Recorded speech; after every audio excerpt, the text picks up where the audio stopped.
It's going to be very pellucid. How much intellect is in perspective? Is our What? perspective? How much intellect is our perspective?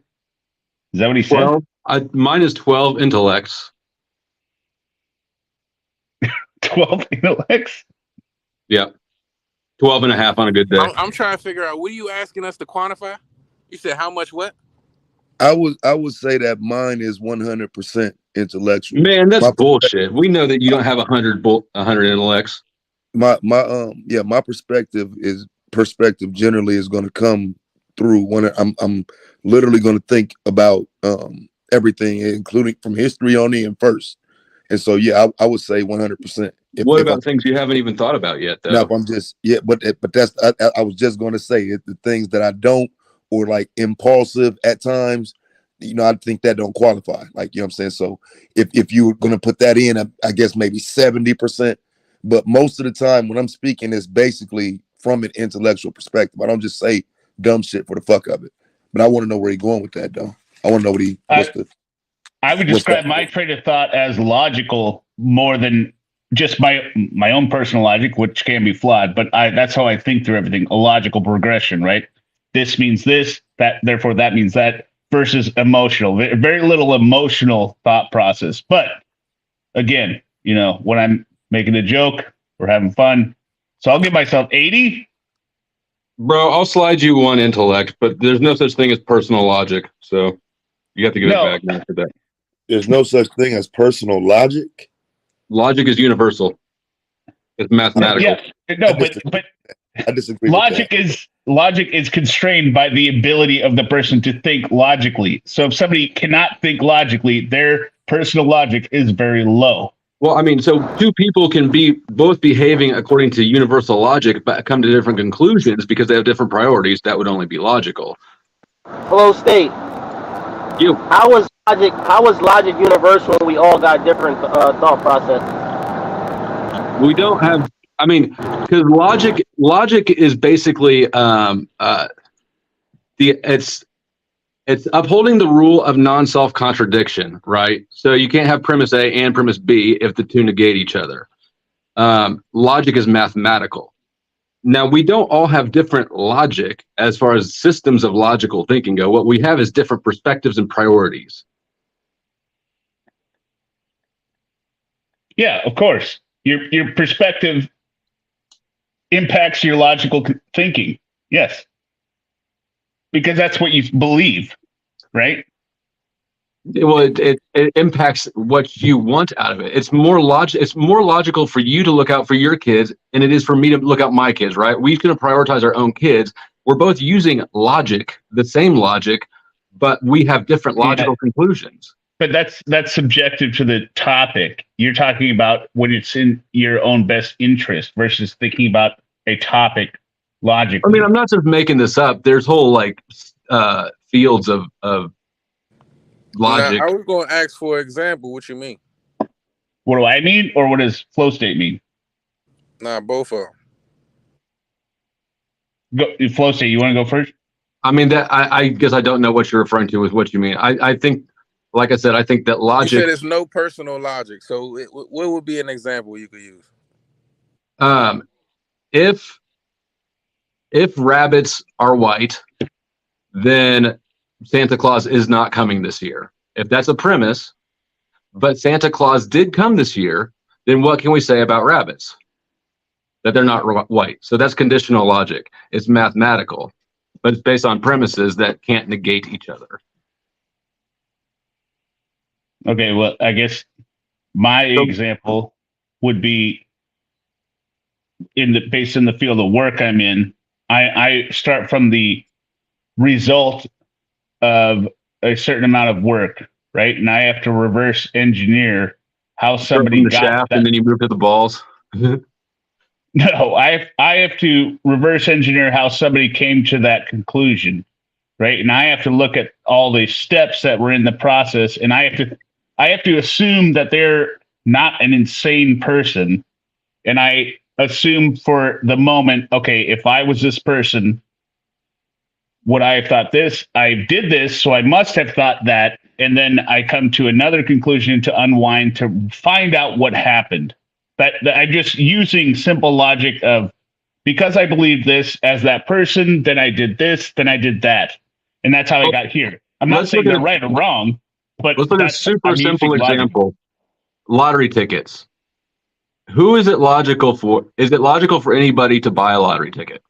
No, Okay. But people do it all the time, right? Is that because our logic is different?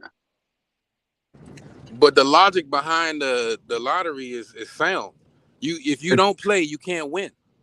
The statistics make it unsound. While that is a true trope, No, it's actually tax for people who don't know math. bro, I understand the math. That's why I use it as an example. Right. So even if you can't- you don't realize what math is, right?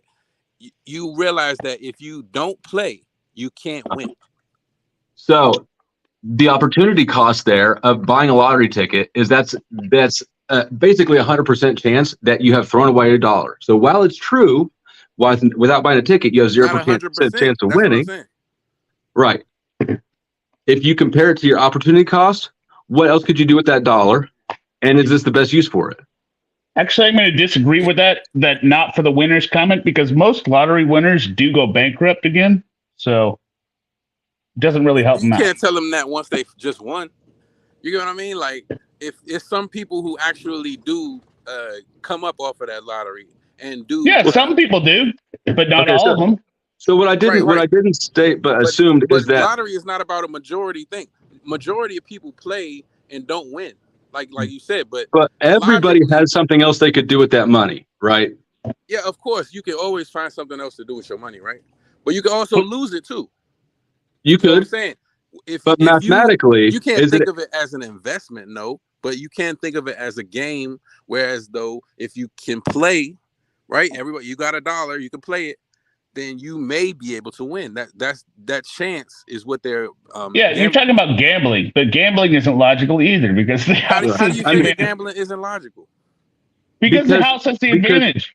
if you're just looking at the logical preposition, I want to spend this $1 and try to get Bro, back a you sound return on it. crazy now, bro. What you mean gambling ain't logical? The whole idea and premise of your bets are based on logic. No, I'm not saying there isn't a logic to gambling. I'm saying the concept of gambling is illogical if you're taking human society as a whole, right? Just statistically. Yeah, statistically, it doesn't make sense. You as an individual can make better decisions that maybe increase your odds to decrease the For house instance- odds, right? Right. So playing blackjack I is guess- better than playing I guess roulette. what I'm saying is, if Right, you think exactly. like that, right, then you more than likely would have agoraphobia, which is like the fear of going outside. Like you What? feel like, oh, if I go outside, I could get hit by a bus, or I could get hit by a car, or I could, all of these things that could happen, right? Well, that's- No. no. No. Why not? Why not? Why wouldn't you think like that? I mean, I just don't understand how you came to that how you came to that I mean, conclusion. because statistically speaking, you Most people die Wait. within like 100 yards of their home. So you better off leaving your home. Wait. Just if we're just talking numbers here, the house edge, I believe, is what, like 1%, 1.5% on the best game, right? I think that's craps, right? So the house edge is only 1.5%. Right? It depends on how many decks they use. It's craps or Right. blackjack. But Sure, I mean, but let's call it 1%. At the best, you're not at walking most- in with an advantage. You don't have an advantage. Is the point. right. So you're walking into a casino with a 49% chance at best of winning money.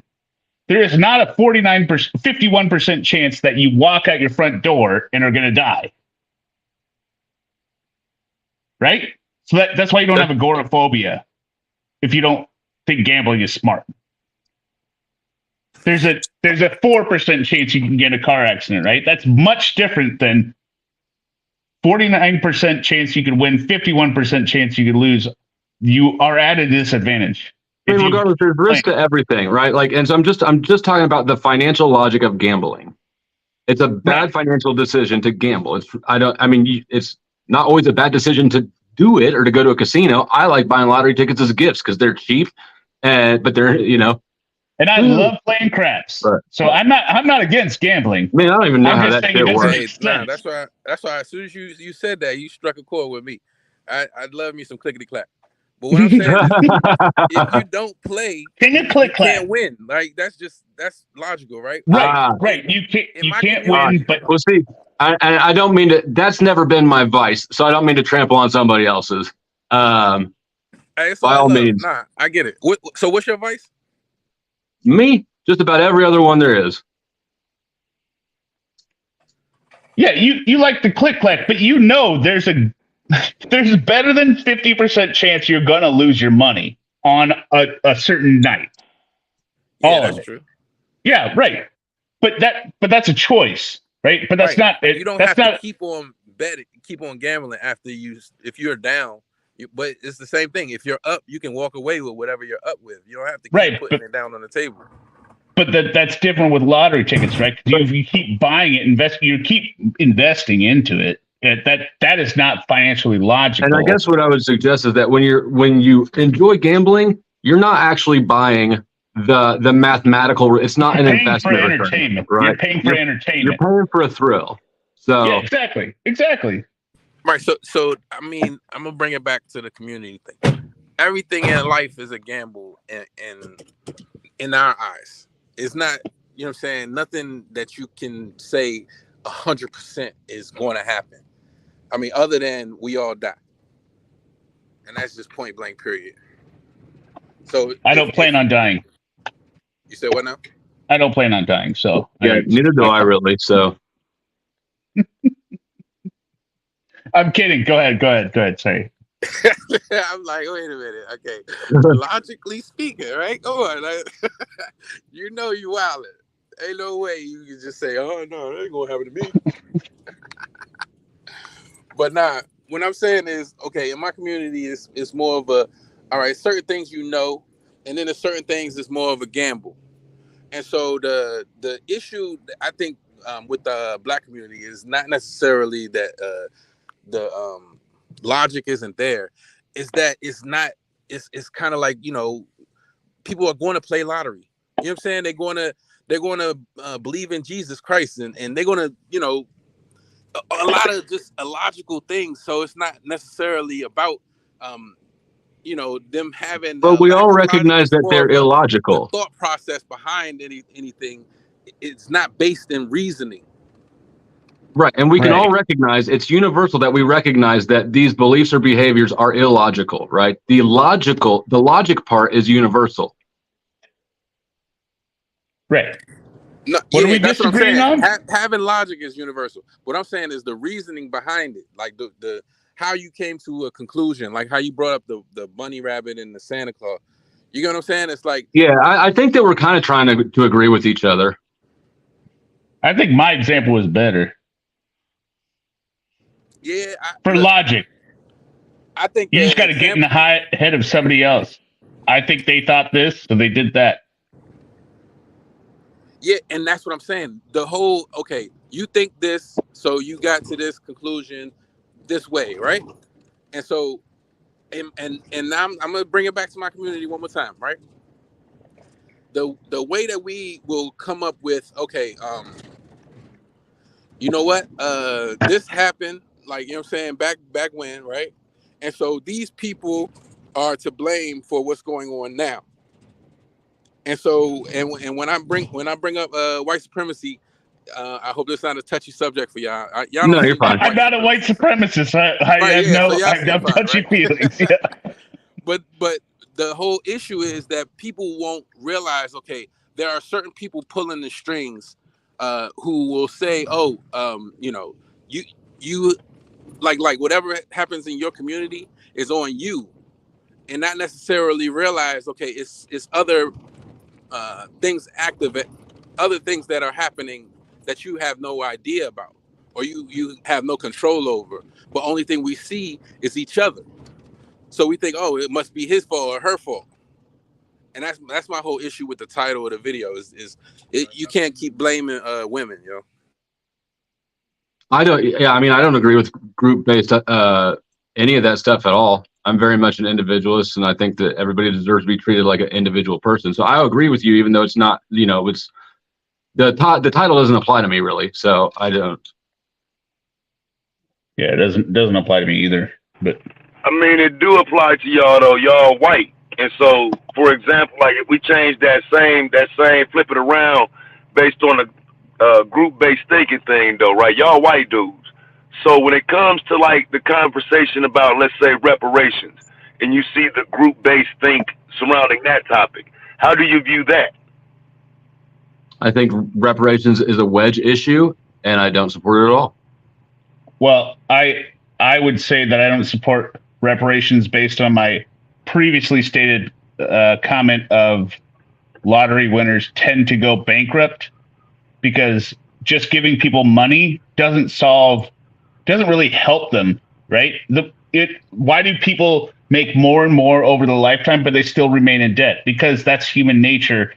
Once you have more, you spend more. It doesn't really get you. But there's an underlying principle, like I think that's important, which is I'm not responsible for something that nobody alive has ever done, like that no white people have ever done to people, that no black people alive have ever experienced, right? Like we're all so far removed from the actual crime that they're trying to pay for. Well, wait, so that's kind of my question then about the group-based think. Do you think that that's based on anything other than like a history and a legitimate point, or do you think that foundation is wrong and flawed? I mean, I think that it was not flawed, say after the Civil War, and I don't know the history exactly, so I'm just assuming, right? Like there's a place for it, but this far later, I personally think it's a wedge issue, and the only reason it keeps getting brought up is to create wedges, divide and conquer, and it works.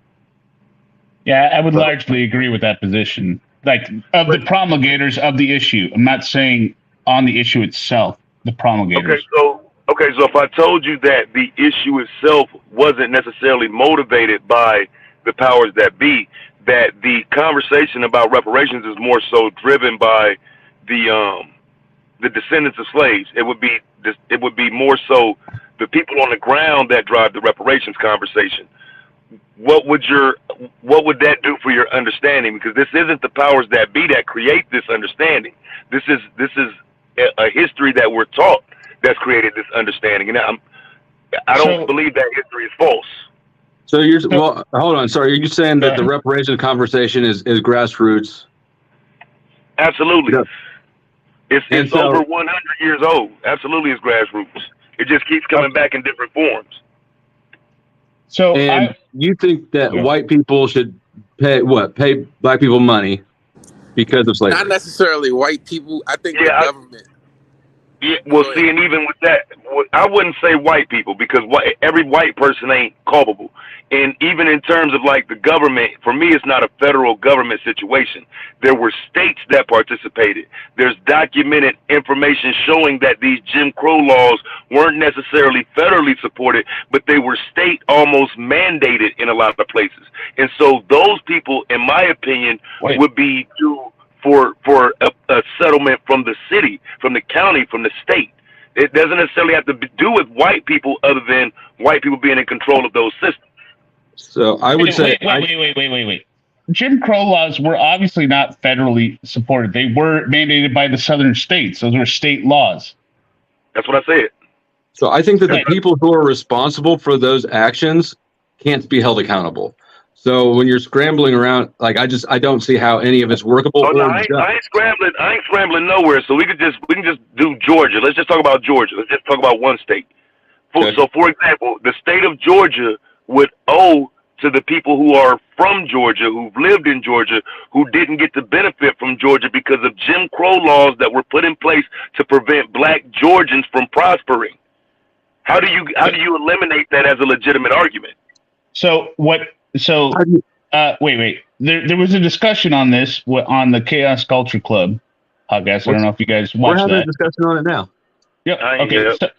But Ron, I think it was Ronnie came up with the alternative suggestion because I don't agree with lump sum cash payments, but supportive programs like low interest loans for businesses, that kind of stuff, that can actually help people get somewhere that they are self-supporting and growing something on their own versus I don't think cash payouts are a good idea. Ultimately, the problem is that none of it is measurable in any way, right? There's no way to put these principles into action and measure it precisely, and who's got what guilt and who's got what coming to them. I do think, now, if I remember correctly, there's like 7 acres and a mule or something, right? Like, I think that people who were promised something are still owed that. No, 40. Yeah, okay, 40, yeah. So the 40 So I would get behind that. But see, here's the thing, like with that, like a lot of the history is misrepresented. And so what it was, they set aside 40 acres of land in Georgia. Is interesting you brought that up because it was in Georgia and a couple other places, but mostly in Georgia. And there was no mule, but the 40 acres were supposed to go to former slaves to start building their own civilization and whatnot. That was Tecumseh, right? Andrew Johnson. Sorry, say what? That was Tecumseh, right? Or Sherman Tecumseh? Who made that? That's a promise. William Tecumseh Sherman. Yeah, it was William Tecumseh Sherman. So I think that's something that's actually owed. It's an explicit amount. Let Tez finish. But because that's what I was going to say, it was rescinded by Andrew Johnson.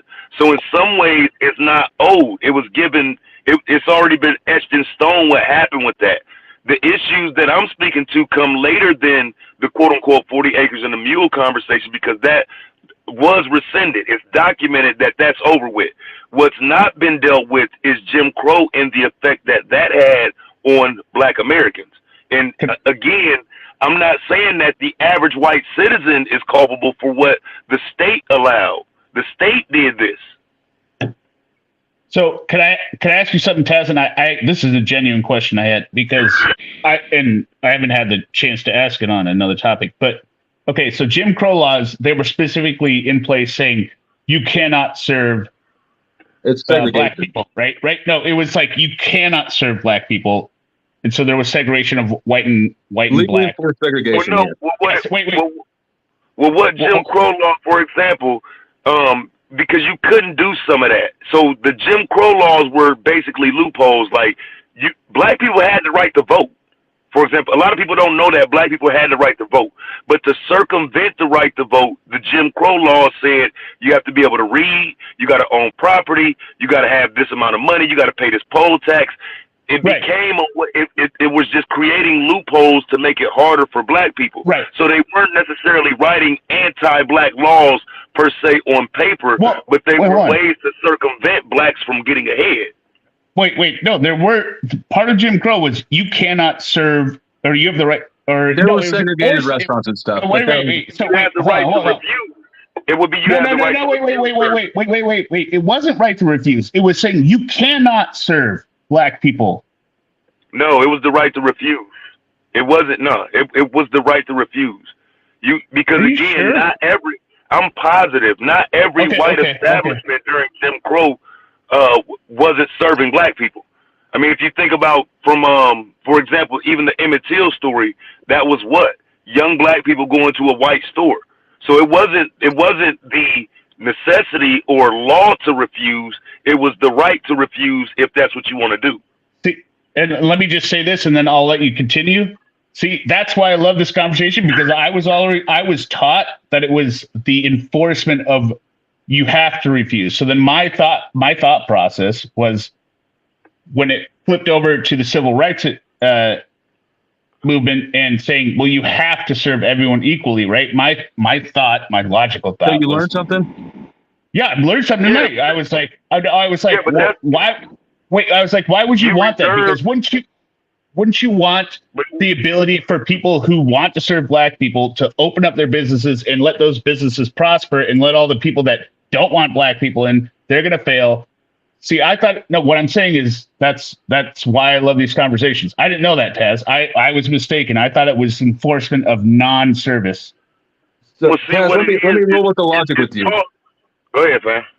So let's say I agree with you and reparations are deserved. Implement it. How do you go about implementing something that's so subjective and immeasurable? I think you Well, thinking of it as immeasurable when actually you can quantify, and like you said, 40 acres or however that would, I guess, translate to now, and owning property, having these. I still issues like redlining, and it's still issues that will keep people from having ownership of anything and only renting. And so if instead of renting, you are allowed to actually procure a residence in your name and have the title and have, you know what I'm saying, ownership that you can pass on to your family or your future generations, instead of you paying for a building that's going to be there longer than you're going to be alive. But you have that right just as much as I do. Yeah, I get what you're saying. But Well, you now, do though. realize that Now, the though. cost, huh? Well, no, I would say now, because Yeah. Yeah. you have to consider the years that right wasn't there. Our right and ability to pursue happiness today can't be confused or conflated with the history and the inability to. And so I guess that's what I'm trying to point out, is that I don't know how it's possible to take a soft conceptual consideration and then to make it into hard numbers, right? And make it into a hard reality. How do you measure that? Then how do you measure, like, I've been a victim of the war on drugs. Is the war on drugs a racist program? Am I entitled to, like, how black do you have to be to get reparations?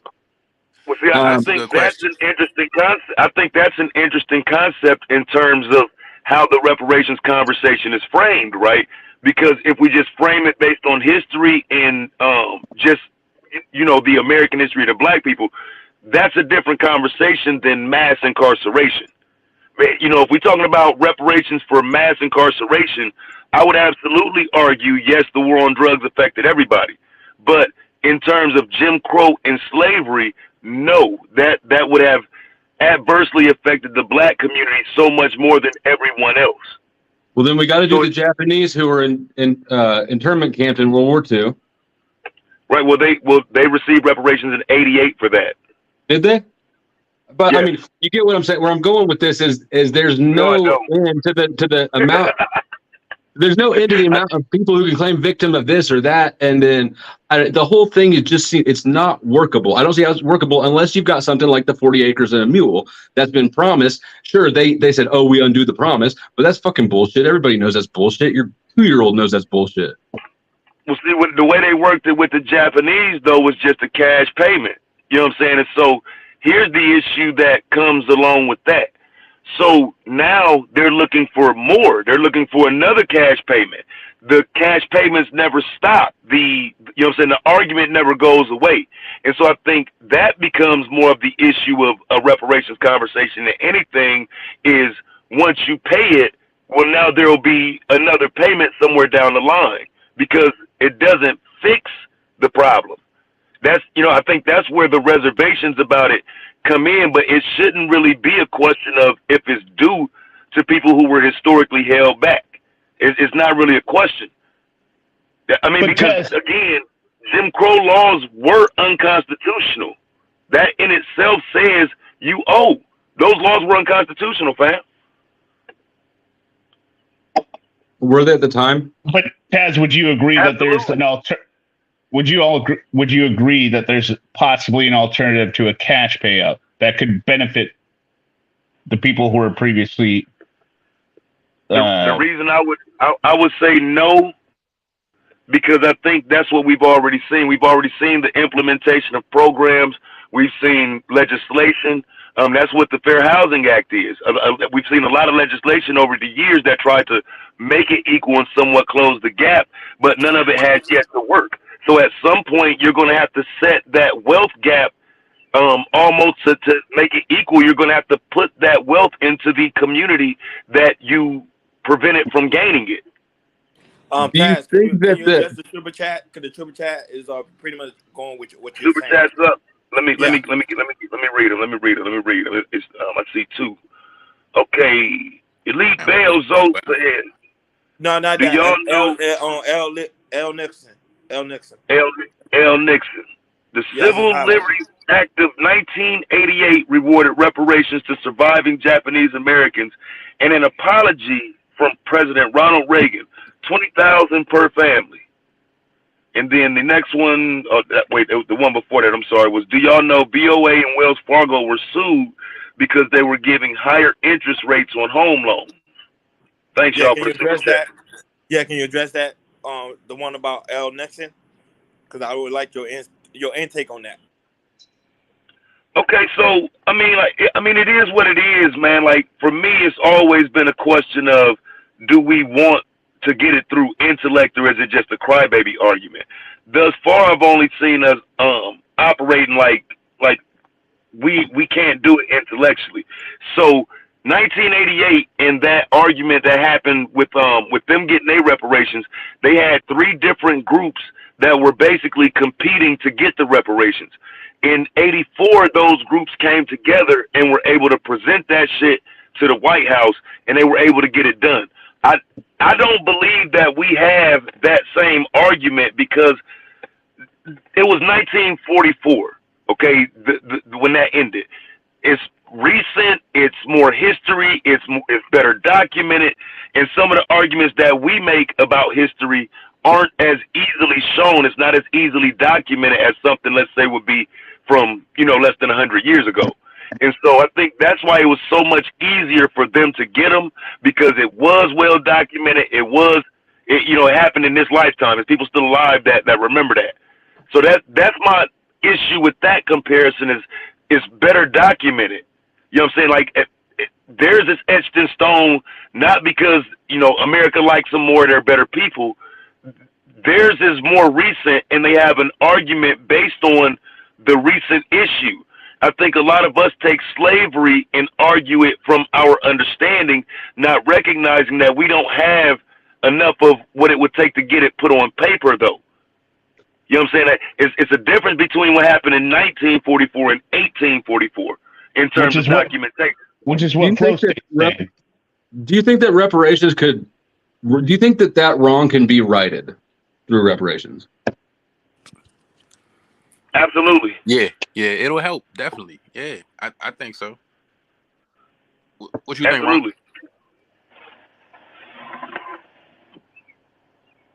Yeah, I don't really have an opinion on it. I guess I was just asking. I tend to think that it can't, because it can't be measured well, but I guess I'm not dug in on that.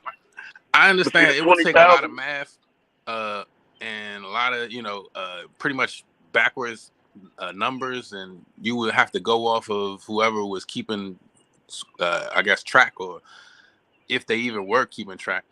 But I mean, if you don't pay somebody for I don't know, even if it's 10 minutes, like you're saying, you can quantify, okay, look, you were owed, that 10 minutes, whatever, and this is how much it would have been, and you can break that down and say, all right, so if later in life we realize, okay, these people, like you said, let's take it off of color.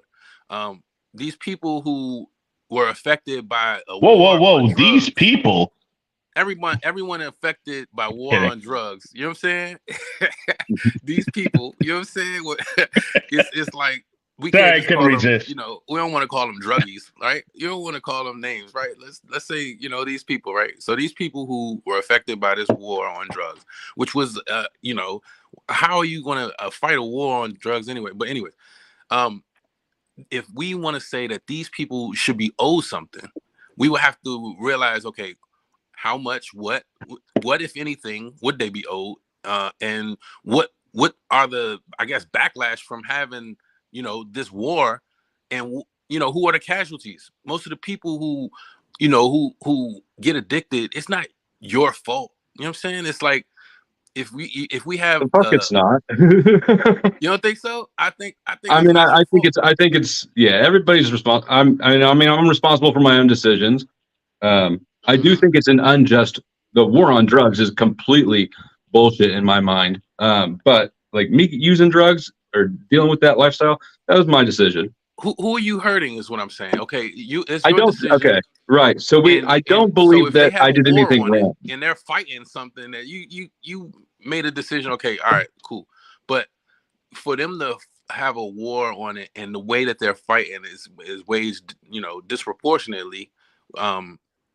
The people who it affects more are people who look like me. I'm gonna say that their behavior is an enforcement of it is more unjust than anybody violating it. yeah, and the people who are violating it are the ones they're more than likely non-violent offenders. That's what they call it, a non-violent offense. And so, let me cam up with y'all on this shit. But look, if it's a non-violent offense, like who am I hurting by smoking? You know what I'm saying? But if you want to kick in my door because you smell something, you get what I mean? Like you are not just damaging the door, you're damaging people in this neighborhood who will have to be on high alert because they don't know whose door is getting kicked in next. Or not just that, but the kids. You know what I'm saying? Yeah. Who have this. My daughter watched the whole thing the first time it happened, and I'm still salty as fuck about that. Hey, I got to jump off. I got to get up in 6 hours, so I'm going to let you guys go. Yeah, don't let me start the rapping all day. Hey, appreciate the conversation though. Yeah, appreciate you. Just hit me out. See you, Ronnie. See you, Flo. Take it easy. Well, yeah, man. Door kicked in, all that. That's one of those things that's like, okay, it's traumatizing. So how can you say, okay, for this trauma, how much you're owed? Like how do you put a number on that? Exactly. And that's my point, is like you can't, because not everything is quantifiable that way. Not everything boils down to money. I can quantify the money it cost me in private attorneys, the money that they stole out of my safe. And I mean, So wouldn't that be a start? It would be a start, but it wouldn't undo the injustice, right? It wouldn't right the wrong. It might be a start, but you know, there's just so many injustices all the time. And I think ultimately, like what it comes down to for me is, was what happened to me unjust? Yes. But did I make the decisions knowing that I live in this unjust world? And I rolled those dice. Ultimately, I'm responsible for that situation, even if it is unjust towards me and my family. So, hey, that's very big of you. That's what's up.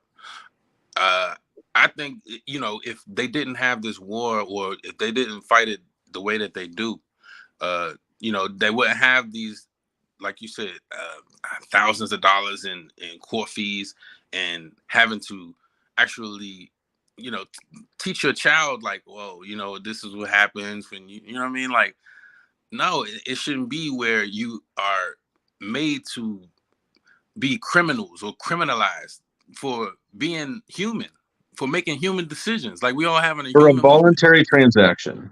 Yeah, exactly. Like nobody who's hurt is what I'm saying. I believe, like, my moral system is based around non-coercion. So as long as everybody is consenting in an agreement and nobody's being coerced, you have a good transaction, and nobody needs to involve themselves, which is what drug dealing and prostitution, things like that are. The minute that it becomes involuntary is the minute that the cops get involved.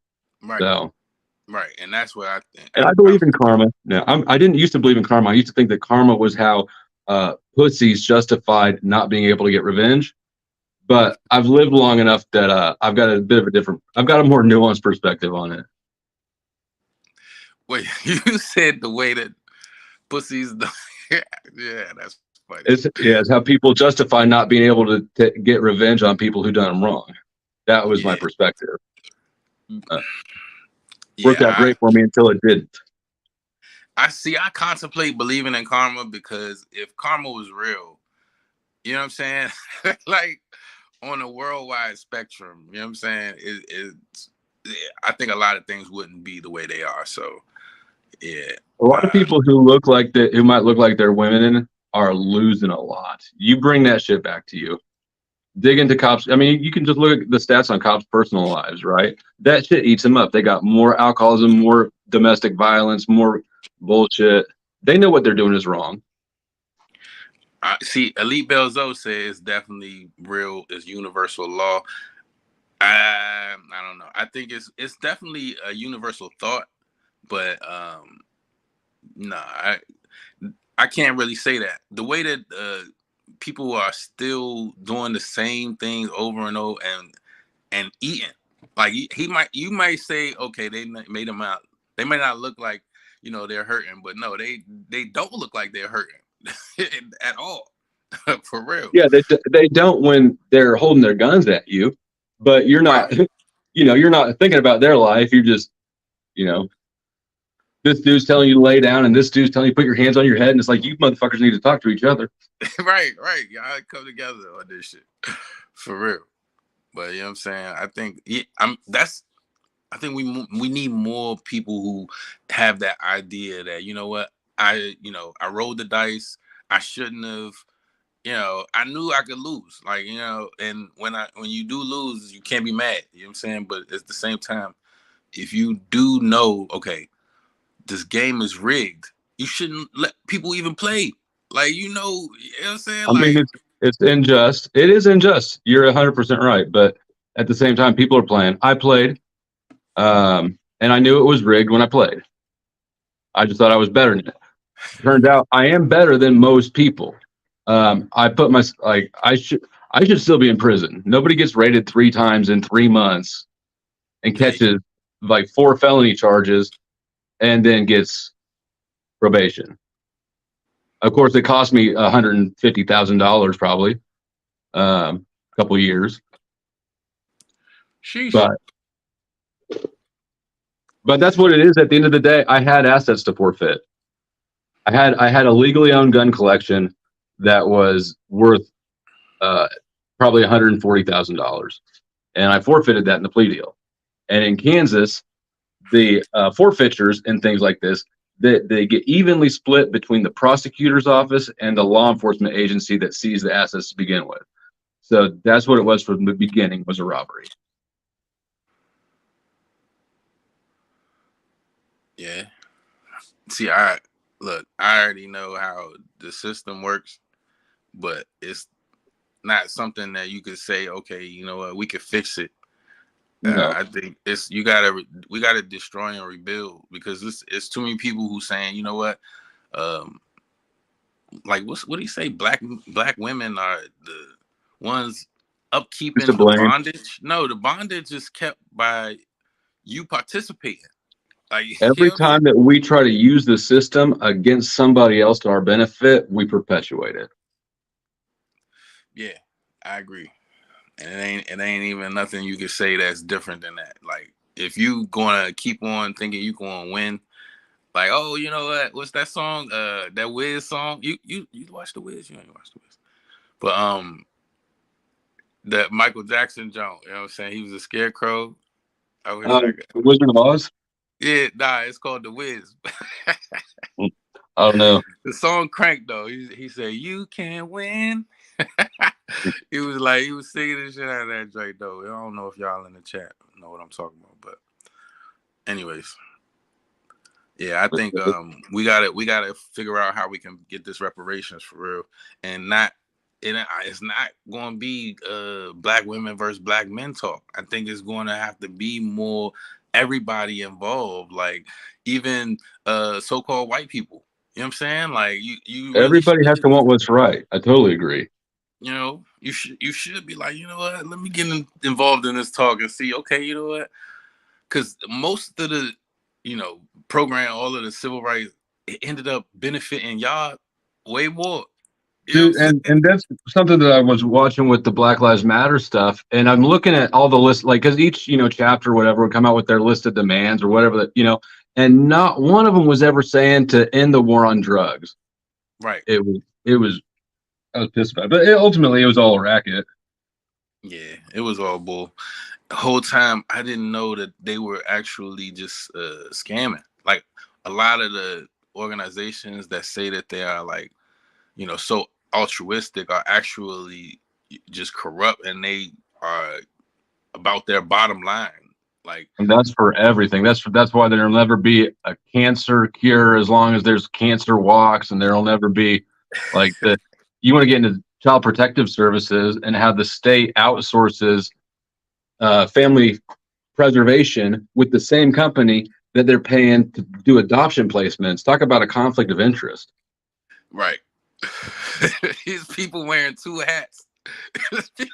You get what I mean? Like the judge, Look, It's the fucked up. judge, the bailiff, all of them on the same team, and you like, damn. And you get your court-appointed attorney. When I was going through shit in 2017, I looked it up. A court-appointed attorney in Kansas for for my type of crime, which was I had like 3 felonies, but they were not. Only one of them was a person felony. The state would pay a court-appointed attorney like $379 for my whole case, bro. That's not representation. That's an hour. $379. Right, against the state, which has unlimited resources. Yeah, that's crazy. Yeah,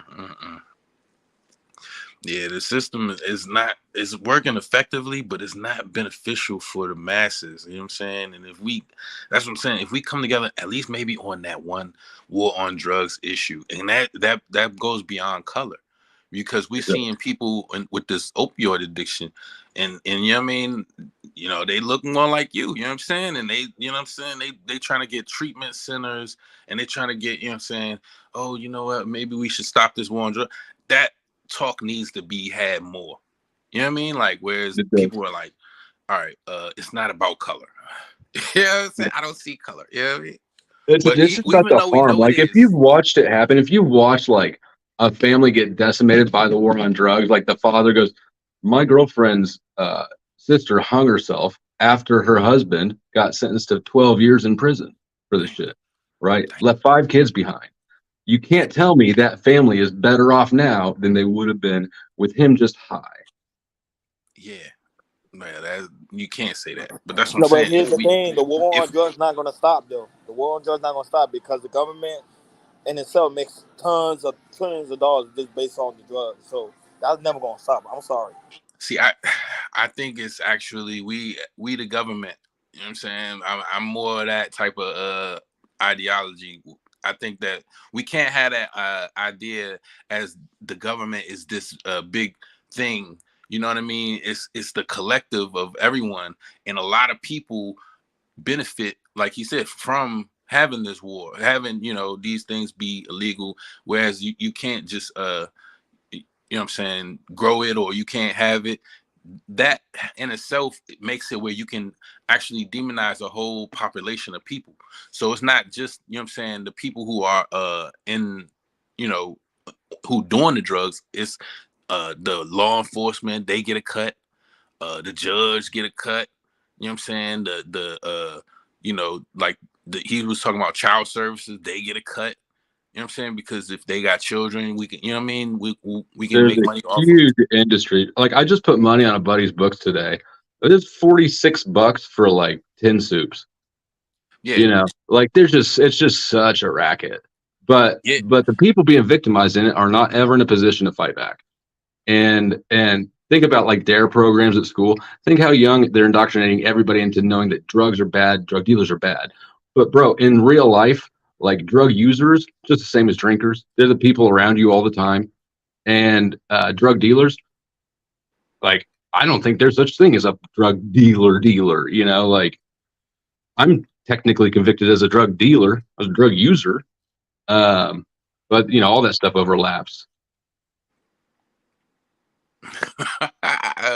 Oh, they on your side. They like white daddy over here. That's what they keep saying. I'm getting some white daddies down there. What's up, ladies? You got some swirlers in the chat. Why are you what?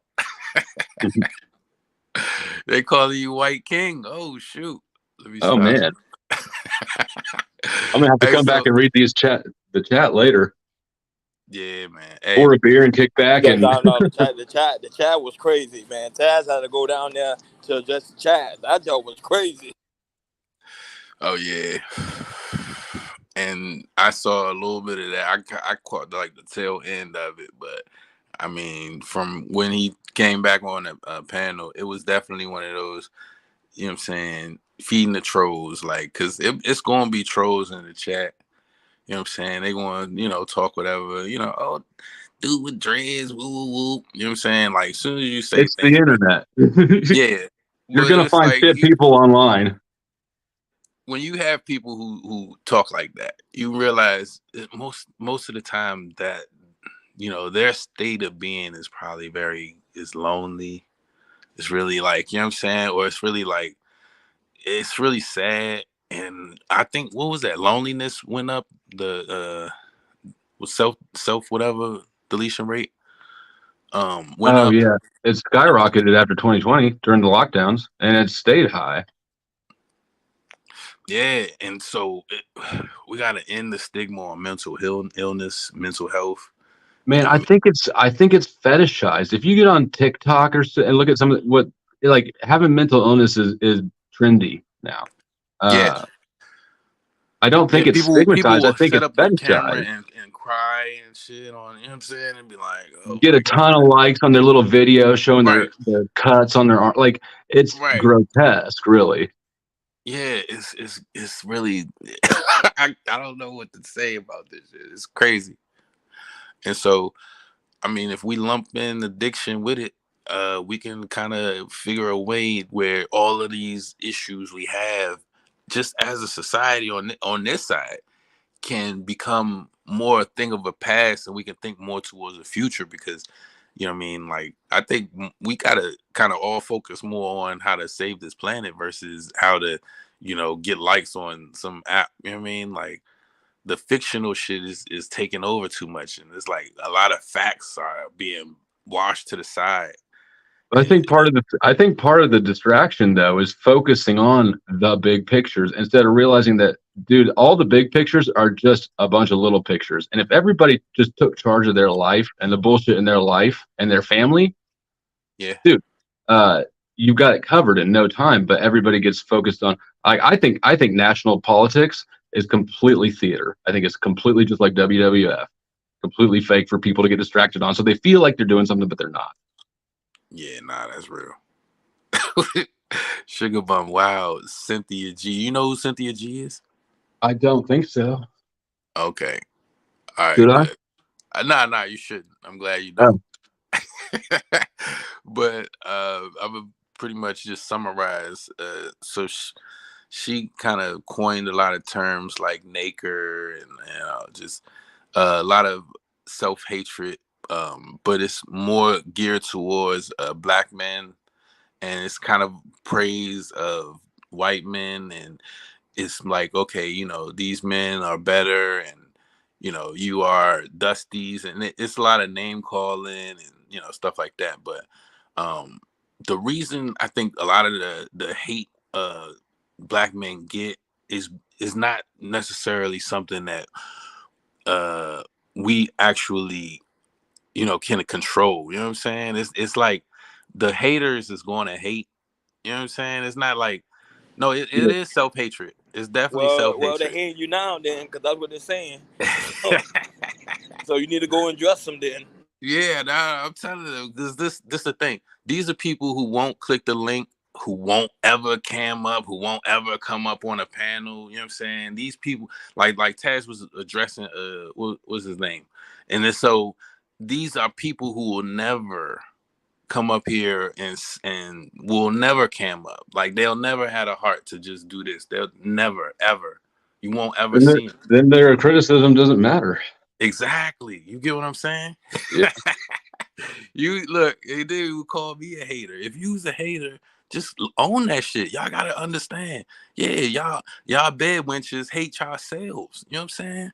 And if you praising these men over that man, you gotta understand why. And it ain't because of what some chick who on the internet is saying. It's because of that self-reflection. You don't like yourself. You know what I'm saying? So I do think, like, to play devil's advocate, I will say that I think that a lot of time when women like just bullshit and badger dudes like that, it's on some level they're trying to get them to step up. Now I'm not saying that that's what this person's doing, or you know, but no, I agree.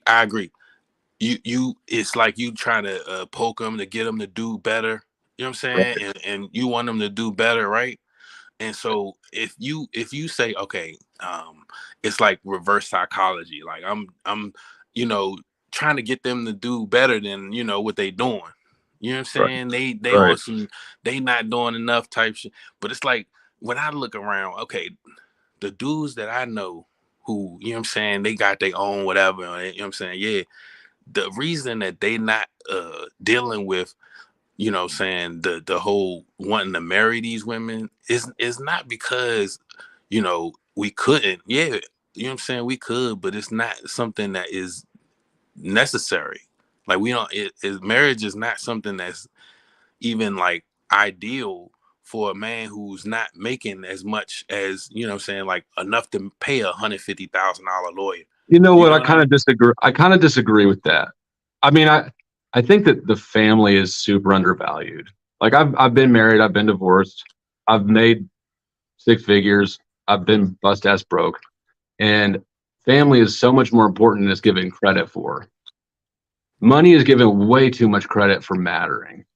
Ultimately, it's a big scam because they just printing that shit anyways. Yeah, and that's what they don't get. They just printing it. It don't got no value other than what value you put on it. But that's what I'm saying. If you value that money more than you value that man, then that's what I'm saying. It's not like a coming together of terms in that argument. Like if you saying, oh, I don't like you because you ain't doing better, and I ask, you know what I'm saying, genuinely, well, what is doing better to you, right?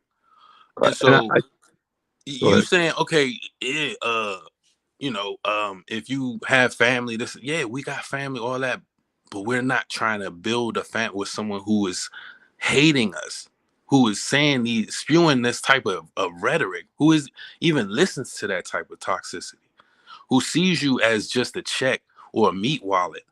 You know what I'm saying? Like if I understand what you're saying as far as for your family, woo, woo, woo, right? But if you found out that that woman is actually just planning on divorcing you and taking half, right? And has like a whole plan for it after whatever certain amount of years that she's going to divorce you and take it, it's like you kind of see more of it as a money scheme versus a See, and I love don't know that and I'd even family. consider that. I wouldn't even consider that a proper marriage. I suppose, like a legal marriage, maybe, but I don't see that as. I mean, that's not a marriage. That's an adversary. That's an adversarial parasite. Right. So if you But sleeping with the enemy, you get but what I'm I don't saying? think. But you can't.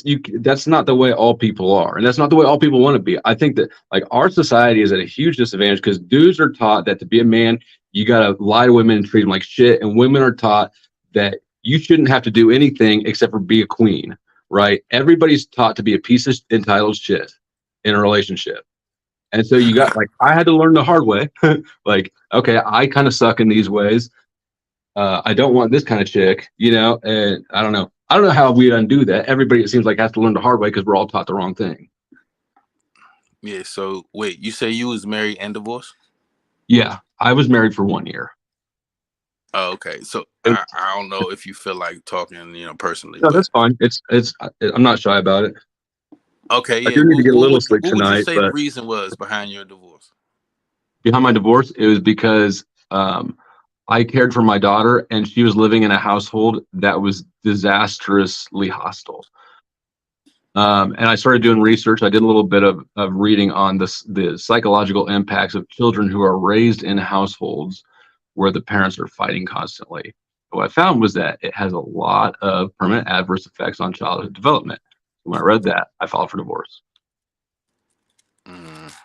Okay, that's very big of you.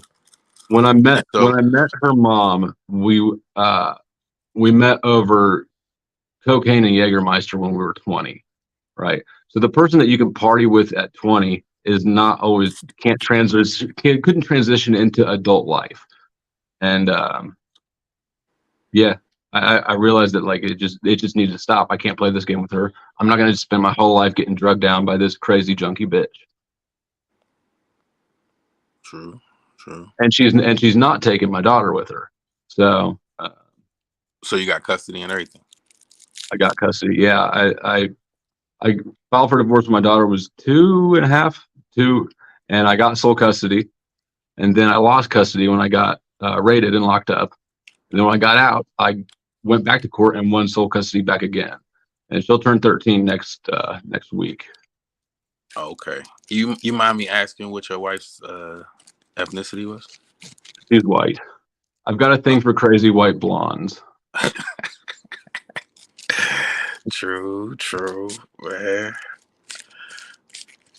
I had this one blonde. All right, I ain't gonna get into that, but Go on. I be having to remember people who was listening to this shit. But nah, this one blonde girl, right? It was one of those kind of fling, you know what I'm saying, type things and shit. And so it would be like it ain't matter like what time or where it was. It would be like we'd be outside like playground. It don't matter, but it was just fun. You know what I'm saying? It wasn't like, you know, something you would be like, all right, I want to wife her. Right. I'm about to marry this chick. Nah, you know what I'm saying? And that's what I'm saying as far as you can't build a community behind that shit. But see, that's never been my intention with anyone. And yeah, like I said, when I met her, we were partying together. She worked at the Hard Rock in Tampa. She was a poolside waitress, and we could keep and part of the reason we got along is because I was fucked up too. I was super aggressive, you know, brawler. Like I liked fighting a lot. And she had enough intensity and aggression that she could handle me. So in hindsight, you know, that's something I had to learn about myself. Like part of the reason that I got with this fucked up chick is because I'm fucked up myself. But anyways, where I was going is like that was never my intention with anybody. But you know, life has their plans. We were together for longer than 1 year. She got pregnant after we'd been together for 1.5 years, I think. Probably together 4 years in total. Love wins.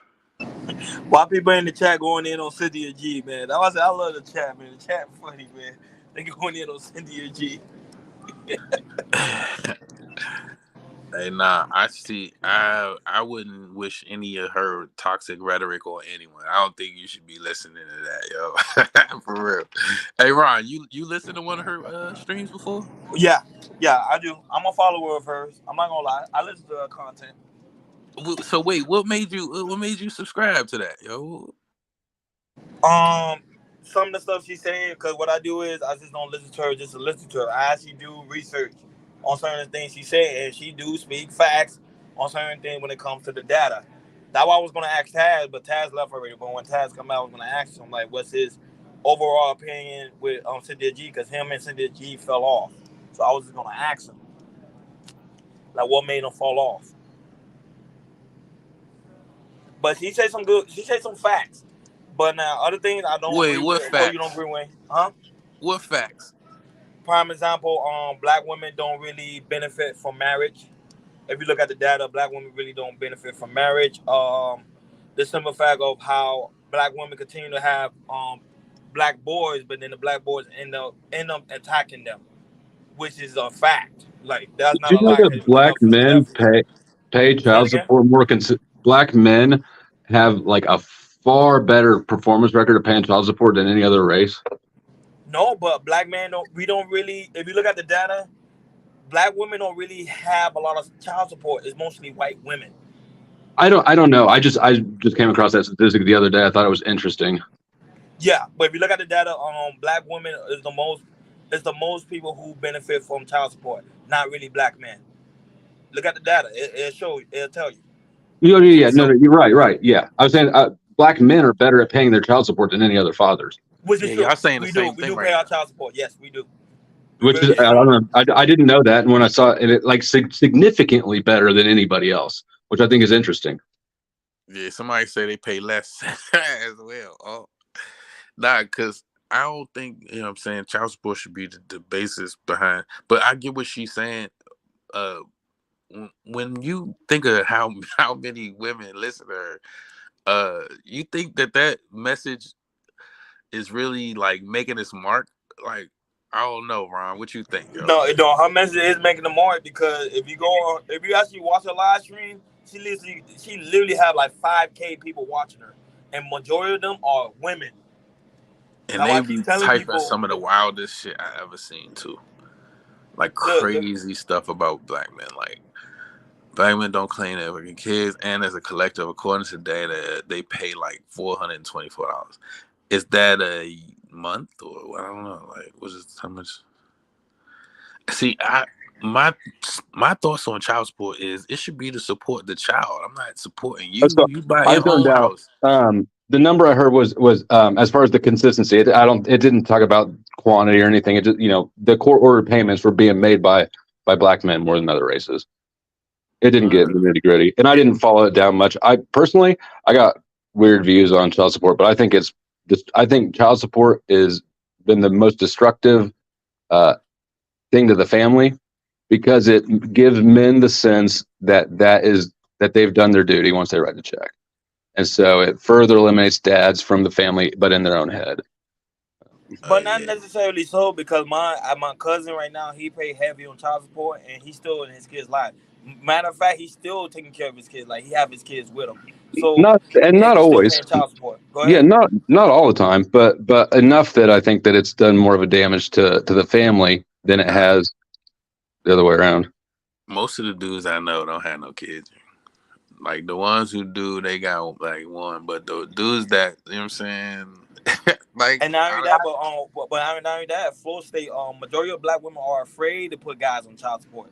You can look into that as well when you have time. I don't know Majority about of black women are afraid, afraid to but put if you black men on child benefiting support. already, if the dude already helping, or he already, you know what I'm saying, throwing you bread or whatever, you don't gotta put him on child support. You don't gotta do all that.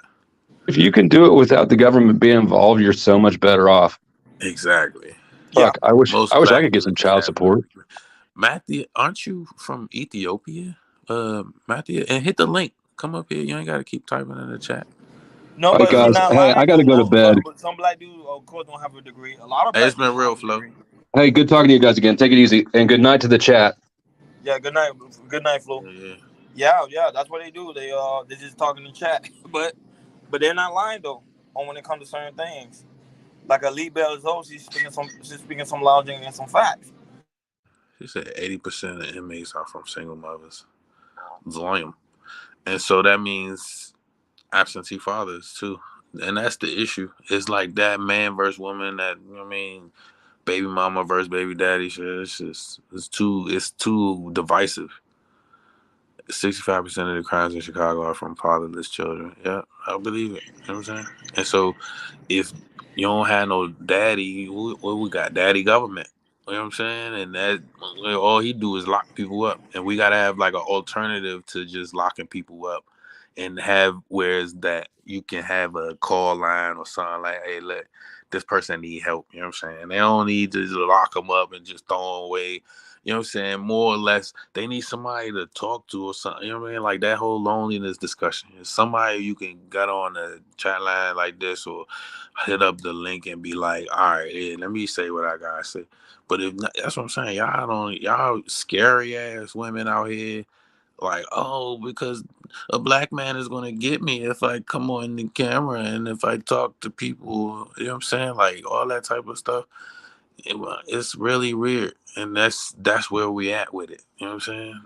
92% of white women with biracial black kids are single moms. Damn, I don't know if y'all making up these numbers or what. No. Just look at the data. When you ever have time, just look at the data. It breaks it down. Like, I only listen to CDG just for a different point of view, just a thought. But I don't subscribe to everything she says. No. I do. I think I probably agree. The reason I agree is because who's getting married? Like, you statistically you're a single mom, but you ain't single. You know what I'm saying? Let's be honest. They still fucking their baby daddy. You know what I'm saying? Like, it ain't like they ain't got other, you know what I'm saying, D or whatever they hopping on, monkey mind or whatever they want to call it. You know what I'm saying? Women out here, what are y'all really getting into? Other than some pain? Yeah, y'all working and y'all going to school and all that, but you getting dick. Let's keep it on it. You know what I'm saying? And it's not like you can't control whether or not you a baby mama or not. So let's not do all this baby mama, baby daddy shit. You know what I'm saying? If y'all out here getting dick down, and you know, okay, he might bust on you, or you might be like, you know, come at me, whatever, or whatever. Y'all know how y'all be. If you know, yeah, I mean, this dude ain't shit. Why are you letting him go in you raw anyway? or let him go in you, period, right? Is the D that? That's what I'm saying. We need to start charging these bitches and stop being on some, you know what? I need to, make sure, she good and she straight and the kid's good and the kid's straight, all that, because it ain't appreciated, obviously. You know what I'm saying? All the single mother, y'all ain't single. You got a dude. You just not married. You know what I'm saying? That's just one of them talking points that they be saying. And so, but you can agree there is single mothers, no? You don't agree with that? There are a lot of single mothers, nah, she not especially in the single. black community. If she a mother, she got kids. She ain't single. Fuck you mean? Nah, she's not. No, there's no such thing. She's not single at all. She got kids. She comes with baggage. She comes with, matter of fact, she comes with another dude, a receipt for another dude busting in her. That's what she come with. Nah, that's not single at all. Let's keep it 100. What you think? No. Yeah. If you're not married, I consider you to be single. Yes. So yeah, That's why what I I'm said saying. there's more single. Go ahead. If you single, okay, if you want to talk about, okay, on forms, that's what I'm saying. It ain't like she's single for real. She got a dude, right? Yeah. No, you tell the truth. No, look, she good. She got a nigga. Talk about his bitch, not us. No, I'm talking about y'all, shawty. Yeah, go ahead, divest. Get you one of them white zaddies. Hey, that's the wildest part. I think the whole blaming each other has made it where they like, we gonna divest, or we gonna get a passport, or we gonna go here, we gonna go there. It's like, y'all sit y'all goofy asses down somewhere. Y'all come together and make this shit work for real, because it ain't no need for y'all to keep on acting like, it ain't something we can fix. Like, we can all speak together. And what's good, OG? We can all speak together and actually make shit work. It ain't gotta be where it's like, oh, Hey, Nice looking fly today. Nice, what happened? I You just came see from the a boy. date. He got the Bill Nice Cosby looking hat. fly. You know what I mean? Shawty done knitted him a hat and shit. Here, put this on for your live stream, daddy. Hey, look at Nice. Nice shaking his head. Nice just came from a hot date. Look at Nice. Hey, Nice got that beanie on, man. That man looking fly today, man. I rock with that. I like that beanie, bro. Talk your shit, OG. Go ahead.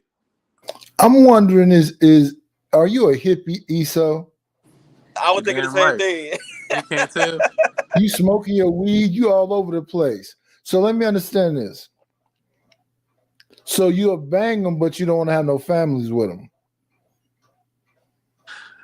I mean, we can make a family, but it ain't necessarily No. government involved. What I'm saying, like I'm not talking about the government. I'm talking about you No, I'm as saying, an individual.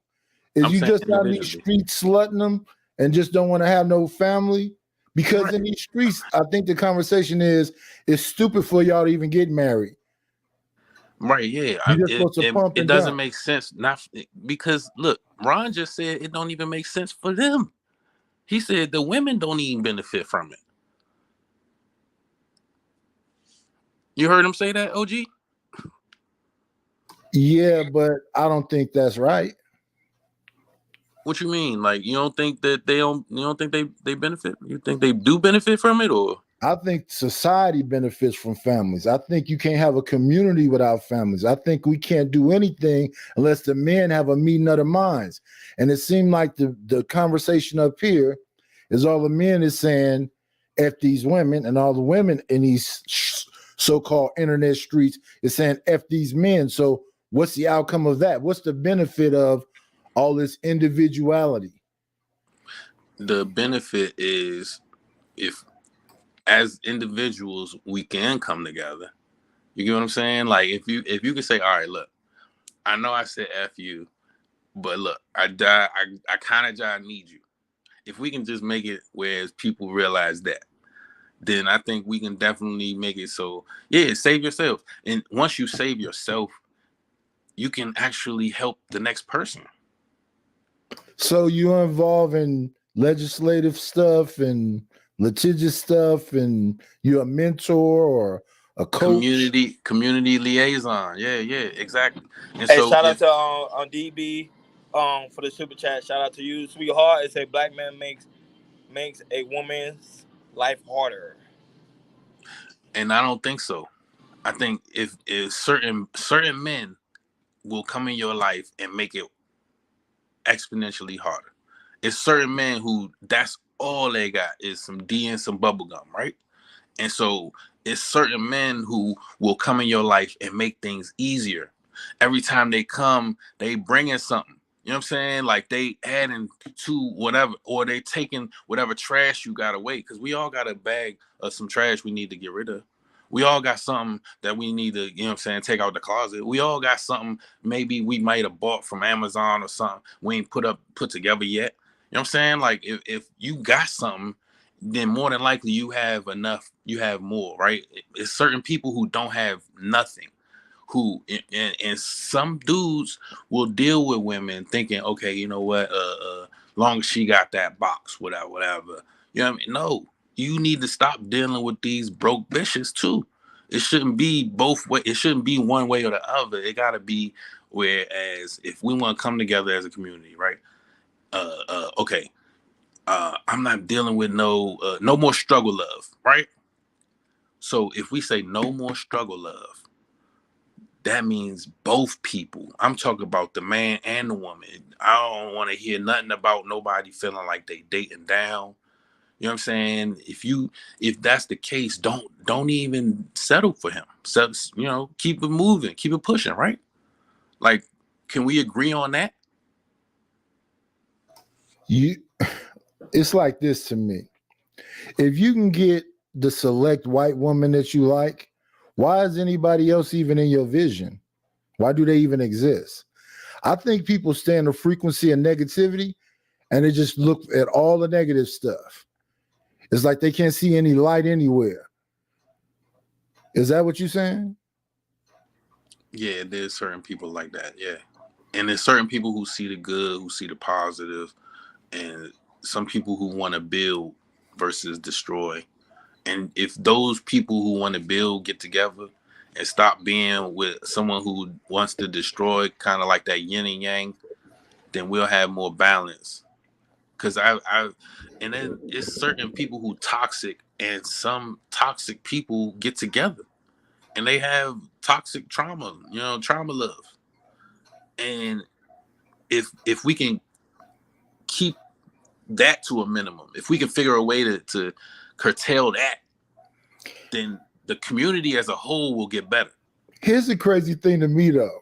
Them toxic people get together. They don't have no issues with getting together. Yeah. It's the intellectual smart people that JP calls dumb smart that can't seem to get together. All these PhDs, men and women, y'all so educated that y'all alone talking about y'all building to be the best version of yourself, but the best version of yourself is dying alone. You're not going to contribute to the community at all. You're just going to save all this stuff in your domicile and fade to black. Nah. No, because what I'm hearing the women say is the men that they want don't want them. And the men that want them, they don't want. So they're talking about somebody that's on their level or higher that wouldn't mess with them at all. So when we were talking about that lady the other day, if she can find people on her level that she can actually do something with, okay, there you go. Ebony, you got that man. Why are you talking about the folks that is not on your level that should be invisible to you? So it's the same way the other way. If you are on some kind of level and you find somebody on your level that you can pair bond with, why are you talking about the people? The thing I don't like is sore winners. How you winning and upset? Yeah, that's just wild. I want to know about that too. Why are you winning and upset? Because somebody said Brianna what I hear on here is I'm better than you motherfuckers. And let me tell you about yourself. Wait a minute. If you better than me, why are you even talking to me? I'm not talking to you. I see you got the big whatever car that is with the what you got the G-Wagon, you all blinged up, and you got the pistol, you gonna shoot me? Hey, you can hit this caravan. I don't care. I'm just gonna sue you. You and this man. Hey, nah, for real though. I think if you gonna be a sword winner, you gotta claim that. You know what I'm saying? Look, yeah, I'm a sword winner. Fuck. You I've don't been hear these losing so people on here? long. I'm Do you winning. I'm peruse these south. YouTube streets? Yeah, I get around. Everybody balling, right? Yeah, They all rich folks, right?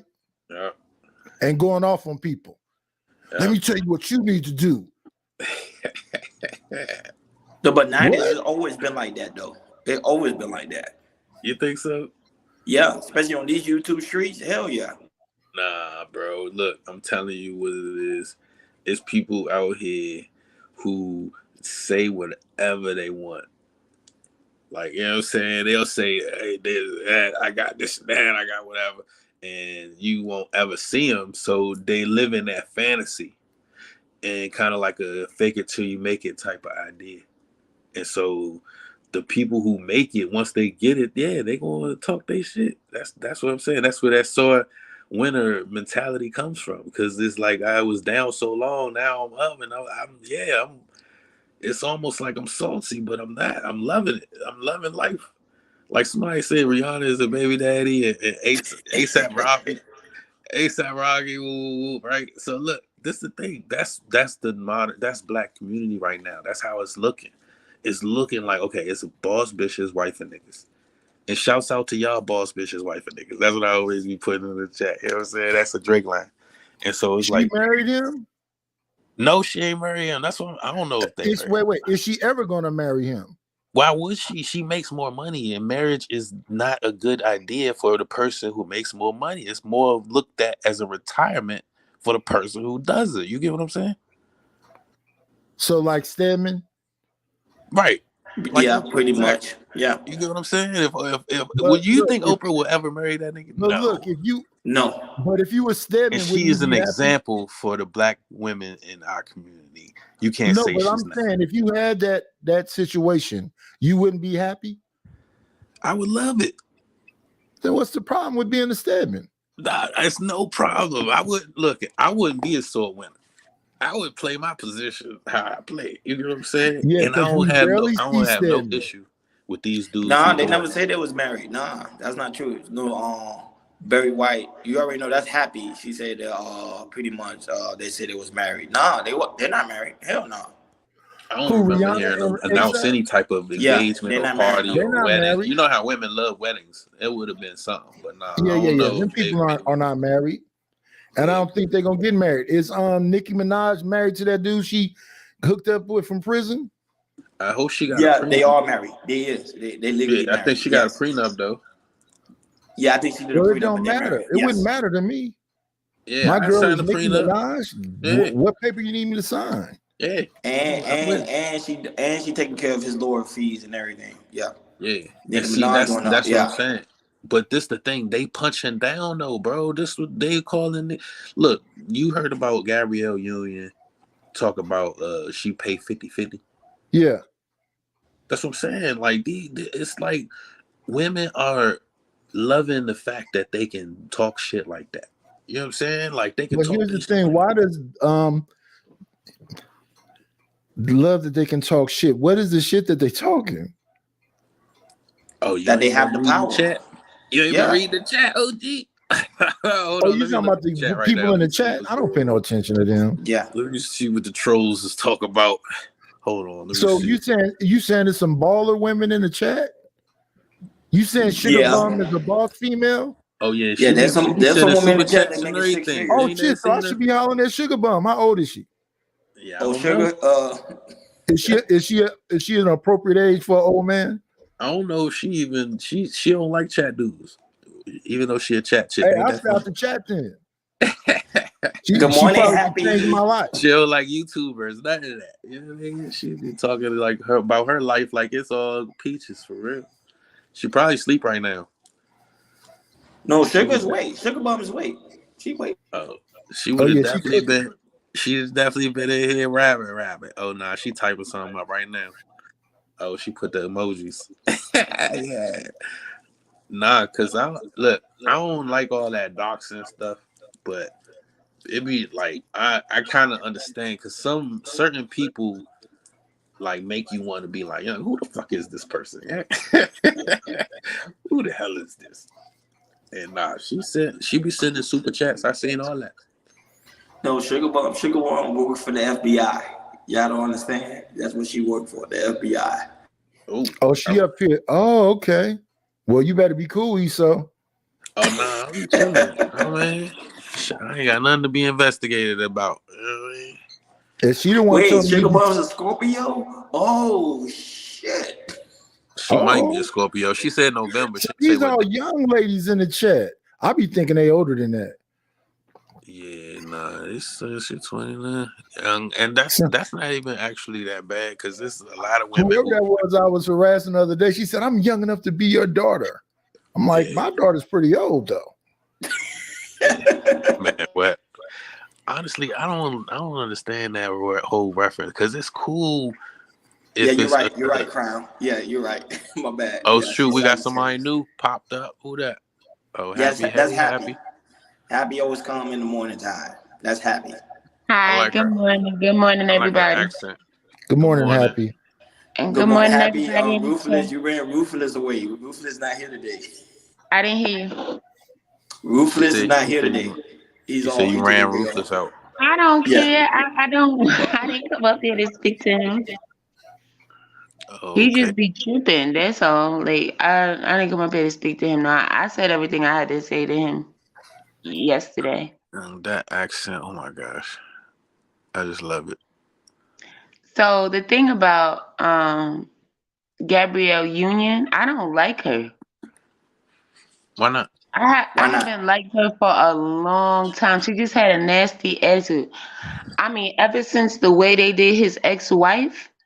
Yeah, I'm not a fan. The way they were doing her, and I mean, the way she was protesting in the streets, the way they did her, I just never liked that woman. Like, yeah, I'm not a fan of hers. I don't even like her acting. You know what I'm saying? Well, I haven't watched anything she's even been in. When I tell you I've been boycotting that bitch like all by myself. With everything, like I haven't watched no show, no movie, no nothing. She in there, I'm like, nah, I ain't about to go see that. Nah, I'm not gonna watch that. I don't support that. Nope.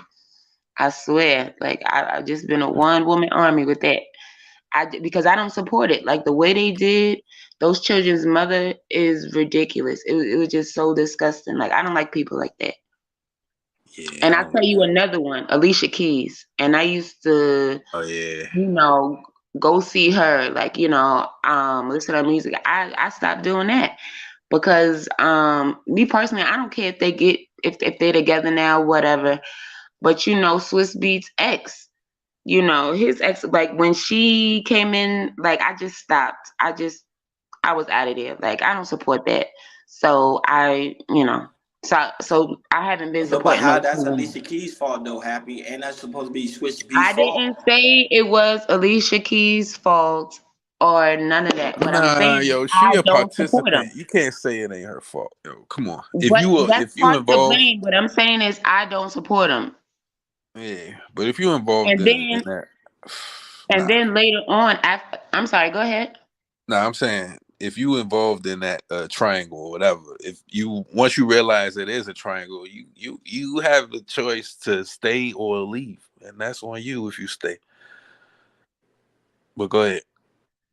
Yeah, well, that's true, I guess. But back to Gabrielle Union, yeah, like and then now they're always in the news, and I just think it's sickening. It's just pathetic. Like, I still can't get those pictures out of my head from all those years ago. The way they did those children's mom, it's just like, mind you, up until that point, though, I mean, the children were with her, and then now it makes it seem like she never wanted the children, she never tried to fight for her children and all this stuff, and people don't know this. And it's like I know she has to be reliving this stuff all over again. I mean, I would never want that for any caring parent, I just think it's disgusting. So I don't care what happens to her. She could fall off a cliff today, and Cali, I wouldn't care. True. But you're only saying that because of the simple fact you think she's capitalizing off Dwayne Wade. Well, now he say daughter, quote unquote. No, No, she no, said no, she no, paid no. 50-50. No, no, no, no, no. I'm not saying anything about that. That part, I said I don't subscribe to her. I don't care.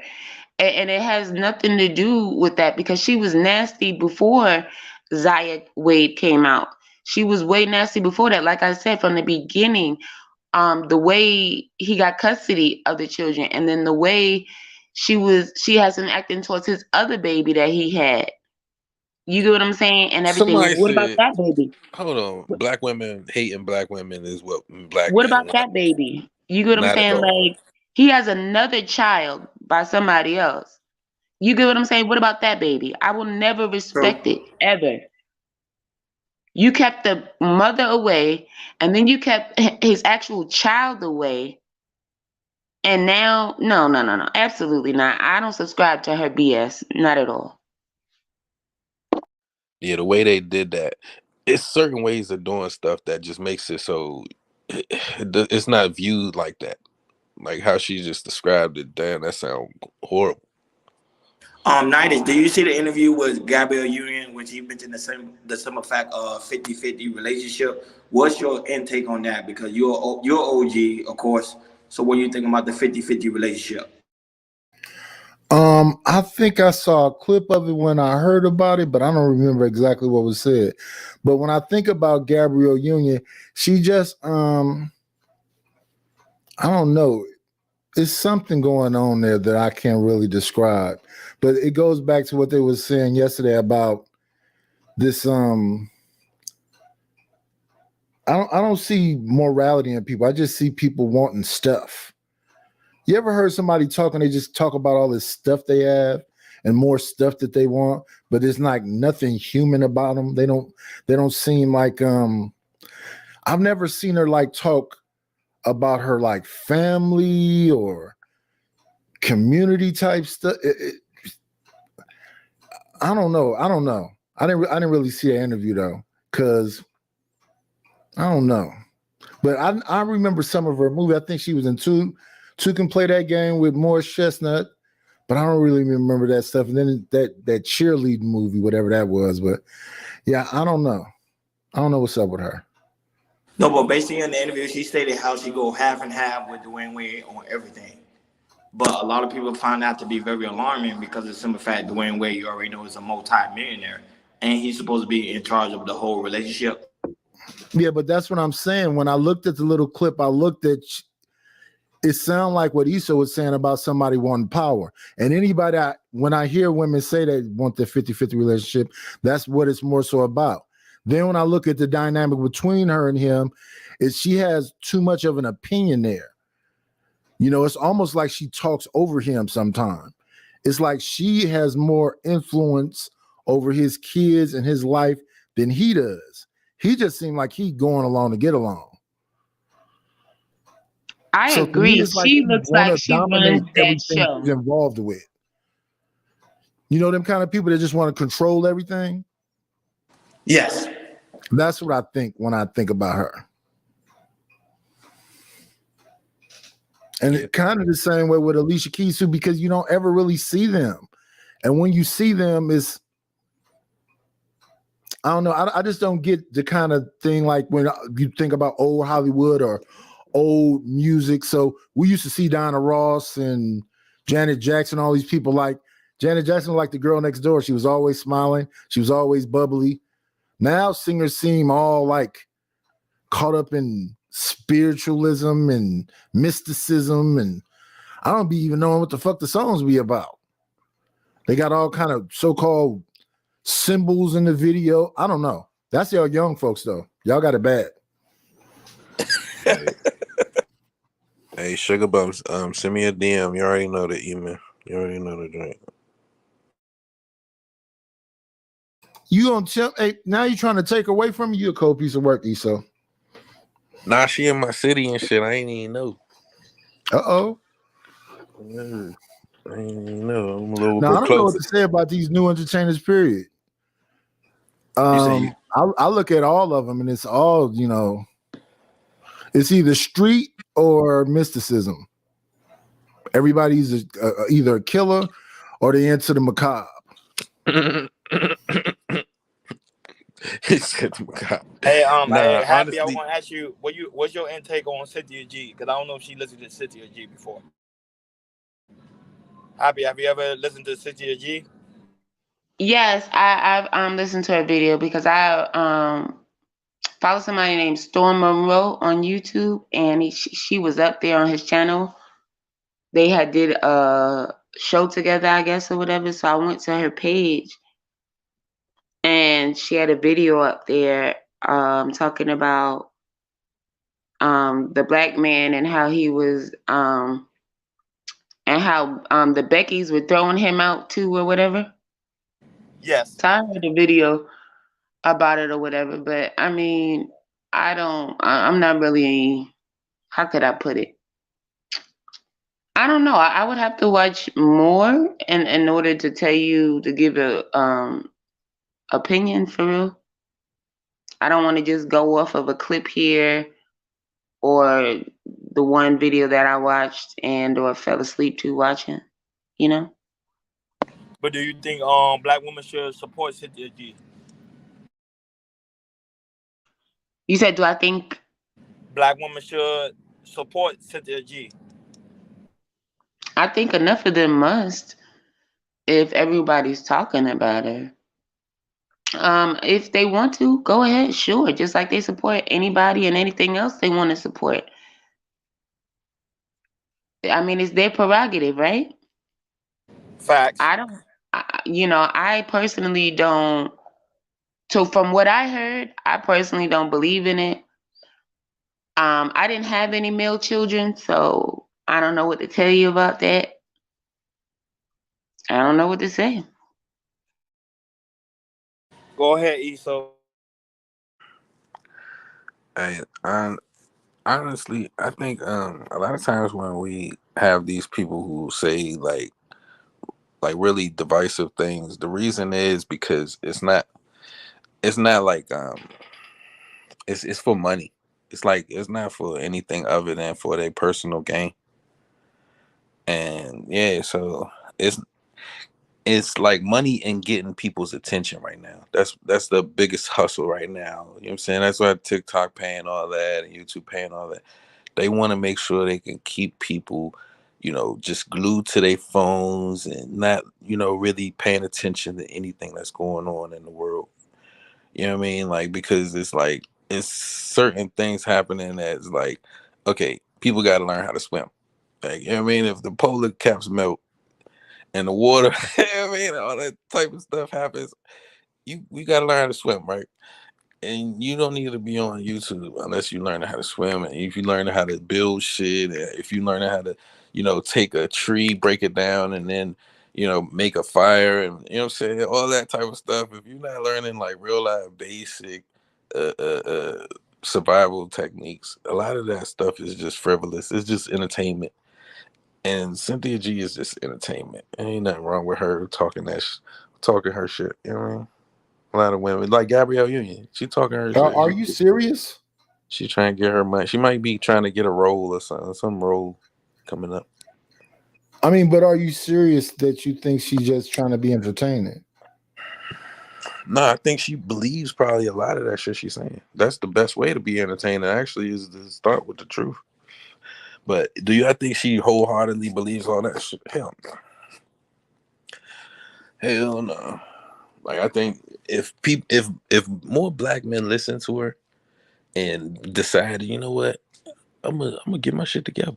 You know what I'm saying? And that was actually her point. That was what she was trying to do. Wait. Is that what you think she's saying? That we just need to get ourselves together and everything will be good?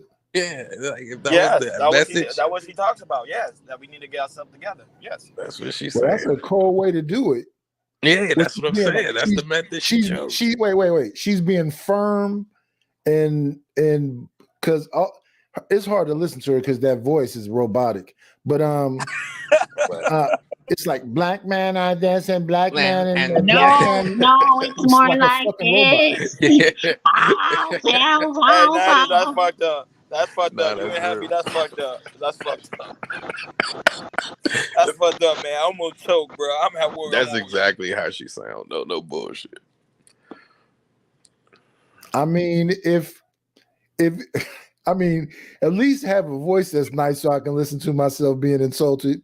Don't have a crazy voice and a crazy bang, and I'm supposed to listen to you for some length of time.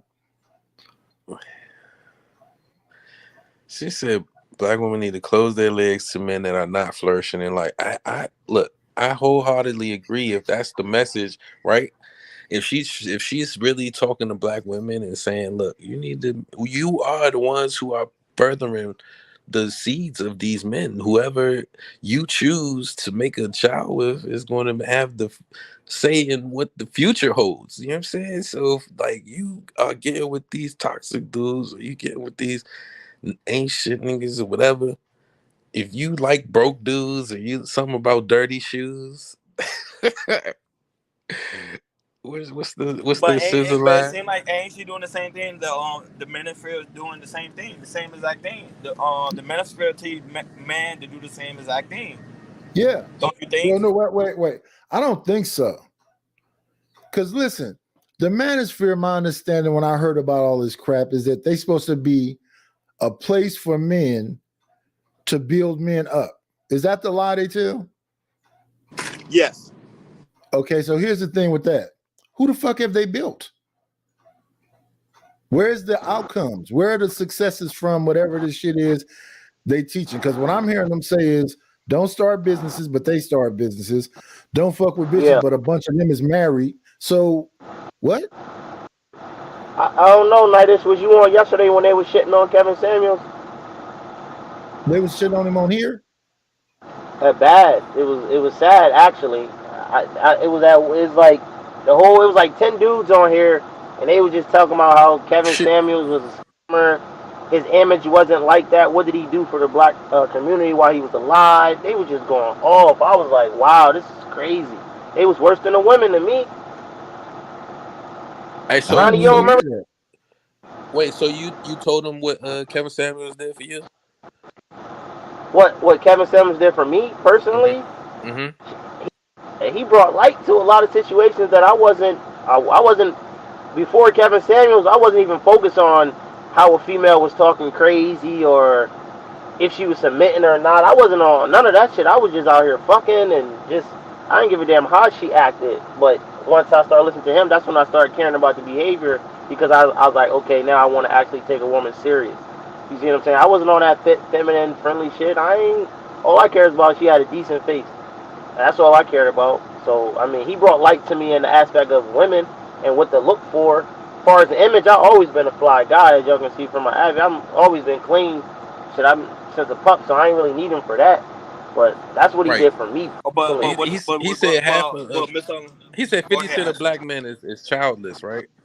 So you part of that 50% that's childless? Hell no. I'm a Rolling Stone, baby. You know what I'm saying? I got 5 kids.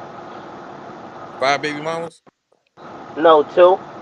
I got 4 by 1 and 1. I got a first daughter I had when I was 17. She's about to be 13 now. And I got 4 boys by my current old lady. That's good. I like big families. That's good. Pookie. Hey, don't you think polygamy should be legalized? You think that would fit the black community? Absolutely. It would, but most black men don't make that type of money though to take care of 2 women. It's just logically doesn't. I think you thinking of it the wrong way, Ron. You know, and when you say words like afford, right? I mean, honestly, right? You gotta realize women is making their own money now.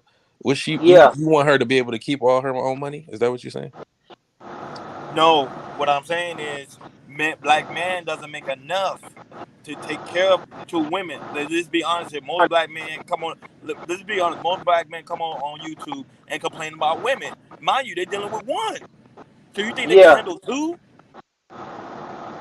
Shit, I couldn't even handle 6 at one time, so I know motherfuckers can't handle 2. Listen, when it come to polygamy, I thought everything was supposed to be combined. We supposed to be collaborating. So if it's 2 more women and they making 100,000 and I'm making 100,000, that's 300,000 in the household. We all supposed to be living together, right? That's the point, right? Unity. Yeah, that's the It's whole not just idea. It But takes a most, village. it's yeah, not just that sex. is true. No, you're right. I thought That it is was true. so when we I mean if you're a rich man, I don't think it's considered polygamy. I think you just uh seeking arrangements. I don't know. Is it considered polygamy if you rich? Like if you worth millions of dollars and you like Dan what's his name? Night is Dan Bazarian. You know the white dude I'm talking about? Yeah, Like you that's his have name. The is dude with that the beard. polygamy? Yeah, he keep No, he 30 just of a them. playboy. He just a Yeah, that's playboy. what, so when you rich, you become a playboy. He keep 30 of them with him, Ronnie. You hear me? Literally, at all times. So he's basically doing what Hugh Hefner used to do. Yeah, So he take them out on yachts. He take them to yeah, trips.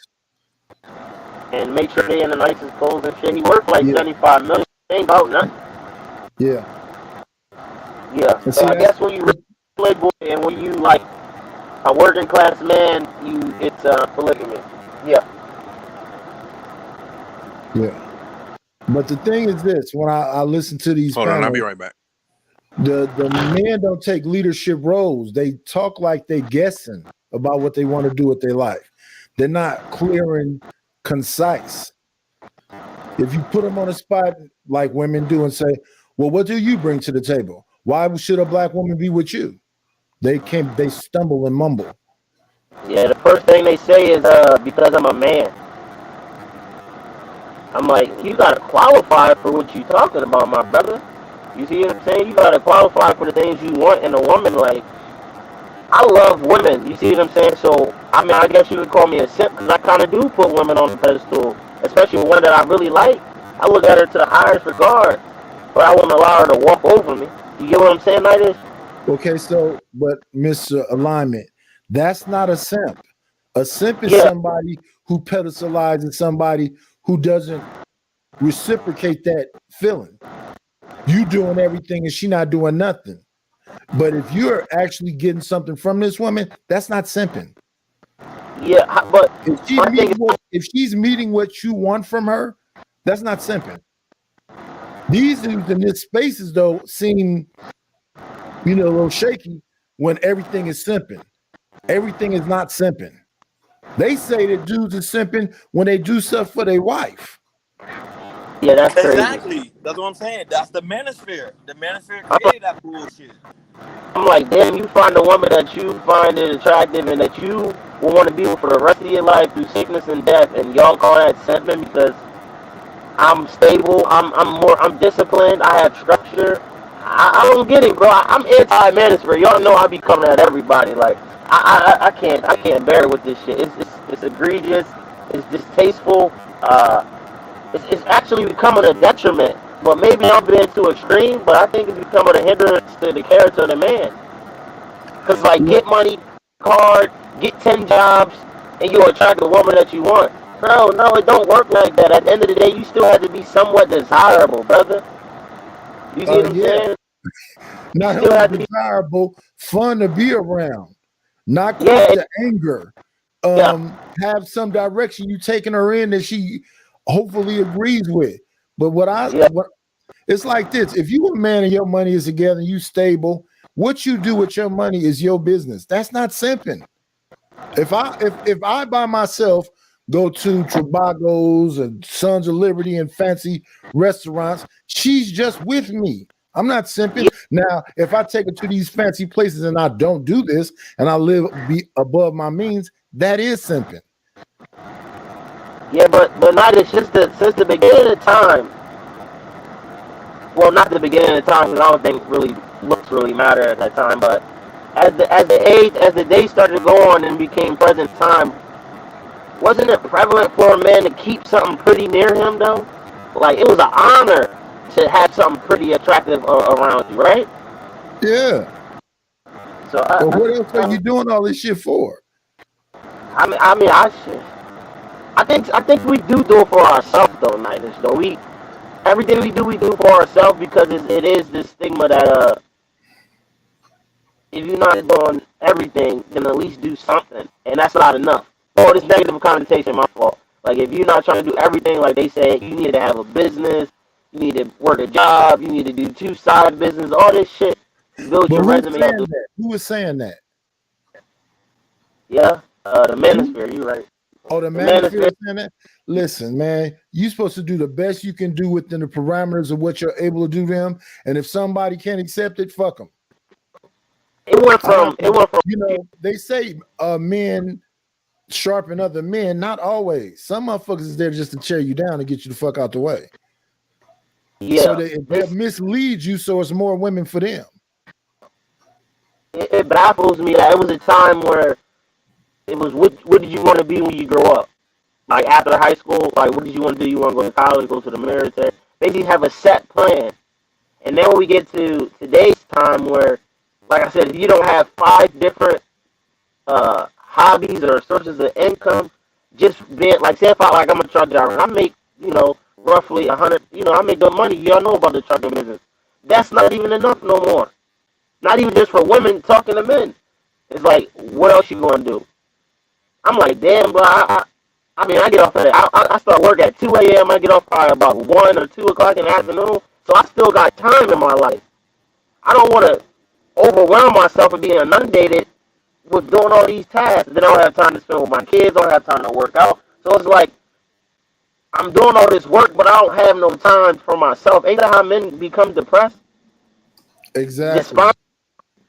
Because you're not taking time to yourself. I mean, if I land one damn job where I'm making a decent amount of money, in my favor, to me, like if you hear me, to me, not to you, not to Happy, not to Governor Ron, because I think that's where people get things conflated at because they want to go off other people's standards of money that makes them happy. You see what I'm saying? If I'm okay with making $90,000 a year. What if he okay with working at Walmart making $40,000?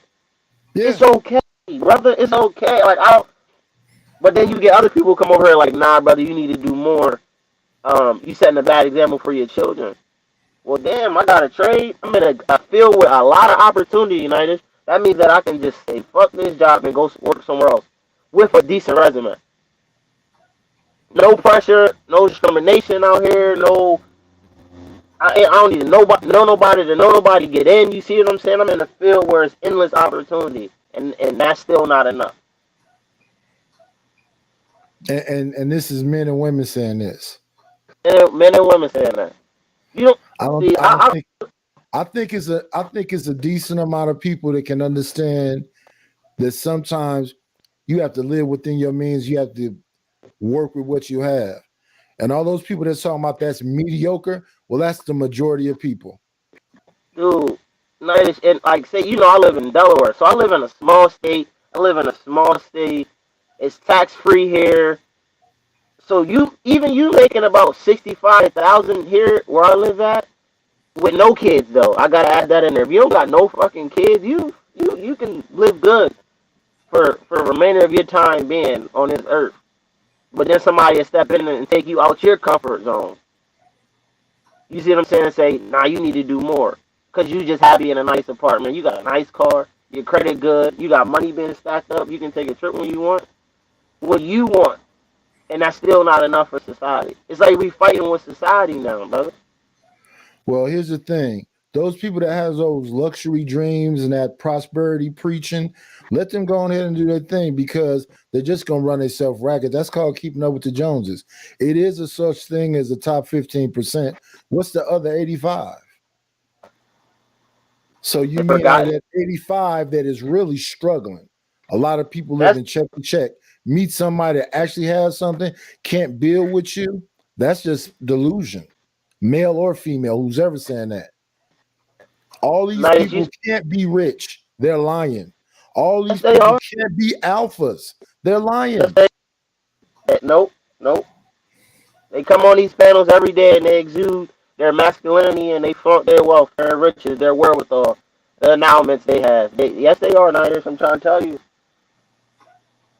Well, they're not alphas. That's too much emotion being shown. Alphas aren't emotional like that. Oh, really? Hey, you said it right. You said phlegmatic, right? Stoic. Yeah. Right? That's not yelling and screaming at people. I ain't rich enough to say certain things, Bill United, so I gotta fall back. I say shit like that, then I don't know what I'm talking about. I'm trying to sound smart. But it was a time that we was reticent because men was never this verbose. We was never this loquacious and long-winded when we spoke. I don't remember a time when back in the day when my papa was alive and my dad was in my life. I don't remember them talking this much. No, you just had authority, was masculine. They could give you a look and you knew what it was, right? Kept it at that. But nowadays, it's like I gotta go. Even with your kids, you gotta go into depth in your disciplinary actions. Oh yeah, well that's society pushing that. That's society pushing that. My father never talked to me as much as I talk to my kids. And I never asked my father as much shit as my kids ask me. They want to know every reason for why they're supposed to do something. But I explain it to them because I'm not my father. See, the pendulum with him was this way. Kids would be seen and not heard and a bunch of ass whoopings. And then I swung it back this way. No, I want to hear what you have to say. I'm going to build you up. I'm not going to say anything that's disparaging to you. Just let outside do that. So my whole time was, you a man, you should stand up to me too. If you disagree with me, that should be a conversation. So I'm a completely different person than my father was. Yeah, I think that's how I am too with my kids. Like, I want to hear why they upset. I want to hear what's going on in their mind. But at some point, I start to feel weak because it's like they try to use it against you too much because they know you're going to want to use it against you. So, and now I want to go back to the old traditional shit. Like, all right, now you taking advantage of me being kind. Because it was a time where I wasn't even able to talk. And I turned out pretty good for all the ass whoopings that I got from my mom. My dad didn't beat me. Of course, you know my mom was beating the hell out of us. And sometimes I felt as though that was out of just pure anger and emotion. It wasn't out of the disciplinary action. You see what I'm saying? You believe it or not, I don't beat my sons, Nighters. Yeah, I didn't do mine either. My kids barely ever got whooped. I just didn't. I don't feel it. And when I did it, I didn't like it. Yeah. And goddamn it, I be wanting too nice, but I just don't want to revert to that behavior because even though I know that I'm doing it for a disciplinary action, it feels like I'm like not overstepping my boundaries. Just that I shouldn't have to beat them just to get a message through. And that's where we talk about resentment and kids becoming rebellious and all of this built up trauma that they have, you know, from past experiences. Like some people get on these panels and say, "Oh, my mom used to beat me with an extension cord, with an iron and shit like that," and y'all laughing about that shit. How is that funny? Oh yeah, it's not funny because a lot of people, you know, deleted themselves after that type of stuff, and they know after beating, you set up in that room, chant to yourself, angry as fuck because you didn't understand why it was so extreme. It's a difference between discipline and abuse. Them damn race car tracks and all that other shit, big leather straps, switches. If you breaking skin and bringing blood to people, that's not disciplining them. Fucking getting blood clots in your nails, and don't let them hit you too hard. They might hit your private, hit your little wee, not little motherfucker swell up, and all you of see that. them. All of that. So that shit is not funny to me. I never laughed. It was pardon me. They was talking about it on Fight Club one day, and everybody just up there laughing, and I'm in the comments really going off because I'm like, yo, y'all laughing at the amount of abuse that y'all endured as kids. Y'all getting hit with everything else but a belt. You see what I'm saying? I can't. Well, see, that's the thing, though. That's about energy and frequency. Some people are, you know, like I look at it like this. Boxers who like to get hit. Yeah. The best boxers is like Floyd Mayweather, like Devin Haney, like Shakur Stevenson. They're trying their best not to get hit. That's the sweet science, to hit and not be hit. But it's some of them that'll punch themselves in the face and to stand there and let a dude punch them. That's crazy. That's something else. Yeah, I don't like That's getting hit. Completely else. I don't know about you, Knight. A punch in the face hurt, brother. Yeah, it hurt. I mean, but if you in the mix of it, you're gonna take it. But to be knowing that you're a professional and sitting there and letting somebody, you ever seen a guy who's put his gloves down and just put his chin out and be like, come on. Yeah. Yeah. That's what I'm talking about. What is that? People got to understand and then when I get up here and I be talking about therapy, they think I'm saying go sit in front of a psychologist or a psychiatrist. No, I'm talking about go outside, go bowl, go play basketball, go lift weights, go swim, go hunt, go do something other than being in that circle that got your mind fucked up like that. You know, another thing, get away from your mother. Maybe you need to get away from your sister. Maybe you need to get away from your wife. Whatever's that got you that fucking angry, you probably need to get away from it. It was said that the majority of people, when they're in public, that's always on their phone or have to be on some type of device while they in society, like when they out in public, that they suffer from an extreme amount of anxiety. You heard about that study? Yeah, like and the thing is this, that's attention. Yeah, yeah. So what is it when I get up in the morning, I'll lay down and I might turn the TV on for a second and close my eyes back.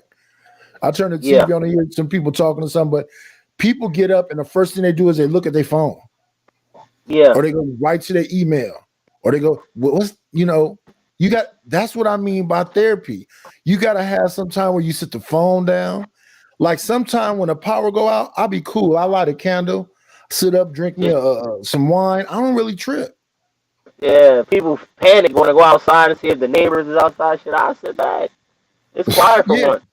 Whatever the fuck is gonna happen is gonna happen. And look, that just happened recently. They were talking about these balloons and aliens, and then the power went out and the Wi-Fi went out. I said, "Oh shit, maybe the aliens knocked down the Wi-Fi." I was in here but I was still sitting back with my candle, drinking my wine, because whatever's gonna be is gonna be. But it's a bunch of people who was freaking the fuck. Why is the Wi-Fi out too? I don't know. Maybe because the power's out. I don't know. That's how antsy people are. Yeah. Like when somebody lose their phone. Have you ever seen somebody they can't find their phone?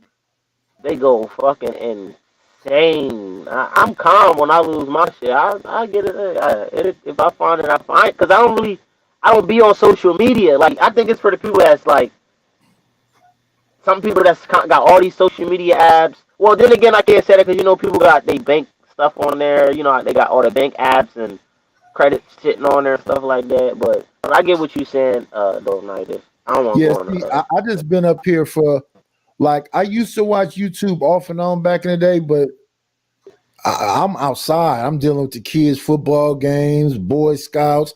You really sitting down and being still to be on there like now. But now I'm older and I'm trying to transition to getting some money from this stuff. And I get on here and I say, oh, so I just give me a YouTube account. They said, oh no, you need a Snapchat, you need an Instagram, you need a TikTok. I'm like, why? You need all that shit.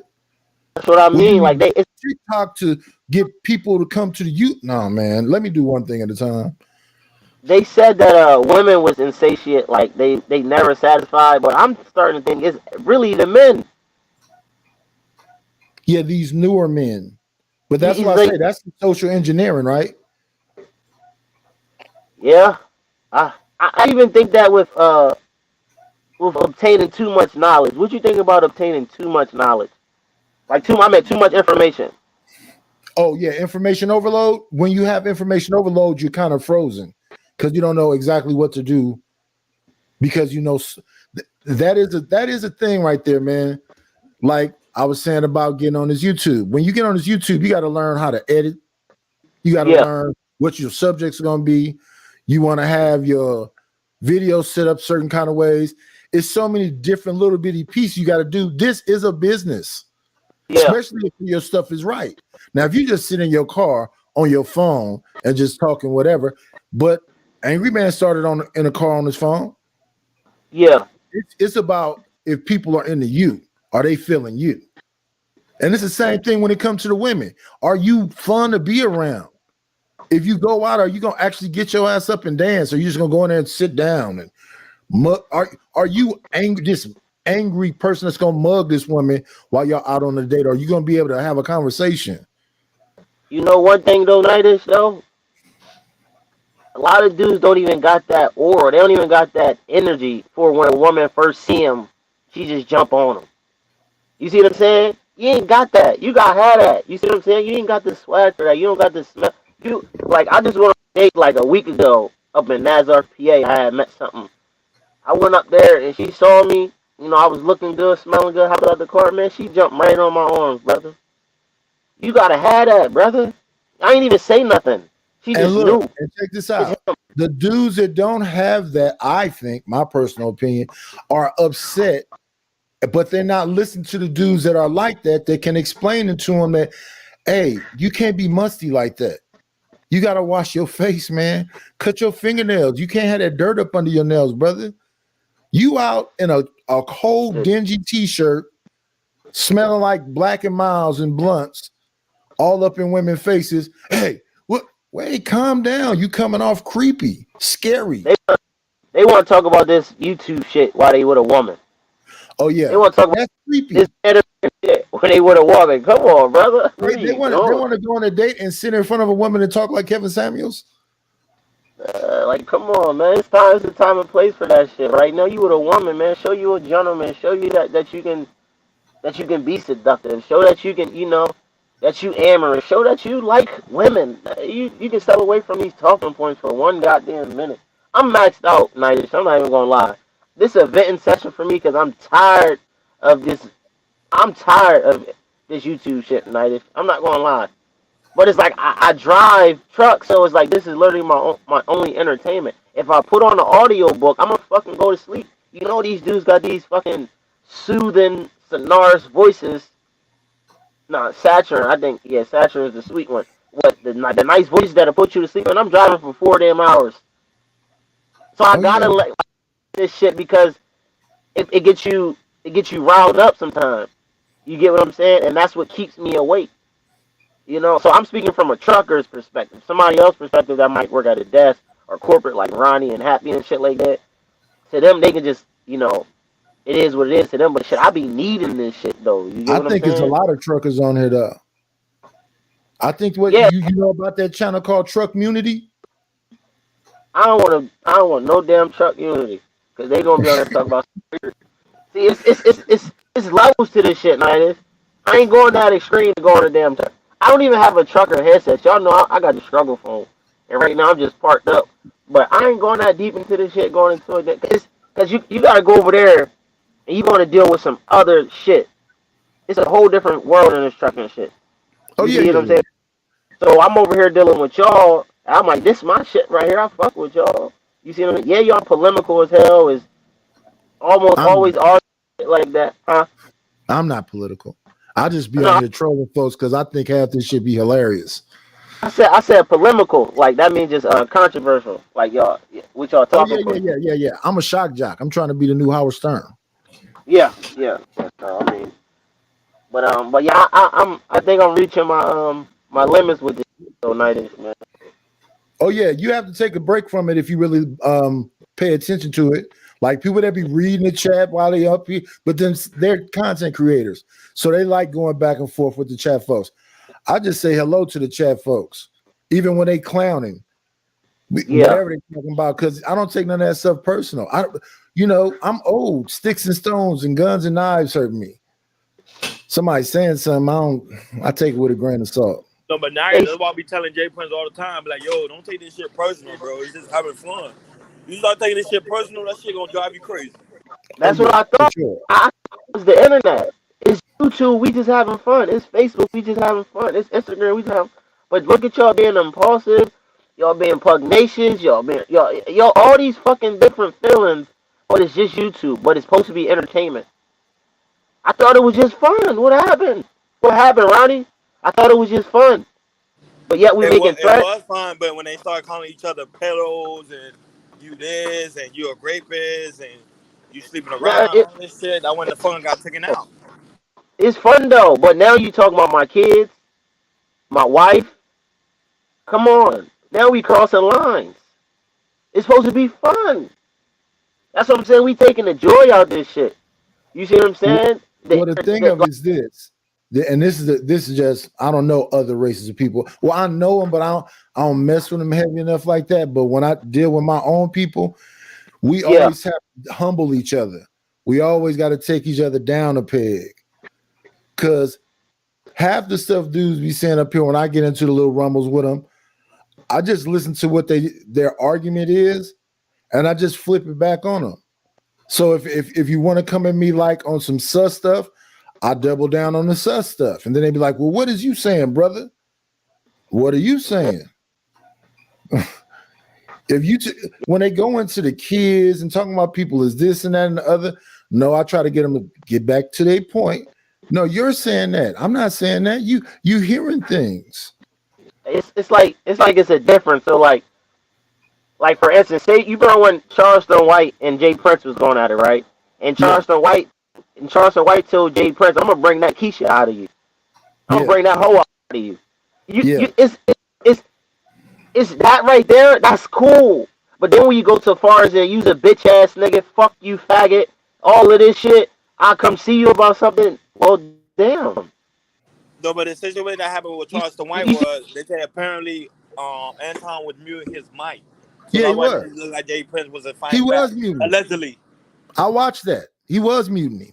Oh, so you say he was? See, yeah. I ain't paid that much detail to it. You know well, it wasn't just that either. He wasn't just mutinying. You know JP. JP will allow you to talk. And in that kind of thing with Charleston White, he wanted to have a yelling match.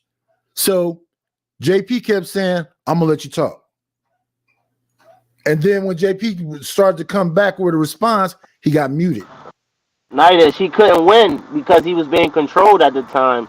Not being controlled as a human, but his moves on Anton's panel. He couldn't do anything. You saw what Anton was doing, little smirmy, repose shit, like the way he was doing. I'm peeping the play. I'm like, come on, Anton.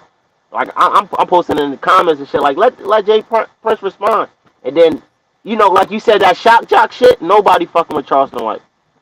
Nobody fucking with him. So Anton did, being a content creator and a businessman, he controlled the narrative. Yeah. If we all seen what we seen, because I know JP some shit. I know he had something he wanted to get off, but he just was being controlled. He didn't have the controls. Yeah.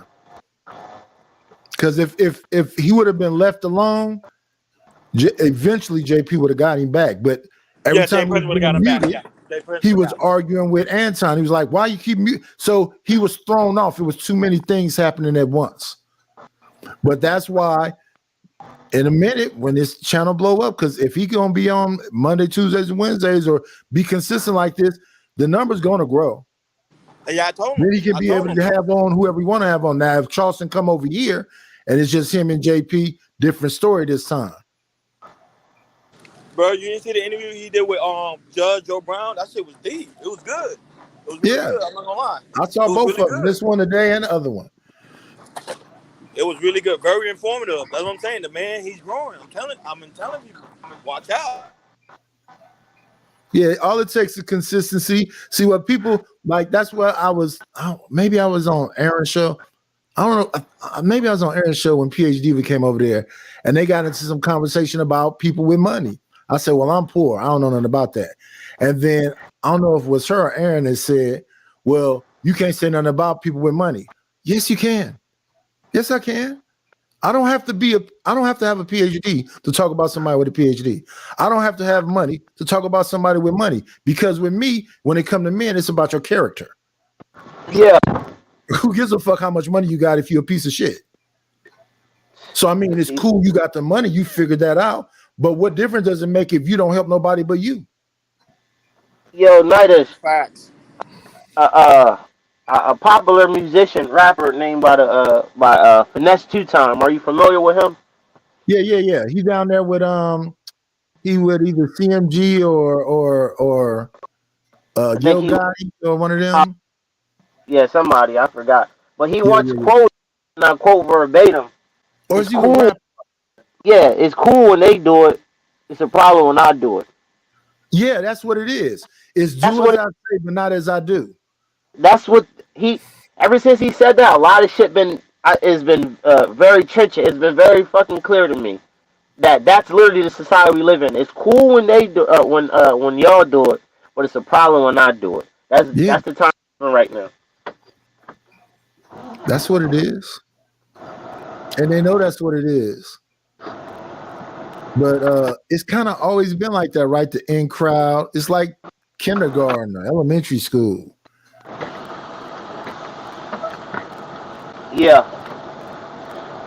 So like I guess the content creators is like the football players or they the popular kids. But it was always little pockets in school that was separate and different, and they was cool too, just in their own unique way. But you gotta have an actual personality. A lot of these people don't got no personality, they just got all the bells and whistles. Yeah. Them themselves, character and shit, and they not even cool. So what are you looking at? You're looking at a manufactured image.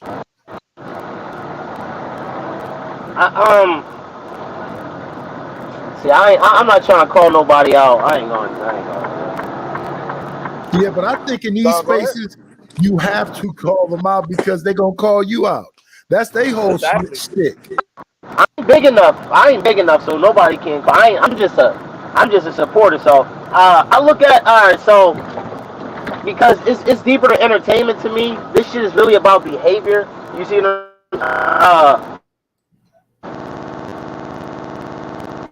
your mic is acting up again. He driving under underpass. He's by a bridge or something. Oh yeah, that figured his mic was going on. But now it is you were speaking some facts. Yeah, you gotta you can't convince me you cool when I can see all the nerd in you. I can see all the square in you. I don't care what leather jacket you put on or what haircut you get. You a whole nerd. Not saying nothing bad about nerds. And that's the other thing. There are cool nerds too. Then there are straight up nerds.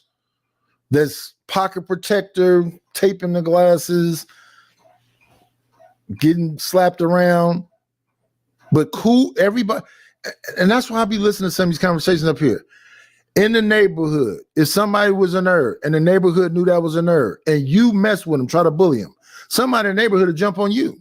We know he's a nerd. Why are you messing with him?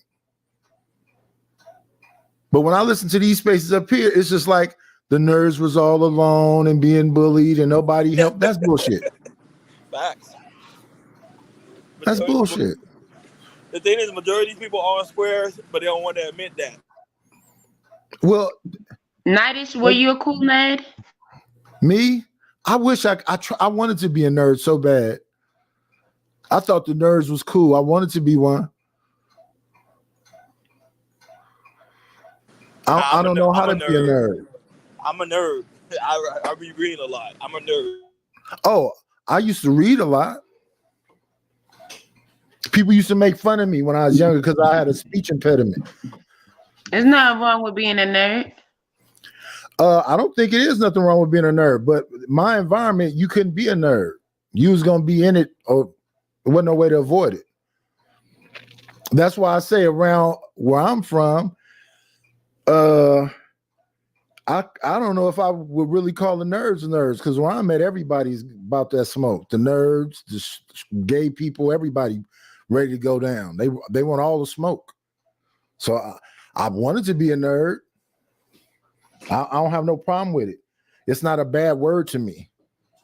It's just that when I think of them, I don't see the swagger in the game and all the other stuff that people be talking about.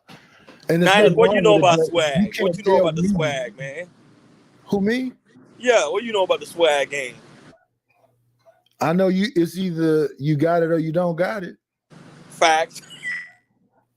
And a lot of these folks don't be having it. So I see a lot of like review type shows talking about people that's doing stuff. And I'll be like, well, how can you really like talk about somebody that is cool, that do got it going on? Because they may have a slip up. They taking all the shots. Of course they're going to miss some. But this right here, Nighty, this is a really serious question I want to ask you. So what is the biggest downfall in the black community? Like real talk, all joke aside. What is our biggest downfall? We don't And you've love been around for a ourselves. very long time. We don't love ourselves. Do you really think If, that's the? Do you really think that's the issue? yeah. Because if we're supposed to be the mother and father of civilization, the first and everything, and we taught all these other people how to even be civilized, why don't we recognize that in ourselves?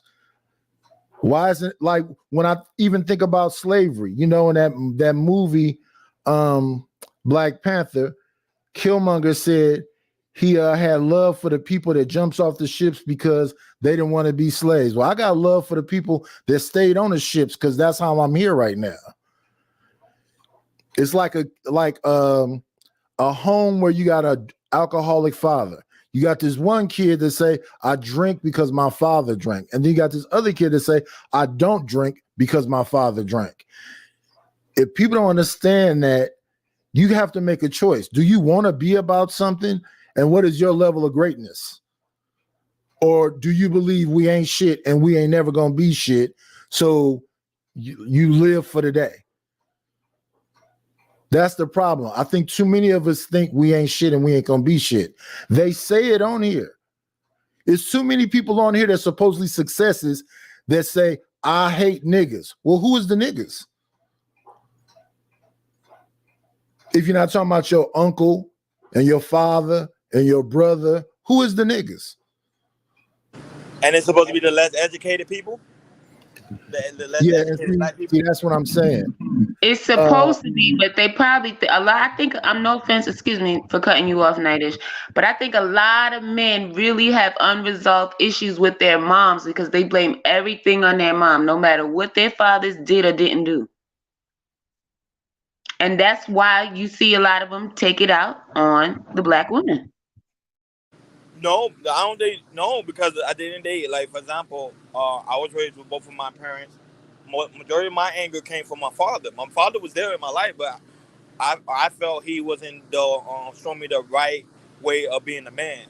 So I don't think we always blame our mothers. I don't think so. Majority of black men in America are mama's boys. But look at your situation. Could you elaborate? I mean, don't go too personal, but what was it about him that you felt he didn't really teach you how to be a man? What was it about him? He was mostly working because I'm a Caribbean type guy, so he was mostly working. So he always built his life because he didn't have his father growing up. So he got into fatherhood very young, so he only knew what he knew. I forgave him, of course, because I'm grown now. Me and him have a great relationship today, but at the time I was, I'm a child, so I didn't really know. So I always had resentment for him, even though he was there. Okay, so like me being a father, my thing with my father whole thing was about being some kind of player, about just sleeping with as many women as possible, drinking and partying and doing whatever. That man is 80 and his mindset is pretty much the same now. Yo, Ronnie. Yeah, go ahead. So you said that your dad was there and you're like present. You saw him every day and he worked and provided for you, Yes. and you still felt so that he felt somehow. Yeah, because this is the reason why. Because some of like I had homeboys who they really spent time with their father. Like they would go to like games, football games, sports. My dad didn't really do that. My dad was always focused on working and providing. He didn't really do too much as a father, like spending time with his kids. Nah, because he didn't know how to do it because growing up, his father never did that for him. Even though his father was around, but his father pretty much disowned him, something like that. So my thing is, it's so much pressure on dads, man. It's either we be there or we don't be there. It's like it's no in between for us. It's like if you there, then I mean that you doing everything. You at daycare, you going to ballet, you going to baseball, you going to karate, you at every PTA meeting, you that. But if I'm working and I'm making sure that you got a nice home over your head, you got food, you got all the fucking shoes and game systems and everything you want, it's still no win for me. So I asked for what? So what? Like that's where I'm a bit despondent at, because it's like, damn, so what do I'm supposed to do? How can I be halfway in between this fatherhood shit? Because it's like y'all want us there all the fucking time, but then No, we gotta go. alignment. Nuh-uh. Listen. You do what you do. That's your personal choice, right? So that's why I said first about my father, then it's my parenting when it came to me. I'm at all the baseball games, the swimming practice, STEM, PTA, fundraising, auctions, all the shit, right? My kids act like I'm the worst piece of shit ever. Really? See, that's a all I difference. did was encourage them their whole life. I've been in their life since they came out the vagina. I've been there the whole time.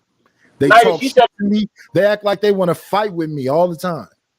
you said you went to Damn, every sorry to event. hear that. Everything.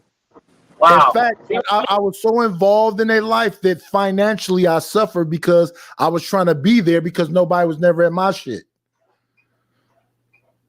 Because I do construction, right? So I could be in the middle of a job. I got to stop in the middle of the job. It made the jobs be longer because I'm trying to be at all these different places and make it a point to be there. But they don't see that as I did some wonderful thing. They talk shit to me. so Ronnie, where's the win? Where's the grace for men in these situations? Because damn it, your dad was working and he wasn't making your games, and Nidus was being there for his damn kids at every event, and they shunned him. They debased him. They defiled his character as a father to the But point look, that they. Thing is, that's a tough question. That is a tough question. I'm being honest with you. It even kind of hard for me to actually answer because at the same time, like I said, I forgave my father. But sometimes you gotta understand something. Sometimes the mom will put something in your head as a child, and then you hold that resentment for your father. So that's also can play a big part too. Because my mom used to tell me stuff about my father, about he's out there, he's a Rolling Stone and this and that. So that used to be in my mind and in the back of my head. So black women, I always gotta be very careful for black women when you talk to your kids You know, because anything you tell them, they're gonna receive that. We'll talk. Ronnie, Kevin Samuels, he used to ask the women, because they used to say that, like, oh, my dad used to engage in debauchery outside of my mom and shit like that. So I grew some type of disdain towards him. And Kevin Samuels will be like, well, what does him dealing with other women have to do with your relationship? It's like you looking for something to be mad at the man about. And he was there. But all you cared about is him stepping out on your mom. But he still was there for you. I mean, I know it sounds crazy me putting it like that, but I'm just trying to make it as clear as possible about what I'm saying. No, it makes clear, but remember you got to keep it in mind. If you're a child, you don't really think like that. Now I'm of age, of course, so now I understand the whole image of manhood. But back then I didn't because I was a child. I was just pretty much going whatever my mom said and what I saw, and whatever I saw within the community, especially the place I was raised around. I seen a lot of kids that didn't really have their father. Yes, my father was there, but it seemed like he was still distant. You get what I'm saying? That's where I'm coming from.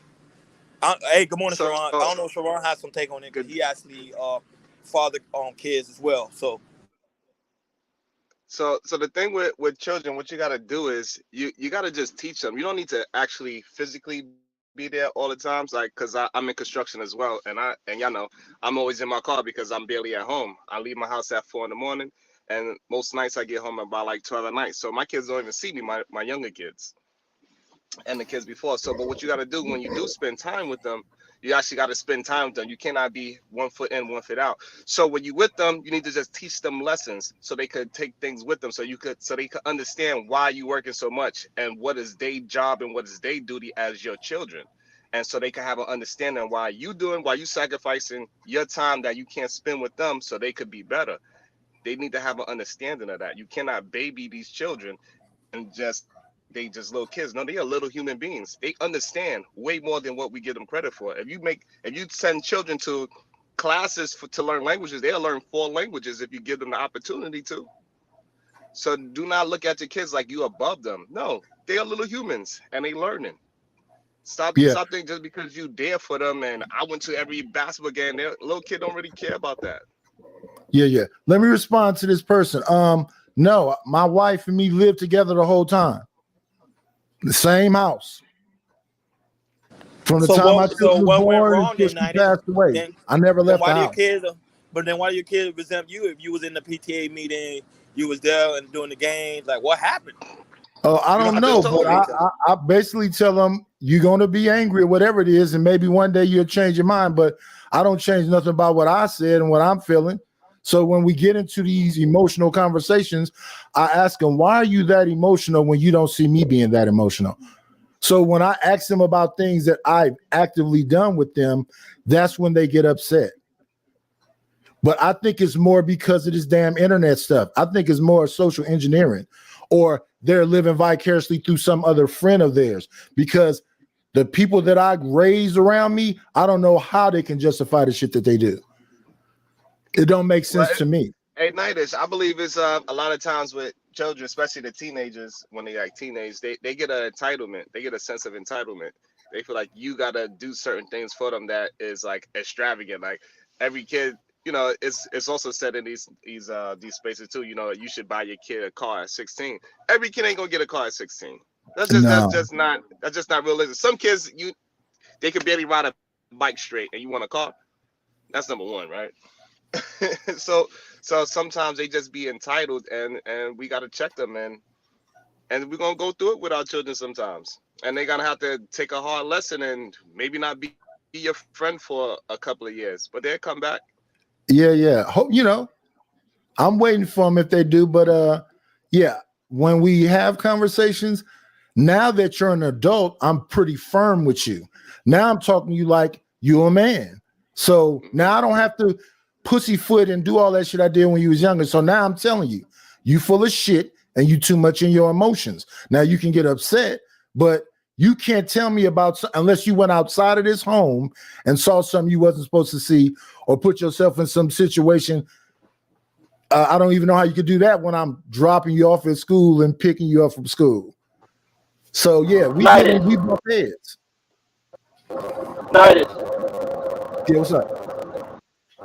How does it feel to have that burden off your shoulder of not being like that? You don't got to pussyfoot around no more and coddle your grown ass kids about their feelings. I like to get stuff off my chest so I'm not walking around upset about it. But at the same time, I don't like when things I do don't work. I don't like when stuff I do don't come together.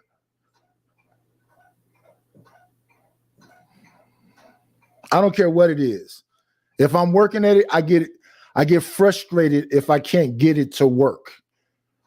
And people that know me know that about me. I'm coming to try to solve a problem. I'm not coming to exacerbate or escalate it.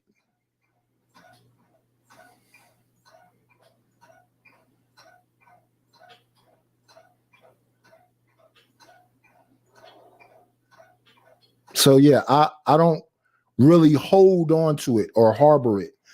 But when I look back on it, I'm conscious of the fact of the attitudes and everything else. But I would think that life will let them see that you are not going to be perfect. All you can do is your best, and hopefully your best is good enough for you. That's a fact. But that's another thing, nice too. I think we as men, I think we gotta stop telling men they're emotional. We gotta allow men to express their emotion though. We got to, because right now we telling men you can be emotional. You can be. That's not what I'm saying. When I say over emotional, what I'm saying is quick to anger. Why are you quick to anger? Especially if I'm raising you and you. My whole thing was I'm a different person than my father was, so I wasn't beating on you. I wasn't yelling at you. So why are you quick to anger? Why are you bucking up at me like you went through some kind of beating or you went through that in this home? Well, why are you raising up in your mother's face? Who do you think you are? Well, that's what I mean when I say over emotional. You got to have some kind of standards. You got to have some kind of plateau that I can't do this. When I was younger, I don't care how far I was off in the streets. It was certain things I just was not going to do. When it's a difference from being emotional and having emotions, right?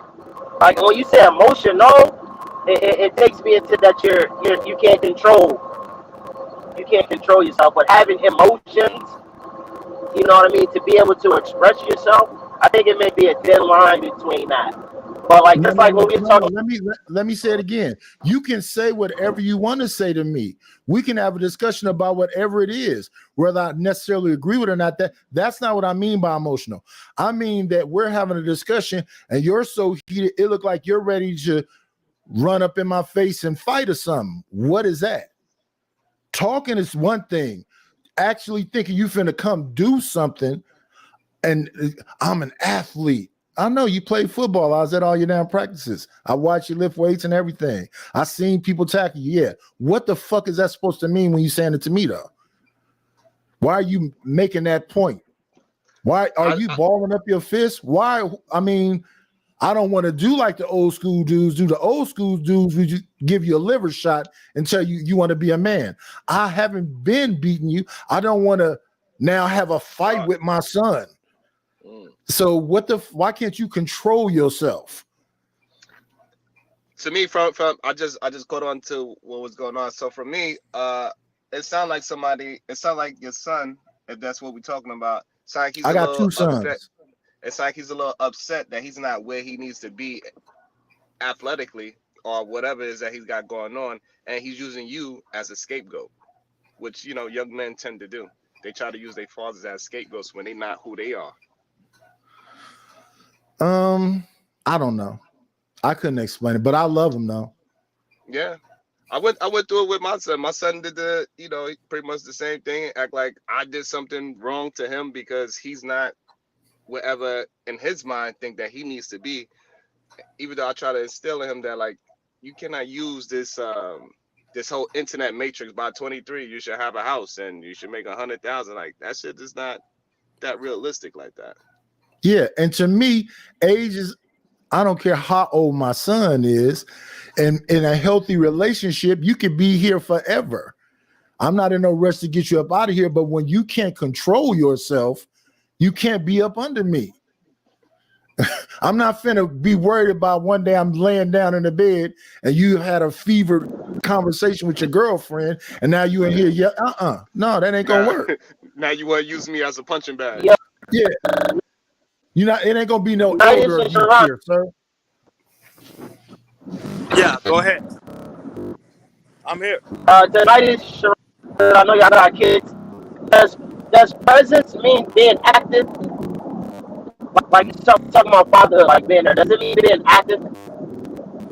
What I think about like I was saying earlier, that I think children mostly respond to fathers that are teaching them something, not necessarily being there all the time. Because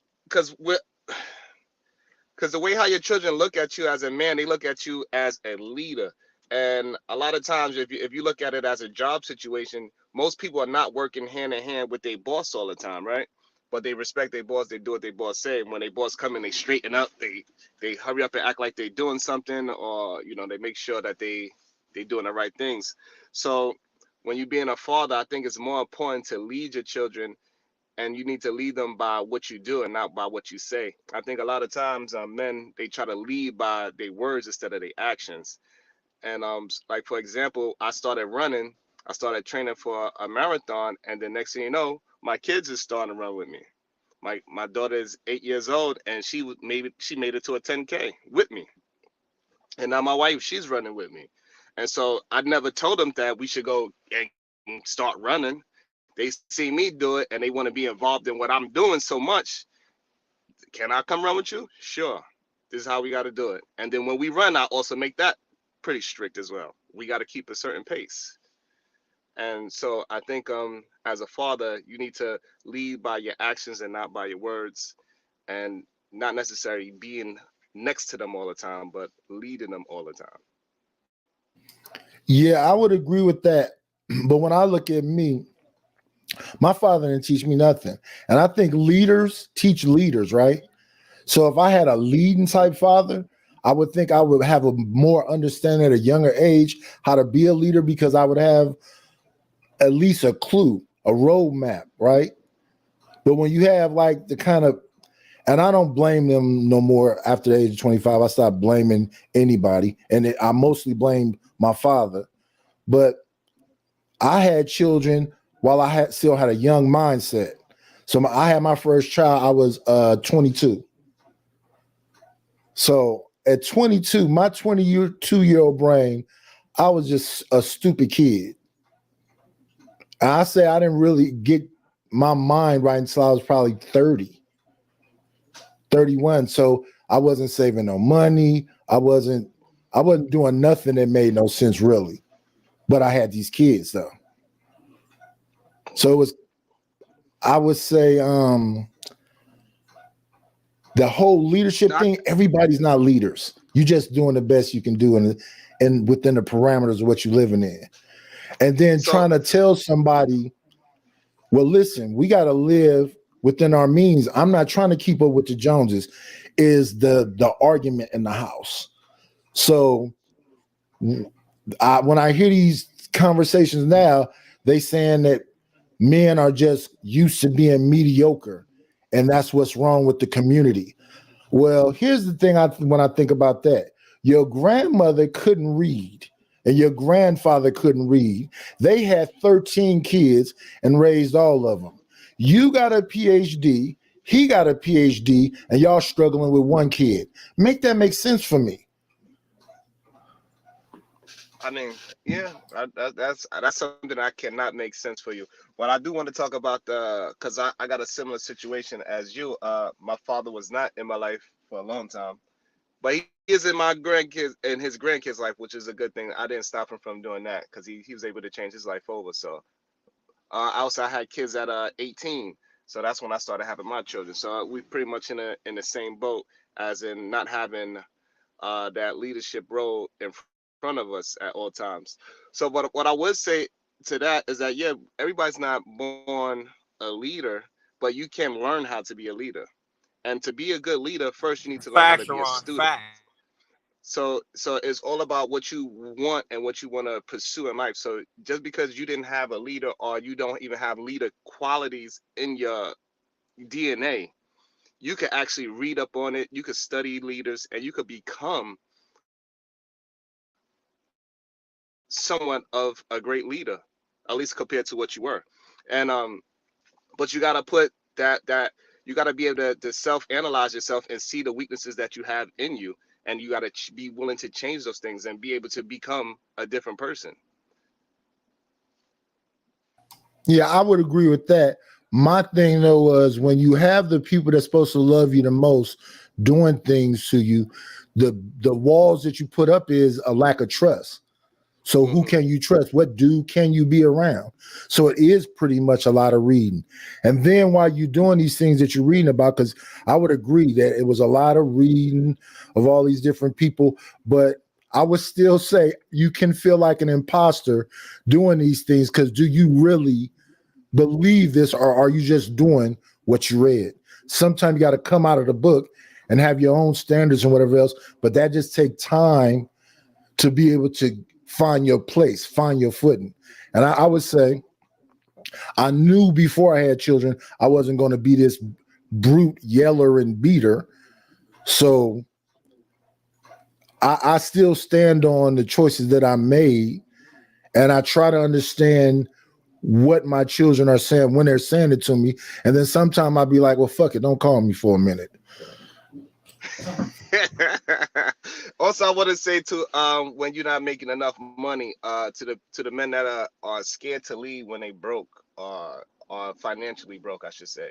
Or kids, it doesn't matter to have money, of course. However, we see it all the time that these wealthy human beings, they love their mama and they love their parents, even though they was broke as hell all the time. So you got to get out the embarrassment of trying to say, oh, I'll do whatever I can to just buy my kids something. You got to get out of that whole mentality. You need to explain to your kids, this is where we at and this is where we going. This is another thing with the leadership thing. So you could tell them, you could tell your kids, like, we ain't rich, but we're not poor neither. We are moving in a certain direction. And as we move out through the years, we get better and better. We're gonna get to the Jordans eventually, and they will appreciate the things that you do more if you be more honest with your children. Stop trying to live a lifestyle in their eyes that you cannot actually keep up, because all you're gonna do is create stress in your life trying to get them these Jordans that you know you can't afford, buying them $200 pair of sneakers, and you got on, Payless shoes. It ain't gonna really work out. Like, that's just not gonna work. So that's another thing with leadership. You got to be the leader. If you in a company and you try to run your company, you cannot act like you're $1 million company where you only making 100,000. It's just what it is. Exactly.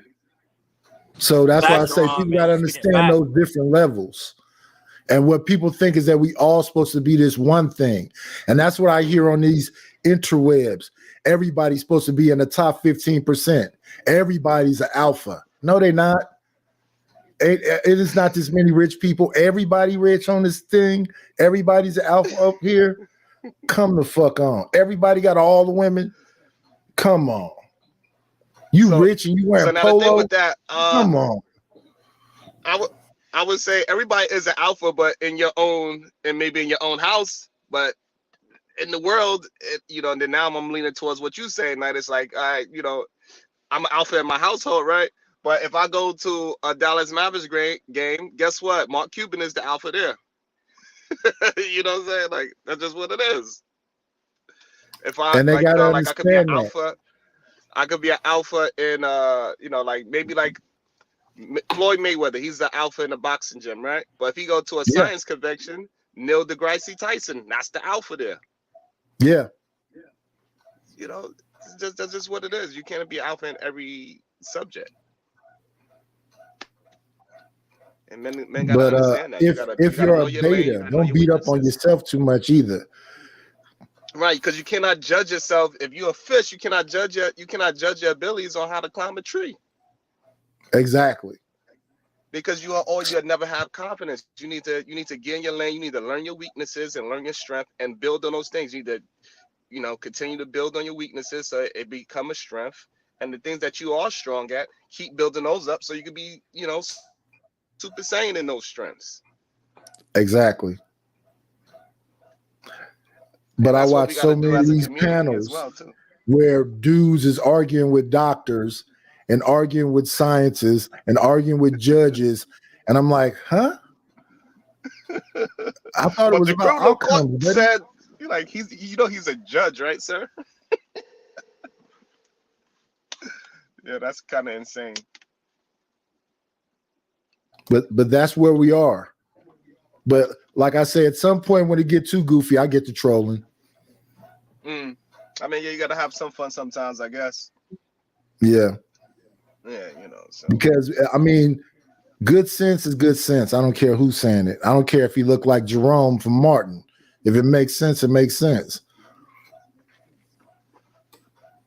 Damn, you didn't say Jerome from Martin. Damn. He said Jerome from Martin. Like he was a real life. Well, he was. No, but y'all speaking truth about fatherhood, and I think that's why it's very important. But I want to ask y'all too, what y'all think? What's your idea about black women needing fathers in the home? Like, what are y'all thoughts on it? Say what? What you mean? About black women needing fathers in the home, like black little girls. What's your idea about that? I mean, children, period, need fathers. Yeah, in general. I'm asking like a general question. Because you know how the studies show that black fathers are not in a black girl's lives, quote unquote. So I just want to know your guys' thoughts. Well, I have a daughter too. She's the oldest. You're supposed to be her first boyfriend. You're supposed to let her look at you so she knows for what to look for in a man. So you want to be, like I said, not quick to anger, decisive. You're supposed to be an example to her. But I don't like this princess thing that I see some dads doing. I don't know what that's about. But yes, I played with dolls with her. I read books to her. What? They had you putting on a skirt to take pictures with your daughter too? Yeah, I can't. They don't got skirts my size. No, but I'm saying they say that's masculine. They say if you do that for your baby, Who is they? Society. You don't see what men doing with their baby girls, putting on little tutus and taking pictures with them. So I would say this. I'm definitely not putting on no makeup or any dresses with my children. Yes, you gotta push her. If any one of my daughters was to ask me to do that, I would explain to them why their father would not. I don't believe any of my daughters would ask me to do that anyway. But if they was to ask me that, I would explain to them that is not in a man's place. That is not a man's place to put on feminine attire and to move feminine. No, in my household, it is a distinctive. It is men and it's women, and each one has their own roles. Interesting. And also, I think another thing with children, people need to understand that your kids should be pushing back on your rules that you set. They should be inquiring, why do we do this and why do we do that? And as long as you have answers for your children, do not be mad at your children because they're inquisitive, because your children being inquisitive shows that they have intelligence, that they're not just going to just be sheeple and just follow whatever crowd. Like they see 10,000 people walking this way, they go, oh, I guess this is where we're going. No, you want your child to be like, why the fuck is all these people going that way? You don't want them just following the crowd. So you need to encourage your children to be inquisitive and have the answers for your children. That's what being a leader is really about. So you don't beat your kids. You don't beat your kids. No. You don't discipline your kids. I do not abuse my children, no. Because I don't understand. So people like that whole beating thing, right? So if you hit a dog, right, you beat your dog, they call that animal abuse, correct? That is correct. Yes. So why when you hit your child, it's not considered child abuse? That's crazy to me. When you physically hitting somebody, that is abuse. That's because because most likely you ran out of vocabulary to explain to that thing that is frustrating. Whether it's another human being or it's your child or your dog. You ran out of vocabulary. You need to work on your vocabulary so you can express yourself, even when you're in anger. And most of the time, people get angry because they cannot express themselves. So how do you discipline your child? Just by verbal talking? I discipline my children by me being disciplined in the first place, because children are not going to jump outside of what their parents doing. So if my child see me or they see the things that I do, they automatically going to move a certain way because I'm moving a certain way. I don't have to always correct every single thing that they do because I'm moving a certain way. And then so they're going to understand how I move, that they need to move that way. If I get up in the morning and I get dressed, guess what? I say I'm going outside. My kids is not going to go outside with the clothes that they wear. They're going to let me get dressed. I don't have to tell them to get dressed because they see how I look and how I present myself. They want to look the same way. When I'm talking outside in the street and I'm moving a certain way and I speak to strangers, they are paying attention how I speak to strangers. So they want to speak Italian. They want to learn more vocabulary. They want to learn words.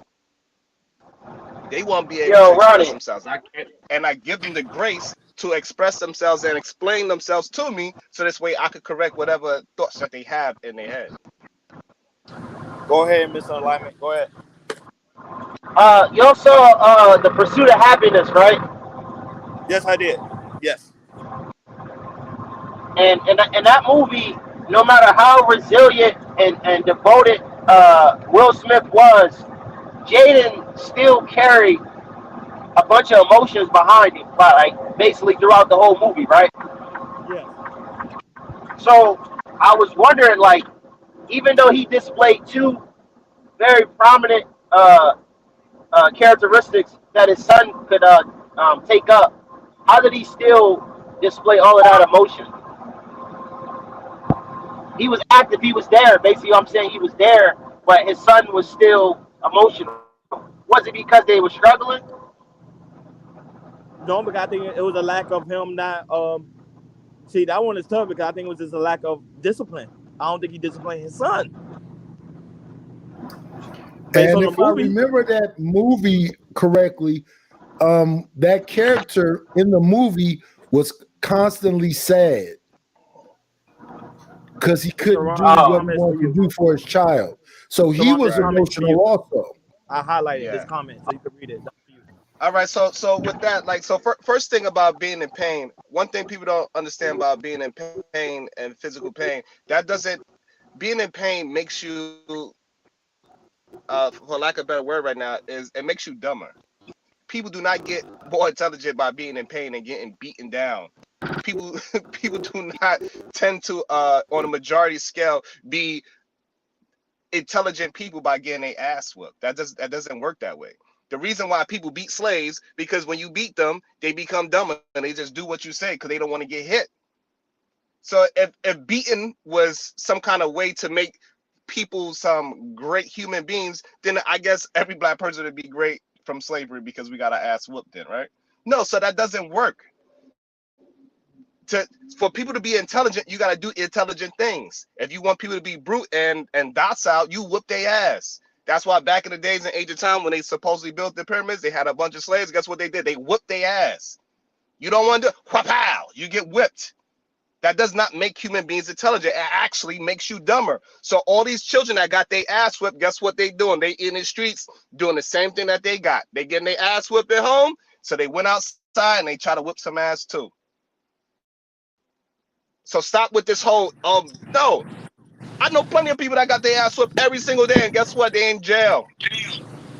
And guess what? When they get locked up, they trying to fight the CEO too, because they never fucking learned. 50 Cent said it best. I felt the burn of the shells, and I still won't learn. How many people we know that got shot more than 5 times? Every motherfucking rapper got shot. They still doing the same thing. Pain does not bring no intelligence into your children. If you want your children to be intelligent, you need to do intelligent things with your children. You need to have conversation with the children. Stop telling your kids, I'm the daddy and you need to do what I say because I said so. No. But Sharon, you don't see what's going. But Sharon, you don't see what's going on in the black community. You don't see how the kids now are attacking teachers because of lack of discipline. None of them are being disciplined. Some of them need to get their ass beat. I'm pretty sure that all those kids that did that, 90% of them got their ass whooped before. And that's how they learned how to be violent, because they get violence done to them. Because if they was intelligent enough, they'll be able to use their words to outsmart the teacher and explain things to that teacher. Why I need my phone, or why do I need this? You know what, ma'am? If you take my phone, you're gonna have to speak to my parent.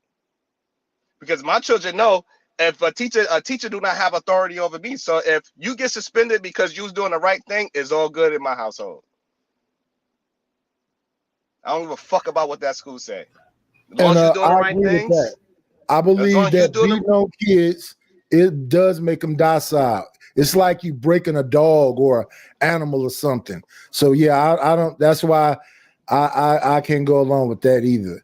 And yeah, I'm pretty sure that them kids is doing all that fighting is getting their ass beat somewhere.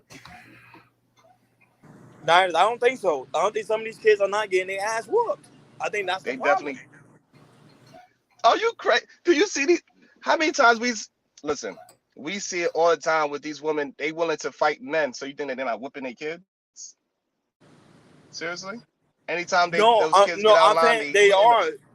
They are, because like for example, I used to get my ass whooped, and look, I became a decent human being. I think it's two sides to every story. No, it's not two sides. So just because you survive, so I want to talk to that. Just because you survive something doesn't mean that that's good for the majority. There's a lot of people that got shot and they survived. So they should say, well, you know, I was in the hood, I got shot. So if you get shot, it's okay. No, it ain't okay to get shot. Just because you got abused doesn't mean it's okay. It's not okay that you got abused. You survived it and you became a human being because you had the mental fortitude to keep on going. Cool. But the majority of human beings are not going to be that way. Whooping your kid's ass make them dumber. And it's proven a fact. This is not even me just talking to be talking. This is scientifically proven. And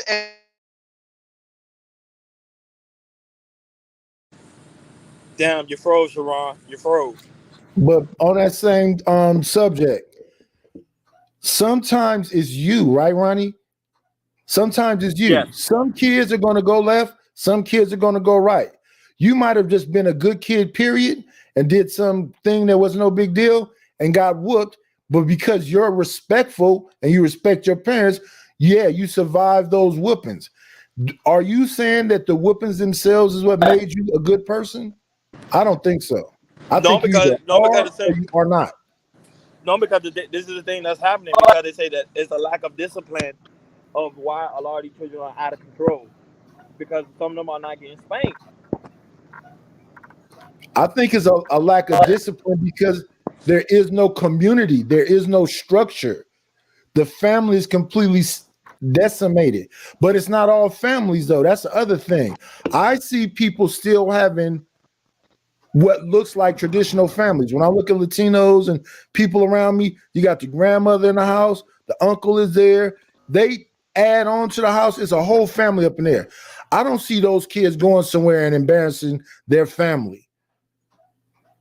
So since the whole family is broke down, and then we got stuff like this where everybody on here all day is talking about, I'll pull up, I'll smoke. It's garbage in, garbage out. Does that make sense to you? If you wake up in the morning, the first thing you turn on is NBA Youngboy or Young Dolph or one of these people talking about kill, kill, kill, murder, murder, murder. And then, like I say, the music nowadays, TV nowadays, what's the biggest shows? Power, Snowfall. What's the music? Gangster stuff. Then you look at the women music. That stuff is talking about spells and dimensions. What is these people intaking? What are they looking at on their phone? Who are they listening to? Who's influencing them? I don't know. You make a good point, Nyers. I'm not gonna say you and Sharon making good points, but it's just, I don't know. I gotta do more research on that. Like Sharon said, it's already scientifically proven. I'm gonna look into that. That's the best way. That's how. And there we go. And this is why you have to be able to communicate, right? Because at least you spark the conversation and the thought or process of somebody even searching. So the same thing with your children. When you have these back and forth conversations with your children, you're able to express yourself properly to your children without whooping their ass. It ignites things in their brain to start thinking and how to communicate back and forth. So if your child is acting out, you talk to them like, listen, in this household, in this family, we do not act this way. Why are you angry to hit your sister? And then they will try to explain themselves. They will try to look for vocabulary to explain themselves. The reason that people get frustrated is because they do not have the vocabulary to express themselves. Yes. They said that's soft parenting. That's considered soft parenting. No, that's not soft. That's parenting. considered It's intelligent parenting. You could call it. All right, cool. That could be soft to. Yeah. So that I don't know. Society deeming that soft parenting. Right. I understand what you're saying. You're saying that that's considered soft parenting. What I'm saying is this: hard parenting is not working. It don't Almost work. every black child got their ass whooped. So we got to stop acting like because you abused your child and your child made it through that's the right thing to do. No, it's not the right thing to do.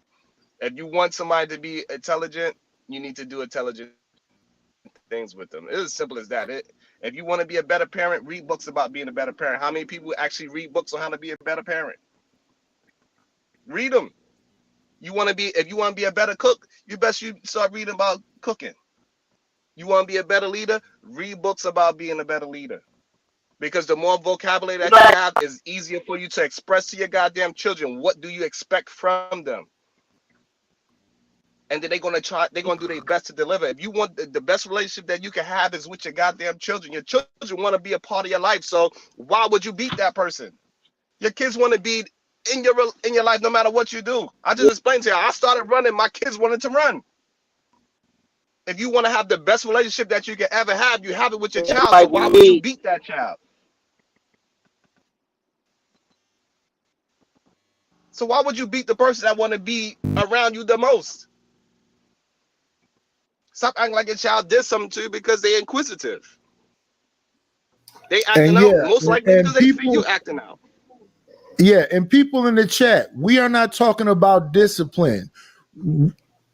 We're talking about abuse. We're not talking about, you take their games from them, you take their phone from them, you let them stay in the room. They don't get to go to their friend's house. You're not going to go to the movies this weekend. It's discipline is not, there's two separate things. We're not saying you're not supposed to discipline the kids. We're saying you're not supposed to physically beat them like slaves. No, but 90s, some people might say that's abuse now if you tell your kids not to go to the movies. Because they say, why are you telling your kids not to go to music? To movies. Oh, because you have to earn things. Go to the movies. Nope, you have to earn things. Right. This is a merit. This is a merit conversation. Earn is a key word, because when you install a system of earning things in your household, they be more prideful to do things. So it's just like getting a paycheck. If somebody give you money, most likely you'll just blow that money fast. But if you earn that money, you're gonna treat it with responsibility because you know what work you put in to get that. So you gotta teach your kids how to earn your respect, how to earn how to earn their positions in life, so they won't have any resentment. They know that they didn't make the basketball team because they didn't put in the fucking work to earn the spot on the basketball team. Maybe somebody is better than you, son. Maybe you're not as good as an athlete you think you are. Maybe you're not as smart enough to win the fucking spelling bee, my child, because you need to put in more work. You need to earn it, not just get a fucking participation trophy. These are the things that we have to communicate. So when you whip your kids, what do you think you teaching these kids? When you whip your child because they did something wrong, what do you think you teaching them? And then here's another thing. Respect. I think when you whip your child, it is the respect. Because I'm beating them. So you mean to tell me if I come and punch in your face, that means you respect me the next day? You know, sometimes that does happen. Well, for me, no, I'm gonna fight you back. But I'm just saying, sometimes that does happen. Like people, you remember, we're not talking. All right. So Ronnie, all these conversations, we always talking about the majority. We're not talking about the sometimes. If you hit somebody, they're gonna meet you with that same aggression. Most. That is correct. That is correct. Yes, that is correct. Yes. So when you meet your children with aggression, what you are teaching your kids is aggression. If you want to get something in life, you need to oppress the other person. You need to whoop them into shape. That's what you teach them. Sharon, there's a comment for you. You can read it. About you. Somebody's asking you a question on this right here. I highlighted for you. Yeah, I can't really see it. I'm on the phone. It says, no, Sharon, is Lawrence not physically disciplining them. Y'all are definitely talking about abuse and discipline. Y'all just have to add context because y'all are speaking in absolutes. Nothing is absolute. Just because bullshit. It's absolutely that's bullshit. Now there's absolutely it is absolutely factual that if you beat your kids, you are making your kids dumber. There is a fact. This is an absolute fact. You beat your kids, you're making your kids dumb. Simple as that. So you want dumbass kids? Keep beating your kids. Keep doing what you're doing. That's it. It ain't no fucking two things could be right at the same time. No. Stop beating your fucking kids and learn some goddamn vocabulary. Be a better fucking parent.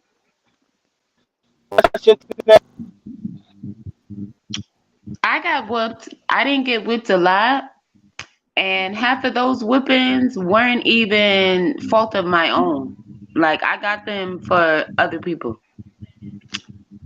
And it's sad. As much as I didn't get a lot, I got them bad. And a couple of them I got by choice because it was either that or get on punishment. I'd rather take the ass whoop and get it over with, you know? It's sad. It's sad. It's sad. And so I didn't raise my children like that. You know, and regardless of what, there are going to be things, whether you like it or not, that your children just are going to do or want to do. And as much as they talk to you and tell you they're always going to tell you everything, and as much as you raise them the way you thought was so perfect and so much better and all that, it doesn't mean they're not going to disappoint you. Yeah, that's a part of the game too. But what it is this though. You have to be at peace with yourself that you did the best you could do. Exactly. You have to exactly.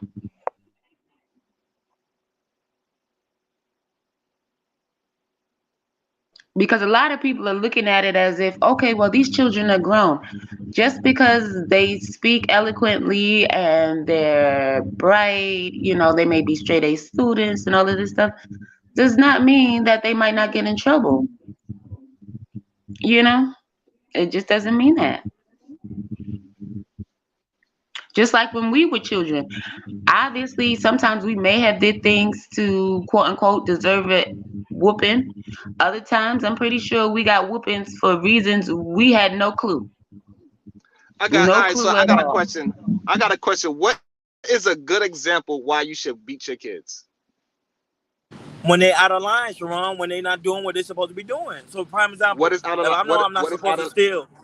What is prime out of example line? right now. I'm gonna give you an example. Let's say if I go to a convenience store, I go in there and steal like a bar of candy as a child, and I know it's wrong because my parents tell me, hey, don't go in the store. Make sure you don't take anything unless you pay for it. But I go ahead and take it. I go home, and my father or my mom see me with the candy and say, hey, where you got that from? Oh, I found it somewhere. They know I'm lying, so I need to get spanked. All right. So first of all, let's give an age group. What age are you? Let's say 10 years old. 10 years old. 10 years old. You probably shouldn't be going to the store by yourself. That's number one. Number two, it's a lesson. It is a lesson in that.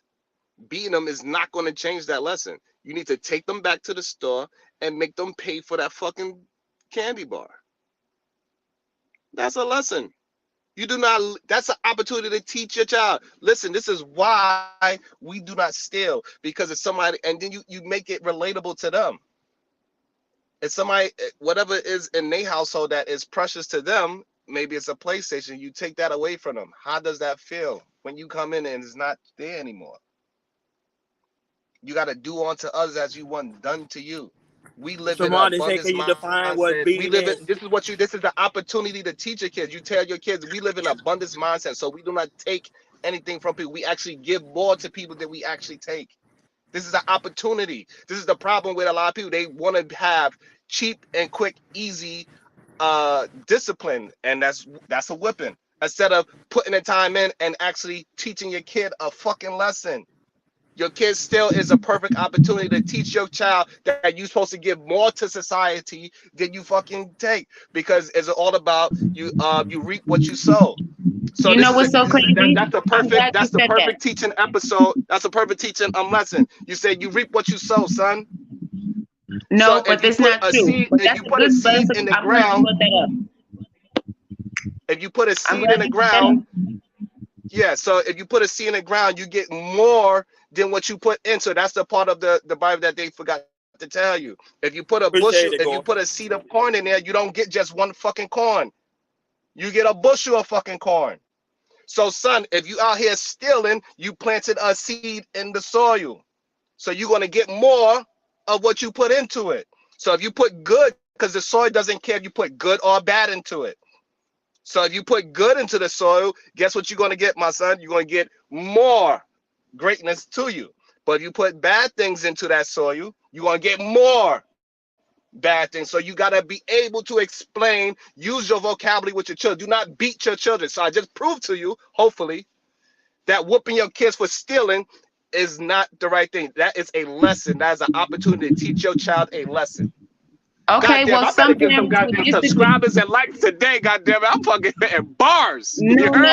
Some parents would have to disagree. Now, as much as I do not beat or have not beat my children, that doesn't mean, well, my children didn't steal. But regardless of what you want to bring into it, another thing, are you in the US of A? Yes. Okay, well, don't teach them that they're gonna get back whatever they put in, because they cutting off that Social Security and all that, so they ain't gonna get crap back. I'm just telling you. But anyway. All right, so cool. See, this is another. No, wait. No. I'm gonna come back to that. It was a joke. Listen, wait. So, but the thing is, though, your children are the seed. Your children are your seed. So yes, you're supposed to be doing all those things, pouring into your children. Yes, absolutely agree with everything there. The thing about it is you still just don't know. You can do whatever you want to do and say whatever you want to say until you turn black or blue in the face, right? And it does not, it really, you just never know. At the end of the day, every time they go out and they're not around you, the most you could do is pray, hope, and whatever else, that they'll come back, and they'll come back unharmed, unscathed. You get what I'm saying? And they'll be good. That's the most you could do. Once you No, send them out there. absolutely Yeah, not. So no, you no, saying it doesn't no, matter? yes, So yes. I'm telling you, because I would like to interject right there listen. if you don't mind. Okay, Go ahead. I'm in mute. Go ahead, go ahead. Now, and I want to have a back and forth. So you saying that it doesn't matter how you raise your kid, they're gonna still do whatever they want. So it doesn't matter if you raise them right or wrong. What I'm saying is there is gonna come a time. I'm not saying that they're gonna be all bad or anything like that. That's listen to me. What I'm saying, I'm not saying that. But basically, yes, that is the truth. They are children, or at least they were children. Some of us, depending on the age we had our children and stuff. And what I'm saying is there will be a time you may be disappointed, even if it's not them acting out, even if it's not them stealing or whatever, right? It could be just them lying about something for no reason, but they're lying to you. But you're like, you know what? I'm still waiting for my child to come clean about this. You get what I'm saying? So perfect. Whatever That's again. This is like what I was saying before. You cannot miss these opportunities as a parent. All these things, when your kids fail, your kids are supposed to fail. That's the only way they're going to be successful human beings in But life. that's what I'm saying. People do They not are become going to successful. disappoint you. Hold on. Exactly. No, that's not. No. So you missing what I'm saying? Those are opportunities to teach. Those are opportunities for lessons. So when they lie, you need to teach them why they need to be honest. Because you're not lying to me. You're lying to yourself. Because you are lying. Because they are lying to themselves. And what they need to understand is that when you start lying to people, you're really lying to yourself. And this is going to be detrimental to your life. Because you're going to become a liar. You're going to start getting delusional eventually. Because you're going to start to believe your lies. And that is how you be delusional. And so therefore you will not be able to grow. This will not be able to grow as a human being if you do not know your weaknesses and strengths. These are lessons. I just gave you a whole lesson on about being truthful. And you telling me no. No, not me. What I'm saying is truth. Listen to me. Listen, but what I was saying was the child was doing it, like lying to themselves. And I'll give you a perfect example, right? You're thinking, oh well, they're not struggling. Let's say in a subject, like let's say math or whatever, right? They were always getting these 98s and these 100%, and now for some reason, the math changed, and now they're down to 80%. But they're keeping on this face like, yeah, I got this, I don't need any help. It's a lie. A lie is a lie, though. But what I'm saying is, they're doing it to themselves regardless of what, and you know this already, but you're waiting for them to just be honest. Like I said, that was basically the example I was saying. Right. And what I'm saying is that what I'm saying is that the correct way that I believe you should do it, instead of waiting for them, you need to correct it right away and say, hey, listen, I know you know what? Okay, right? Go ahead. Go off. No, you said, because I'm maybe I misunderstand what you said, but I thought you said you were waiting for them to tell you the truth. That's why I understood you said. So what I'm saying is that no, you jump in and you correct that mentality. You explain to them, why are you lying?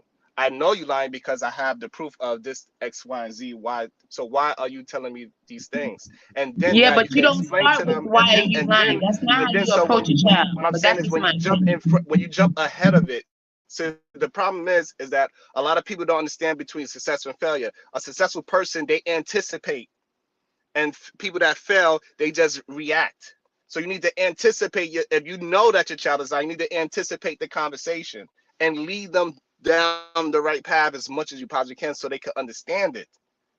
So if you catch them in a lie, you'd explain to them why they're lying and why they should not lie. So they could correct they faults. They could correct one of the weaknesses that you just found in your child. So you found that the child wanted to be a liar. So then you correct it. So now for the rest of their life, they have that lesson in their fucking mind that we, as a family, we do not lie because I'm not afraid of you. So I don't need to lie. What am I lying for? Because I'm afraid of something. So you train your kids to be courageous. This is what you train them for. You train them to be better human beings. You train them to be better than who you are. But first of all, a lot of these people that's talking about whooping their fucking kids, they probably not trying to be better than themselves.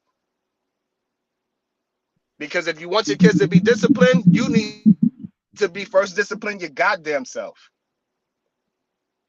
Because kids do what they see, not as they told. So if you're going around drinking and smoking and partying, guess what your kids is going to fucking do? No, don't put it on them. No. Because that goes back to what Nidus said. You could have two children raised in the same household, and one may do it, one may not. But just as well, it could also be both of them may not do it. Yeah, you understand what I'm saying? Just because they see it doesn't mean they're going to do it. And this is what you have to understand because of what you just said, right? So that means, so your child is on social media, right? Or they don't even have to be on social media. Whenever they're on television, all these commercials pop up about this, that, and the other thing, right? And now, whenever they're on the internet, all this stuff pops up. So you're saying because they see it, they're going to do that? Make it make sense. Yes. You said they're going to do what they see. So, okay, wait, perfect. no, you're proving my point. You said they're going to do what they see. I want to answer it. So they're always seeing that. So you're going to tell me that they're not going to go outside the house no matter how you train them and do something because, like you said, by your own admission, they're going to do what they see. So if they're seeing that all the time, your child's going to go do it? Yeah. So what I'm saying is this. So that's perfect. Another lesson that could be learned. So therefore, if you are in your household and your children are seeing you, they're gonna do what you do. So if you are interested in the same thing they do, you listen to the same fucking music, you dress in the same way, you put them in the same fucking Jordans, and you put them in the same environment, they are gonna do what they see. So therefore, if you at home and you reading fucking books and you bettering yourself, you working out, and you have your kids running instead of fucking watching a fucking phone and letting other people influence them, guess what my kid is doing? She's running. Guess what my kid's doing? She's reading a fucking book. So yes, so if you're allowing your children to let social media raise them, they are going to do what they see. So if you're allowing your kids to be raised by a goddamn tablet or phone, do not be upset at your kid when they do what they see. So if you want your kids to be disciplined, if you want your kids to be disciplined, you need to be first disciplined. Hold on, Sharon. People in the chat asking you questions. Of course, you can't see it. Gore said, question is asked, where are the parents when they are dropped from 90 to 80 to 70 fall in grades?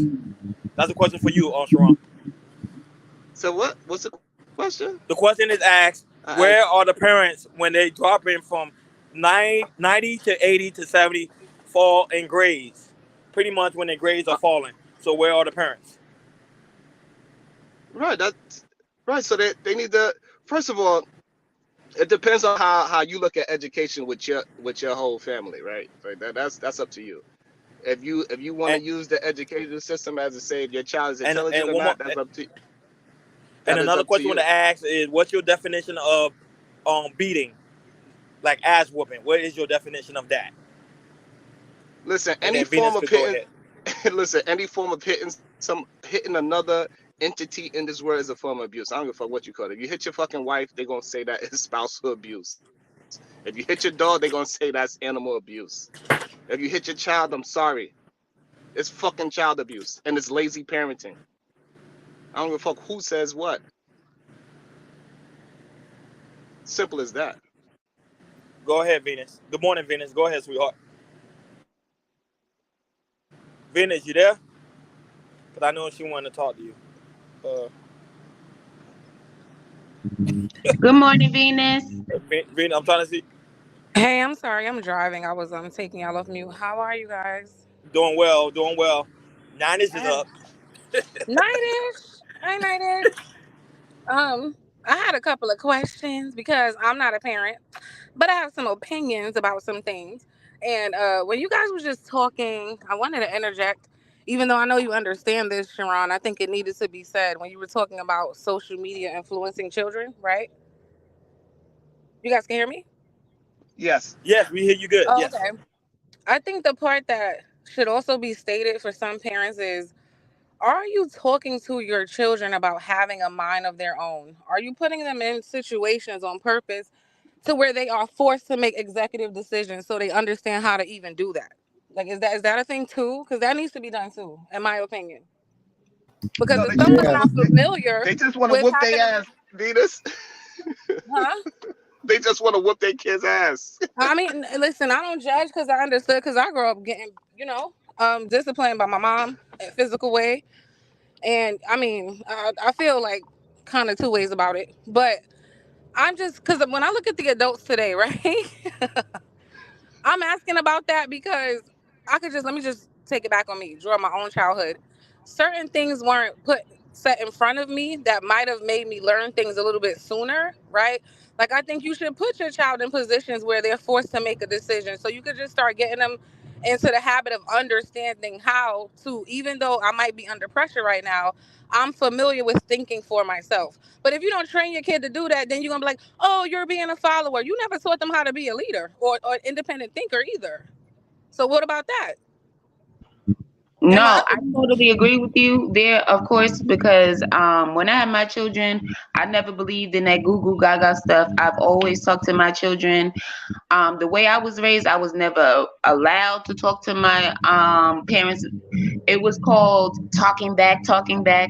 right. You couldn't explain yourself when I they couldn't say a word. Right. right. It was They said what they disrespectful. said, and that was it. Don't do no but it. You will probably get popped for that too. You get what I'm saying? So Yep. I didn't want to raise my children like that. So I let my children talk, let them get it out, whatever it is. Tell me what's going on. Created that safe space. They speak their mind. They spoke their mind then, and they speak their mind now that they're older. You know what I mean?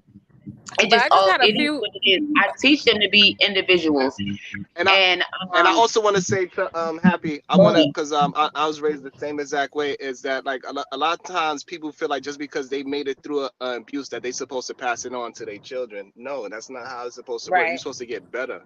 You're supposed to be better than your parents, and then your kid's supposed to be better than you. So just because you made it through abuse doesn't mean you're supposed to put your child through fucking abuse. exactly, Just because Surviving I is made not it, just because I surviving. made it, just because I made it Surviving out of and thriving jail are two without. different things. That's what you're saying, Sharon. Surviving and thriving are two different things. Everybody's comfortable with Correct. survival, but we want to thrive. We don't want to just survive. There's another step. Yeah, talk to him, Venus. But my only other thing was And this, because I noticed this about a lot of adults. Is there anyone like sitting down and teaching their kids like soft skills, like communication skills, emotional intelligence, like self-awareness? I think these things overlook a lot because I mean, those are the skills that are.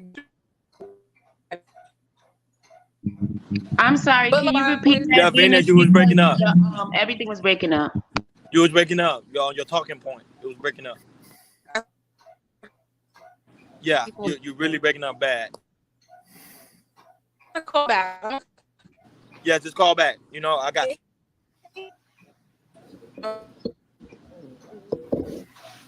Yeah, you sound robotic. Niners, what is your thoughts? Why Venus come back? What is your thought about everything Sharon said? Because you know you one of our OGs. I pretty much said the same thing he said, but I don't know what younger people are doing now. And then this thing about like they're talking about nature or nurture, it's both. You know, nature's gonna be what it is, and they saying, you know, ass whoopings save lives because of the environment people are in.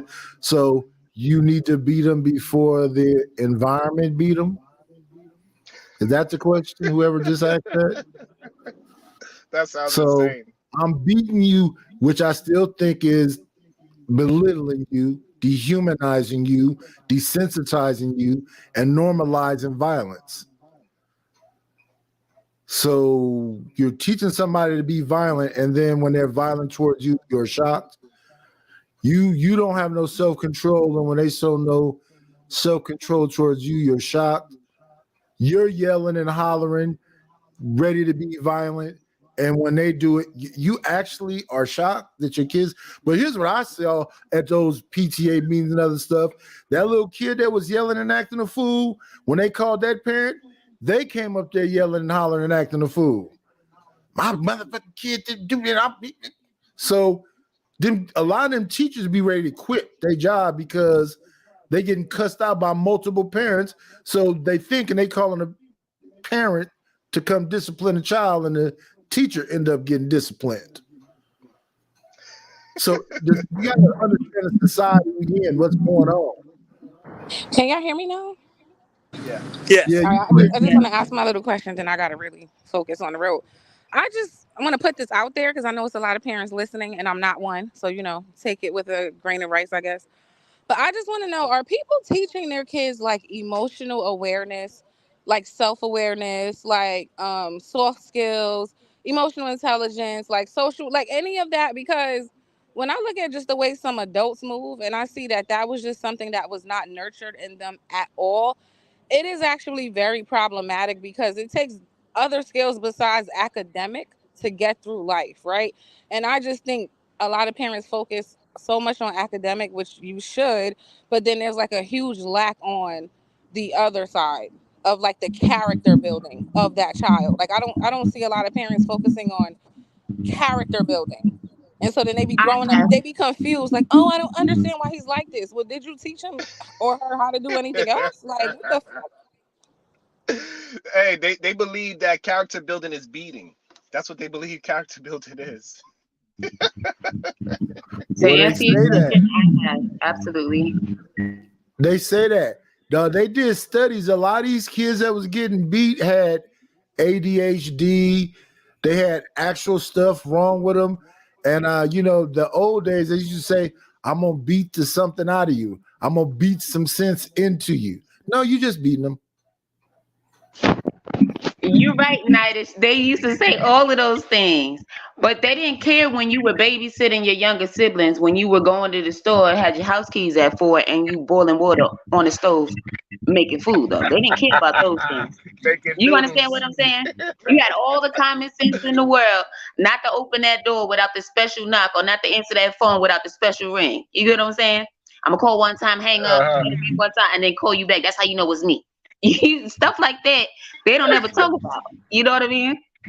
You were the brightest child in the world then. But and can I say one last thing? People need to stop thinking their kids are stupid. Your kids are way smarter than a lot of you think. A lot of the stuff y'all be doing in front of them, saying in front of them, or thinking because you in the next room, they don't hear your dumbass. They hear you. They're watching how you treat people. They're watching how you talk about your family members. They're watching how you talk about your friends. They are them family observing members, everything about wait a you. minute, Venus. You hit a nerve. Them family members need to be talked about. All I'm saying is that you can talk about your family members, but understand that you're teaching your kids to talk shit about people behind their back. Yeah. That's what you're indirectly teaching them. When you do that, absolutely right. And most of the time, people don't really understand the things that frustrate you about your kids is something that you see that you want to change in yourself, and that's how come you try. Because they learned it from your stupid ass. This the part that be killing me. You know what I'm saying? So a lot of times, you see parents like, yeah, I want you to get good grades because they know they ain't got good grades when they was younger. So they try to whoop them into getting good grades. Because a parent who wants you to get good grades is going to sit there and make sure you get good grades. They're going to do homework with you, or they're going to get you some type of tutoring. They're going to make sure. Somebody's just saying, hey, I want you to have good grades. Venus, so you got to echo. You got to echo. You got to turn off something in the back. Well, I'm going to be in the chat, y'all. Yeah, so and a lot of people don't want to admit those things. Happy that we was not raised that well. Like what you just said is a perfect example. No. I wasn't raised at all. There were two people having sex, and I just was here. So we try to act like none of these things happened. That we wasn't helping raise our fucking siblings that was only 2 to 4 years younger than us. Yeah. We'll get blamed if something And some of happens. them won't If even a something whole happened 2 in the years house, behind. right? Something happened to your young while they went to the store smoke a cigarette. You got blamed like you was a goddamn parent. Like, no, I'm only 2 years older than my little brother. Stop. How about I'm how trying to about keep they used healthy to raising. send you to the store to get their cigarette? Okay, another form of abuse. But we act like we all sweep it under the rug and say, "Oh well, it happened to me as a kid, so therefore, why I can't send my kid to the store to get some cigarettes?" That sounds insane to me. But yet they want a better result. But you're doing the same thing that your bad parent did to your children. You expect them to be better. No, that's not how it works. I believe that's the definition of And you insanity, know right? what? And they knew better because they knew better. They just chose not to do better. Because that's where the knocks on the door, the phone, and all this different stuff. They knew what they were doing. They knew they would be in serious trouble. That's why they would tell you, "Oh, don't go to school telling my business," right? I think it's you, Happy, that got the echo. You Uh-huh. got on YouTube on in the back?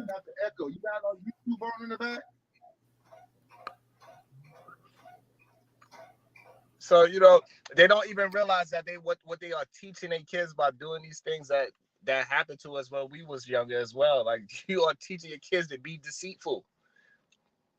A lot of parents and grandparents as well used to say, "Listen, I'm giving you this candy. Don't tell your mama I'm giving you this candy." You think that's teaching that kid a good thing? No. That is teaching your kid to be deceitful. Not only be deceitful, but be deceitful to their own parent. Hey, wait a minute. Let me respond to some of these bad people in the lesson. chat. Now listen, make it make sense, y'all. A heterosexual male acting like a heterosexual male is creepy. Hey, Sharon, you echoing. Go ahead, 90. Is that Sharon? Yeah, that was Sharon. Yes. Okay. We didn't talk so everybody in this film. echoing? Go ahead, 90. You can go. No, what I'm saying is I keep seeing this stuff, people talking about I'm a creepy uncle. Somebody over the age of 30 is not a child. Y'all gonna cut that shit out. That person said they was 30 that I was talking to. And I'm just joking with him anyway, but make that make sense to me. How is a grown person talking to a grown person creepy? You know, United is trolling you right now. You already know that. Well, I got to troll back. Yeah. Go ahead, Practical Absolute. Good morning. Go ahead. Say what you want to say, boy. Practical, you up? Okay, yeah. Go ahead, good morning, y'all. Good morning, y'all. Good morning, Okay, morning, so morning. I hope all y'all Good doing morning. well. Make sure y'all hit the likes for the YouTube algorithm. This is a great topic. So, okay, so from the Islamic perspective, when it comes to the idea of spanking, right?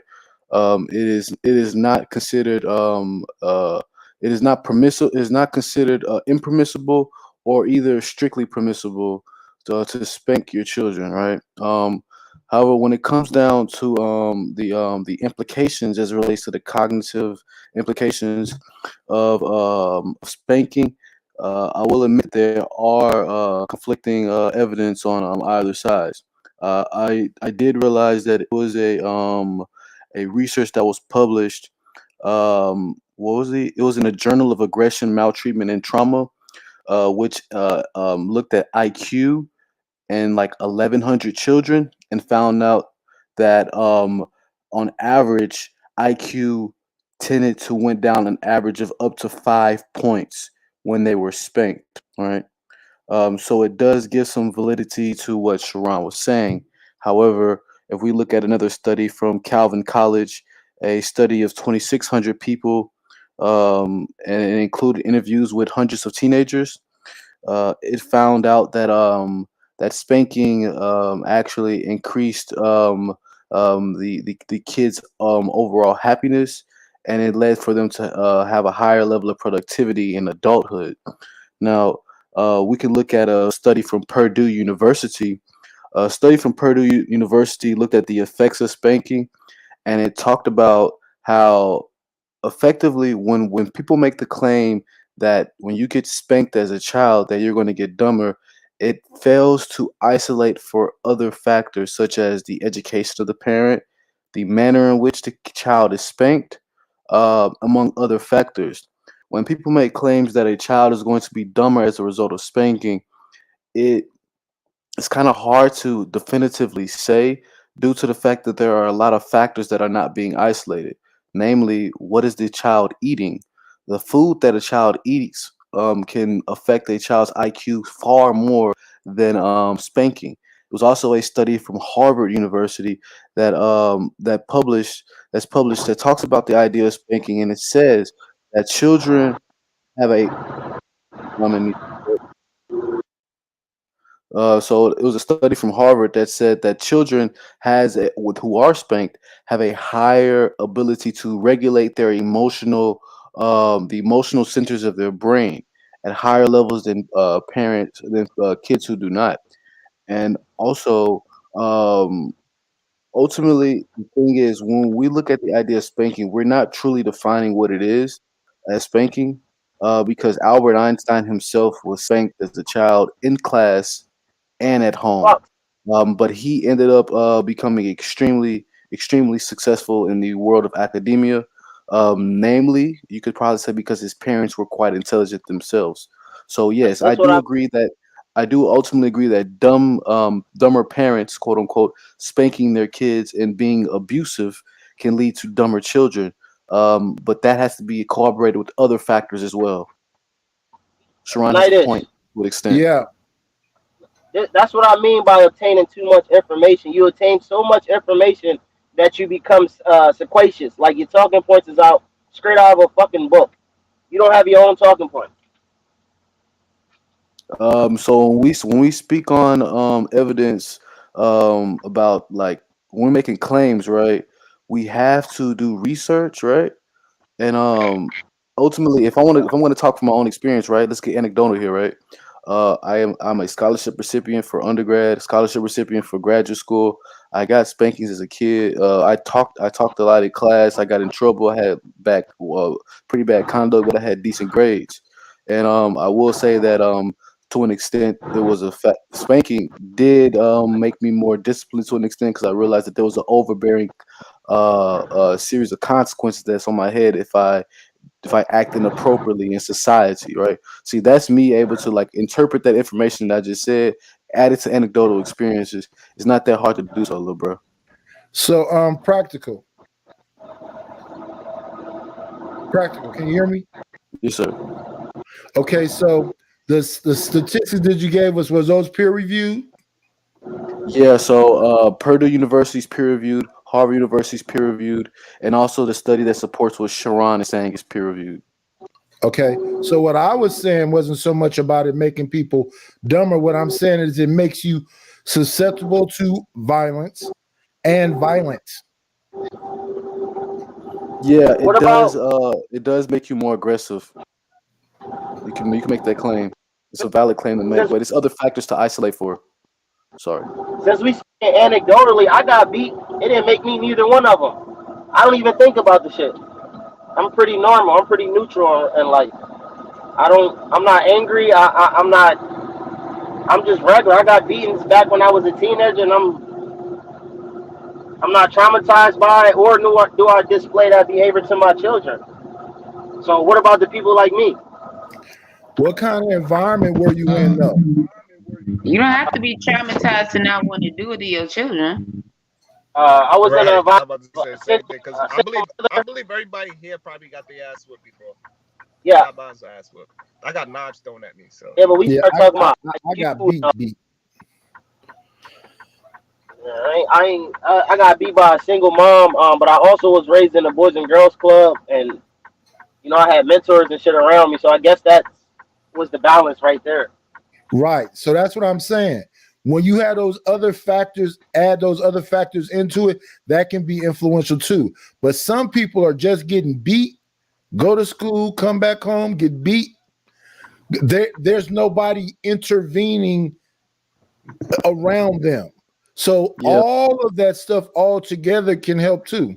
like I'm pretty even keeled now at this age. I'm not really angry or, so yeah, it doesn't have to come out completely effed up, but I'm this way because I've had therapy.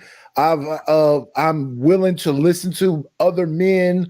I've done a bunch of reading.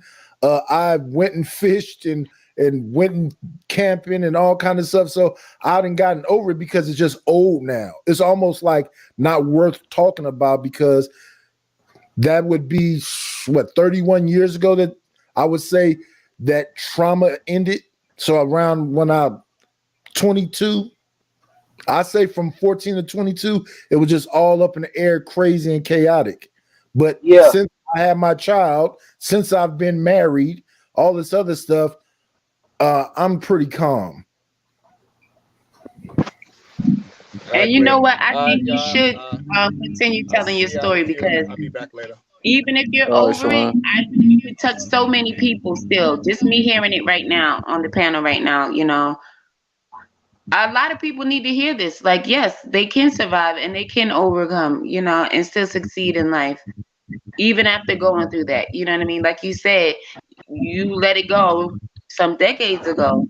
Some people, they haven't reached the point of letting it go yet. They need to hear that. Yeah, I feel that, and I will say to what Nidus was saying earlier, right? Like like kids getting beat, go home, get beat and whatnot.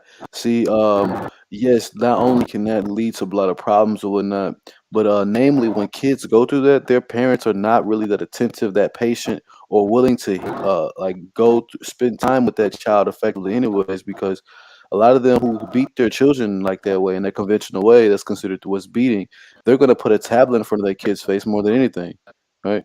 There's a lot of lack of attentiveness, a lot of lack of care, a lot of lack of love. All these things are extremely required in the developmental ages of children.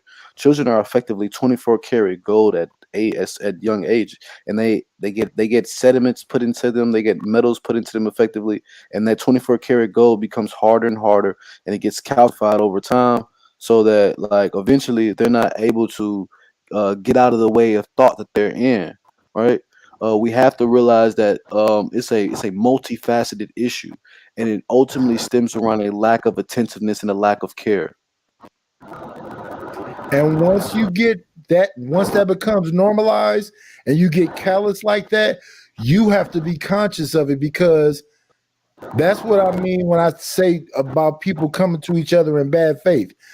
When you know you are messed up and you don't deal with it, and then you get in relationships with other people, that's why these conversations have more nuance to them than these men are just abusive. No, both people could be. She could be someone that's constantly nagging, very disrespectful, very aggressive, because that's all she has known. And she could bring it out of a square that is not violent at all, because when they were talking earlier about somebody simping, when he pedestalizes her and then she belittles him, you don't know how he's going to respond in the final analysis. Great point. Nidus, you remember you said that behavior got to be checked immediately when the kids is acting. So when you talk about men hitting women, the only reason why it was the behavior kept going on because the female didn't get it checked immediately. You see what I'm saying? Something got to transpire. You got to go to jail off the rip from that shit, or he got to get the same done to him. You see what I'm saying? A lot of times you hear a woman say, "Well, he hit me before, but I thought he loved me," or they always give some excuse behind it because it seems normal. You see what I'm saying? Like that, if it makes sense. Yeah. But see, in that situation, not to be judgmental, but both people have unresolved stuff and they're with each other. So, right? So when you're a simp, here's the problem with the simp thing. You're willing to accept all kind of stuff. You should nip in the bud or leave alone completely. Then the other side, when you're used to abuse, you bring that out of people because you're used to that. So it can go both ways though. It could be the guy that's used to being abused, or it could be the woman that's used to being abused. And you might hear some women say this: I don't even really think you love me if you don't put your hands on me. Yeah, but Nighters, these things be playing crazy, bro. I seen it in real life where a few dudes will put their hands on a woman, and then when they get checked, like when the dad finally found out, or somebody that cared about the girl finally found out and put the paws on them and beat the shit out of them, it never happened again. That's what I said, because I'm speaking from an anecdotal. Like, niggas gonna put their hands on females until they get mud stumped, blood leaking out their mouth on the ground, knocked out, unconscious. They ain't never do it again. This is facts. Well, that's healthy. These niggas be playing. They be playing crazy. It's just right. What I'm saying though is that's healthy. For example, you see a grown dude messing around with a child, y'all supposed to go and change his ass. Why are you people just allowing things to go on? No. Violence is healthy in certain situations, just not in all. Why are they going to Facebook and talk about it? You see what I'm saying? Yeah. They go straight to Facebook, or they go straight to Instagram or something like that. Like, it's other outlets. We need it's violence, like you said, or report it to the police. And if the police don't do nothing, then violence. Something got to transpire. We just keep talking about this shit. Yeah. See, the thing. Oh, my bad. No, just go ahead. No, go ahead, bro. Oh, so like, what I would say, right? Like, okay. So when we look at nature, right, the idea of the propensity of violence is always in nature. It's in every organism, from small to large, right? It's the thing is, human beings, we're sentient. We have this ability to be able to observe the world in a way that other animals are not. And with that, we're able to understand that, like, we're able to understand that there's an idea of going too much on violence and also too little on violence. See, when it comes down to it, like when it comes down to spanking your children, or dealing in society, relationships, marriage, it's all about ultimately doing things with love, care, and attentiveness. We have these loosely defined parameters when we talk about the idea of whooping or spanking or abuse, and it's ultimately going to vary person to person based on their upbringing, their environment, etc. It's just that it's kind of hard to make catch-all statements when it comes to this and whatnot, because it's such a nuanced endeavor. Yeah, practical. Are you aware that, like, back in the day, probably, like, because y'all know you're a historian, you got all the numbers and shit, the time.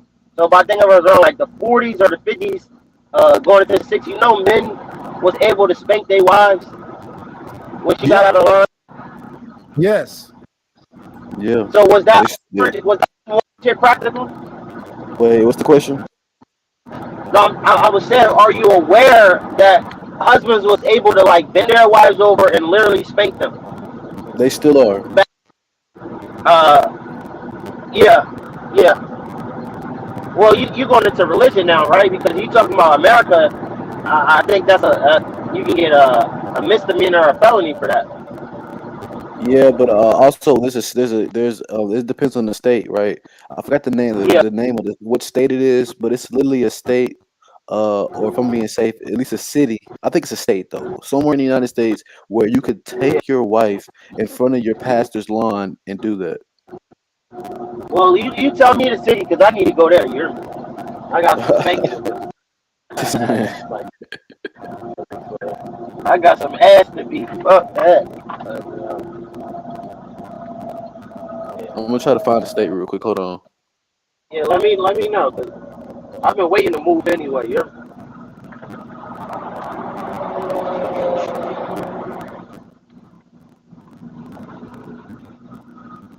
Nightish.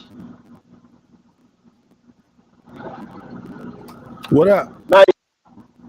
I said, wasn't that a time to be alive back when you didn't spank your wife without getting in trouble? I never really want to get into fisticuffs with women. I do remember that time, and if you look at old movies, they document all of that. You be at dinner and you just backhand your wife. Yeah, if it's that type of situation, I prefer to get away from her. No, I'm talking about like the spanking part. I ain't talking about the hitting her on top of the head, hitting her in the face. That's extreme. But I'm talking about like literally bending her over the leg and spanking her. I mean, I Oh, guess I'm thinking about a kink or a fetish or some type shit. But oh, before it was, yeah, before it was a kink, it was actually labeled as discipline to your wife. That's all. okay. Yeah, yeah, I don't need that. yeah. I'm okay with conventional sex. Yeah, it get monotonous after a while. I don't need to handcuff nobody. I don't want nobody handcuffing me. Don't spit on me. Don't do none of this shit I see people doing nowadays. I'm not into the ass eating and none of that. I'm old square. I'm vanilla as fuck. Sometimes that's warranted. Sometimes you need that regular shit. But I know one of you young dudes gonna spank her and choke her and all that other shit and might take away from me. I'm okay with it. Absolutely. It be upon request. Choke her ass out. She gonna like that. Yeah, Granville. Hey, so basically, this is quoted as an unusual law, but in South Carolina, it is legal to put hands on your wife on the courthouse steps only on Sunday. Oh, That's crazy. That is crazy. Yeah. So if you're in South Carolina and it's Sunday and you're in front of a courthouse, yeah. Ain't nobody wait till Sunday. I mean, I'm telling you what the law is. A lineman says on site. Sight is the bill. But that's another thing that I want to speak on that. So like when we talk about disciplining our kids, right? Like you know me, I'm a truck driver, so I be like 5 hours away and shit from when I get a call from a teacher. How the hell I'm gonna hold on when they call me and be like, oh, your son has been, being impertinent and petulant, whatever y'all want to call it, is being childish, acting out. How the hell I'm gonna hold that same anger when I get that call or when I gotta drive all the way back home? So I think my kids be just missing out on ass whoopings because I don't You have. hold it and you beat that ass when you get home. Grable, I be coming from Syracuse and I gotta drive back to Delaware. Come on, brother. How I'm gonna hold all that anger? I'm tired now. So I think they just Beat his little ass. Beat him. It's not genuine at that. It's No, don't listen to Granville. If you are gonna put your hands, You don't know my name. My name is Passe Blanc. They need to know why. I'm tired of y'all calling my motherfucking name. My name is Passe You don't Blanc. need to whip them if you coming from a long trip and you haven't even been around them for X amount of hours. Don't do that. Don't listen to him. He's giving you bad advice. I'm telling you, Mr. Lane. Hey, look, and then that little motherfucker gonna get used to it. Dad ain't gonna whip me because he's so far away. I ain't gotta worry about nothing. Whoop that little motherfucker ass. No, because you can't just whip a child for no reason. They have to know why they're being whipped. Whoop that ass. Whoop that ass. Don't listen to that ass.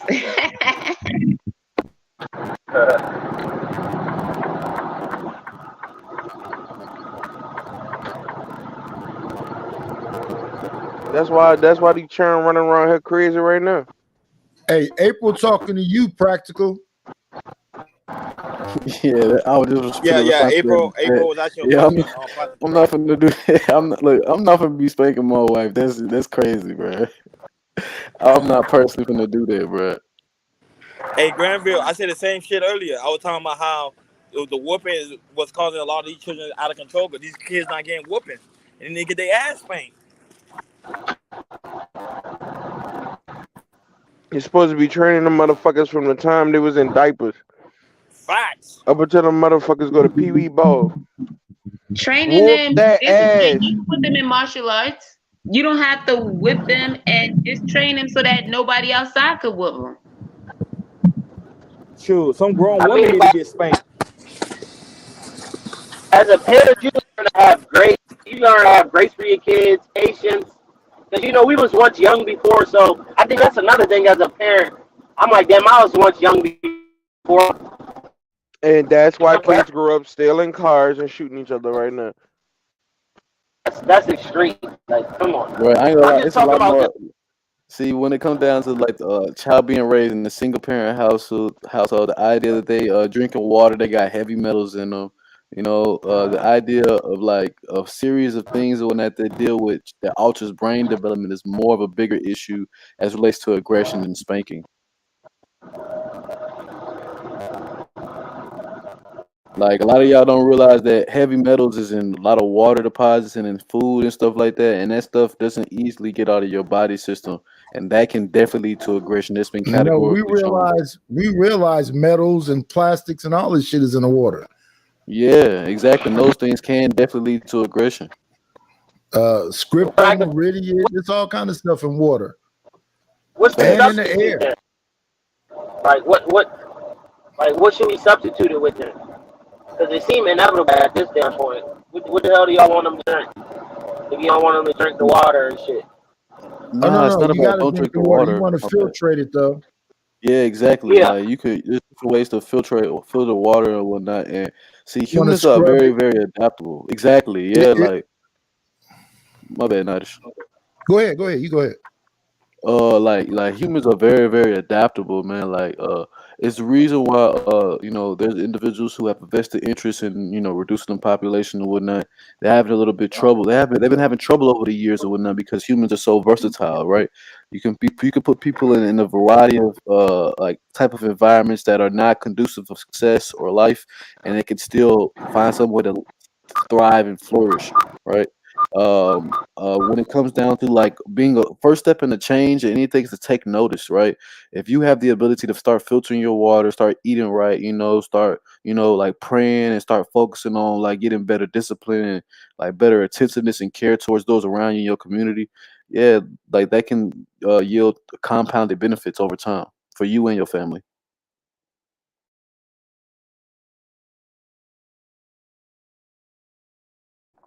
Hi, April. And then the other thing is this: no one's speaking. Well, I don't know. I can't speak anybody else, but I'm not speaking in absolutes. I'm just talking about lived experiences. I had people that lived around me and stuff, and when I'm talking about the stuff I've seen. So yeah, a couple of my friends had crackhead parents. One of them went to sell drugs. The other one went to college. Same house. And some of these people that was disciplined and not, I was abused as a child, not disciplined. Two separate things. You're right. So understand what I'm saying. I'm not saying that what happened to me happened to everybody. Disciplined, I've been disciplined too. I don't look at discipline as abuse. Abuse is abuse. If you bring in people to blood multiple times in a week, you're abusing somebody. These switches break skin. Is that These love? hangers break skin. You break say the skin, you bring in somebody to blood, and then you telling them, take a bath. Now I'm in a bath rubbing blood like a slave. Nidus, It's blood in the water. You was getting beat like that. Did you feel love? No, I didn't feel nothing. Yeah. I became cold for a long time. I suffered from depression. I was suicidal. I didn't feel nothing. Your heart was gelid, cold as ice. But yeah, I never get beat like that. I pray no one ever does. Yeah, so I'm not mixing up things. Discipline is you do something, I'm not bloody and battered, and you explain to me that you didn't want to do it in the first place, but I overstepped the boundary or something. That's understandable. But I'm beat to blood, and it's just shut the fuck up and don't. And the environment I was in, he had other children, but those wasn't his kids. And the older stepson that he had was a shooter. He never touched him. He was horrified of him. And he didn't touch the shooter's brothers and sisters. So I'm in a household where I'm the only one getting beat. Oh, he preyed on the weak. Yeah, he was the weakest link. And furthermore, I know you was probably young, and it saddens me and it's distasteful that you didn't have the strength to call the police. But I understand where your mindset was at the time. You couldn't Yeah, I think was that far. You between didn't, the ages of 10 and 14. yeah, yeah. That's unfortunate. Yeah, definitely. Like I would think that like okay, so like I like the idea of like talking to your children before you finna whoop them and whatnot. I like the idea of not being angry or emotionally invested when you finna whoop your child. I personally also like the idea, especially if they're boys, to incorporate some sort of workout that's like mandatory, like wall sits, you know what I'm saying, or something Yeah, like that for a set period of time. Like those things can be painful too, and it yields a benefit sort of such as discipline, leg strength, and a lot of other stuff and whatnot. Like I like the idea of those things, and also taking things away, right? Because like yeah, in the future, God willing, I kind of want to like the reason why I'm waiting to have children and stuff like that is because I want to be to not only have the environment where I can be to have a conducive environment and be able to like have my kids effectively work for the family and they earn money and they use that money to purchase things. So they understand the yeah. value of what they're working and what they're putting in. And if I take those things away from them, right, and they spent their money on it, they'll understand. It'll hit them a lot harder, right? That's my views. You, Well, these type of people that have that type of clarity are the type of people that should be leading. These people that don't have a clue about coming or going and they just out here sleeping with everything. I can't control nothing. I'm not God, but what is your plan? If at the end of the day, nobody even plan to have children, you just having a bunch of sex and these are love babies like y'all hippies or something. What community? Why are you yeah. why are you even upset with these children? That's what night is like. A lot of people, I like. It's a lot Yeah, of people who born in like November and December. A lot of them get born in December and November and whatnot because of like February. You know, Yeah, we were talking about that have y'all heard yesterday, right? yeah, to an extent for sure. Yeah, latest? With spirituality and yep, spells and yeah, facts. Have y'all heard women of are that being movie? born, astrological signs. What is going I on with your already mother hear that while about she's you, pregnant? Natish. Who is she around? I really Have am. y'all I'm heard sorry to about? hear that, Natish. Oh, But thank you, thank you, thank you. just to go back to what you were saying, practical. Yeah, well, a lot of people are born in October too because it's New Year's. People want to party and stuff, right? Yeah, those 3 months: October, November, December. Those are I think the And I main swear, three. I'm scared of a Halloween baby. Keep them away from me. I don't even want nothing to do with nobody born in October, November, December. Don't get me wrong. I love a Libra all day, but listen, the end of October is not Libra season. So whatever they are, stay away from me. The fuck? October. What's that? What is October? Is that a Taurus? What's in October? I just told you the beginning of October is Libra. I don't know what the end Oh, is, okay, but they need to stay away from me. The end of October, November, December, even the beginning of January, they all can stay away from me. I don't care what sign it is. And Sagittarius in December, right? Oh, those are the worst. Oh my god, y'all really talking about this shit? No, let me stop. No, let me stop. No, I'm just saying because okay, let me put it out there. I have a brother who's a Sagittarius, right? But he's not born at the end of December. He's born at the beginning of January.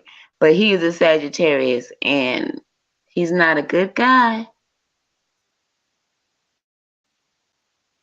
Y'all creep me out with these fucking signs and shit. Like, Yeah, I'm not Listen, here I to don't judge care this folks about like shit that, is but I to wild. an extent agree. astrology that much. I don't study the stars. I don't study the signs of the moons or none of that. But I'm just saying, I've heard some things. A lot of it isn't true at all. Dog, ain't I'm nobody gonna telling you, tell I me don't that I'm agree a with it, fucking but I'm just crab, telling son. you, listen, Nobody in their I right have mind a gonna tell brother me I'm that's a a fucking Sag, crab. and he is not a good person. That's all I'm saying. Hey, And so also, like, I don't like my people that bad. are born near Halloween. So I'm just saying, I got my opinion, and this is what I like. And I'm telling you, either you like it or you don't. It doesn't really matter to me. I'm gonna You, get So a like, you, it time was just machine and destroy whoever made these signs. hey, nah, you gonna be destroying some pretty important people, you know. But I will say that They like all when it gotta comes go. to, hey, look, I mean, I'm not here to disagree with you on that, you know. Those are the same He said individuals he's who got a lot destroying of the signs. Get rid of all the signs. I would love that. the signs, yeah. The signs are made by the same individuals who in power today, effectively their lineage. They put his comment up there. I don't care. I got a brother that's a Scorpio too. How about that? I don't like his ass neither. Mind you, I'm not in the chat. Those are just the ones they put up there on the screen. So I'm just telling y'all, I don't care about none of y'all. From my experience, like the women who were big on zodiac signs, posed to me the most problems on my interactions with them. You know, like it was one woman. Thank you. I agree. I agree Yeah, with you. Absolute 100%. Like what's your sign? What's your sign? Like, why the hell do you care? What does that matter? Get to know me. Like, you know what I mean? I'm like, what? I wouldn't talk to nobody, male or female. I'm telling y'all, for all you women and you men out there, that is a red flag. What's your sign? yep. Hell no. Why you want to know what my sign is? What does that Why got to are do with they? me? What are these fucking hieroglyph emojis they dropping in the chat? What the fuck Like, does this yeah. mean? They dropping their signs. F all them signs. I'm not looking at the chat right now, but you just said that emoji thing, so I know what you're talking about. It doesn't matter what your sign is. hey, these are Everybody is an all ladies, individual I at the think. end of the day. What the And if 69 they thing don't is that if they Jazzy don't sent? remember that they're individuals, they have something wrong with them. Forget about. I'm telling you, that's a I red think that's flag. a If Gemini. they only want to know about your sign, that is a red flag. I'm sorry. Forget about them. Throw them out the window because they're not the one Time for out. you. Look. What the 69 sign is? Cancer, that's the worst one. Oh damn, that's me. That's what the sign look like. Yeah, I guess you were a 69 sign then. Freaky ass sign, man. I fucks with it. Yeah, I think the idea of the zodiac stuff, it kind of go back to the discussion we had about the pill talk, right? The red pills and blue pill, black pill, all that stuff. Like all it is just like it's like it's ways for people to like, compartmentalize Subscribe. It's ways themselves. for them to subscribe. Another subscription. Exactly. It's not a pill subscription. Oh, it's the galaxy. It's the moons. It's the planets. They Oh say my that's a God. Gemini, Happy. You see, you don't know what the fuck you talking about either. I know what I'm talking about. Like I said, it's another way for them to subscribe. Like he just said it, like the pill situation. It's just another thing for them to subscribe to. It is what it is. Don't get mad Somebody at me. dropped the cancer sign. Somebody dropped the cancer sign. What that motherfucker look like? You know what it looked like, the 69. No, it's not. They just said that's Gemini. Or No, whatever they So that what held is shit his the means. sign? sign. First of all, Gemini's sign is not a 69. That's Cancer. So that's what I'm saying. Whoever told you that is wrong. They need to get it together. It's easy to Google. It's too many of us up here for somebody not to Google it. They Jazzy, all when in your the chat. birthday? They don't know what a Gemini sign is from a Cancer sign. Then they definitely don't need to be telling you nothing about signs.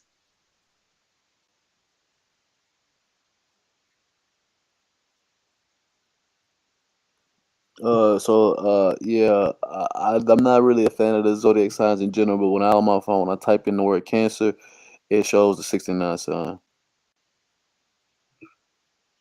But when it comes to this stuff, like we divide ourselves, like in these groups and whatnot that are not groups that necessarily benefit society, anything like that. This is basically I have this same sentiment on sports, and I know a lot of guys gonna get mad at me on this. Like back then when we had warriors, folks was fighting in wars, it was fighting, dying, and killing, right?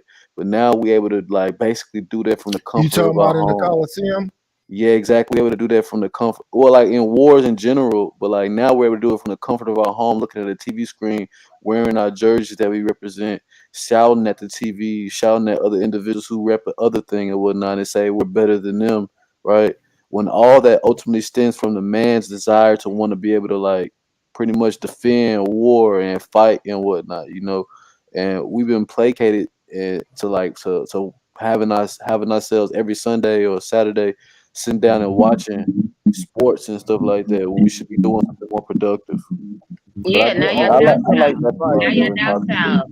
And Yeah, that's where the word exactly. lazy starts to come in. Because you let the docile come in, y'all get all docile, and then it's like, oh yeah, I don't got the energy. Oh yeah, well, I'd rather just, make it or have somebody make. I'd rather not be out there in the sunlight, knowing damn well everybody needs some sunlight. Everybody needs to get out of the house sometime. But who was saying it earlier? Which one of you guys was saying it earlier about the anxiety and everything like that? That was me. Earlier. Like Yeah, I think it was Mr. Align. Oh, wait, who said it? it was nightish. Nightish. Okay. Well, I know one of you guys has said it earlier. Now everybody, has anxiety and everything like that or whatever. No, but somebody specifically said that. Oh, when they go out, oh, they always got their head down in their phone.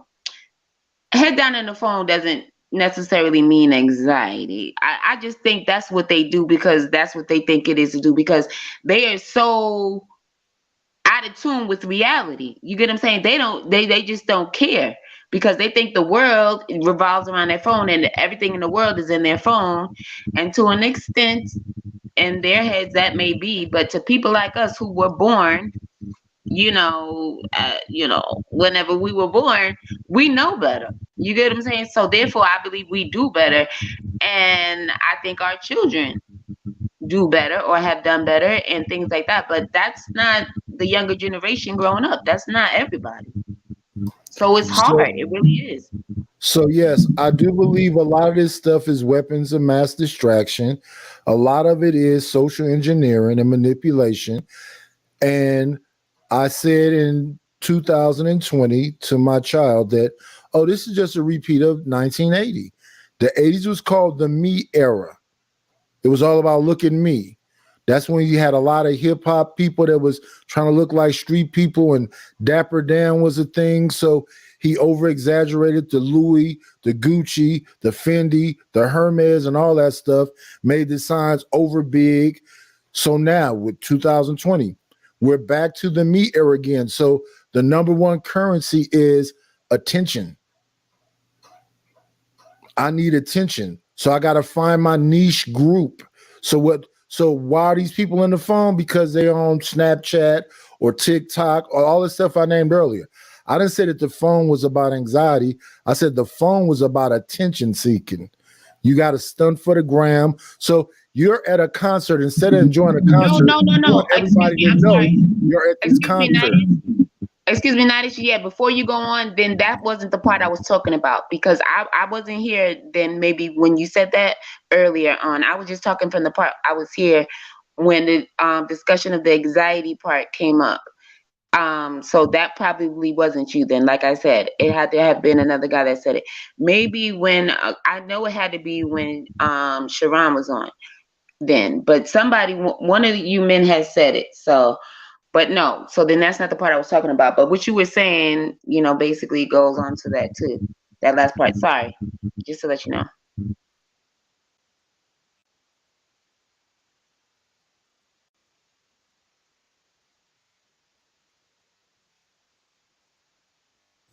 What's going on with you, Posse Blanc?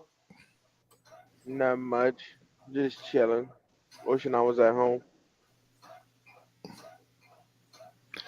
Yeah, we've been all over the place tonight. We days. started off talking about albinos. Oh my God, Jesus Christ! Really? Y'all sacrificing them? That's what y'all sacrificing them? Y'all sacrificing them? They're chopping their hands and limbs off so they can put them in some kind of spell or something. They were saying. I stayed off the. I stayed in the chat when all that was going on. Fucking weirdos. hey, you know what the problem with today's boys are? They haven't gone and killed a deer and ate its heart yet. Oh yeah. A rite of passage. Yeah.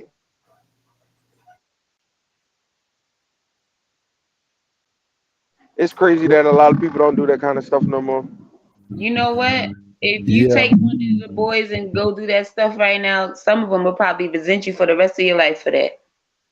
Wanna know why? Because their friends didn't have to do it. They're the only one that had to do it because they're gonna find a way and an excuse for everything. And I don't care what anybody says.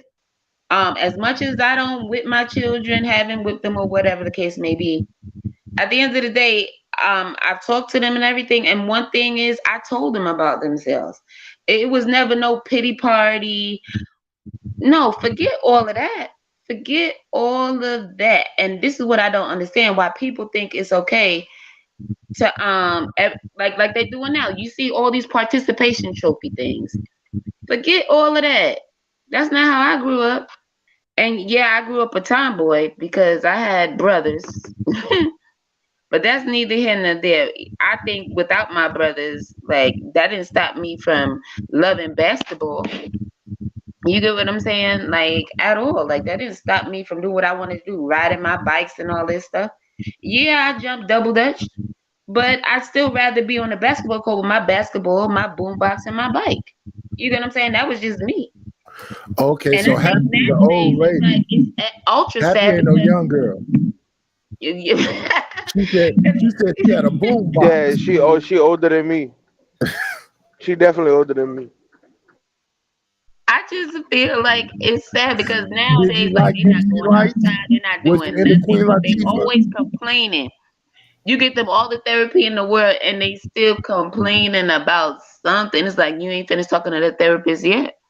Like, what are you complaining about? You don't even have to really go outside because you go from the house to the therapist's office. You still ain't outside doing nothing. You don't want to play tennis. You don't want to do anything. So whose fault is that? I'm trying to figure it out. Because none of these children want to do anything outside of the house. Come on now. Hey, Nightish. How you doing, Nightish? I'm good. What's going on with you? Say I'm something, good. Nightish. I'm talking now. Oh, okay. No, thank you for having me on the show, Nightish. What I got to do with it? Oh, I thought you had the controls. It says you're a No, real that's leader. Ron. I'm the That's host. Governor Ron. Oh, I'm sorry. Hey, Ron, I'm sorry. It's just that it says you're a real leader, so I assumed that it was him. My bad. Go ahead. No, go ahead. Go ahead, Dark Lady. How you doing, Ron? I'm doing well. Yourself? I'm good. I just wanted to respond to what Passe Blanc said.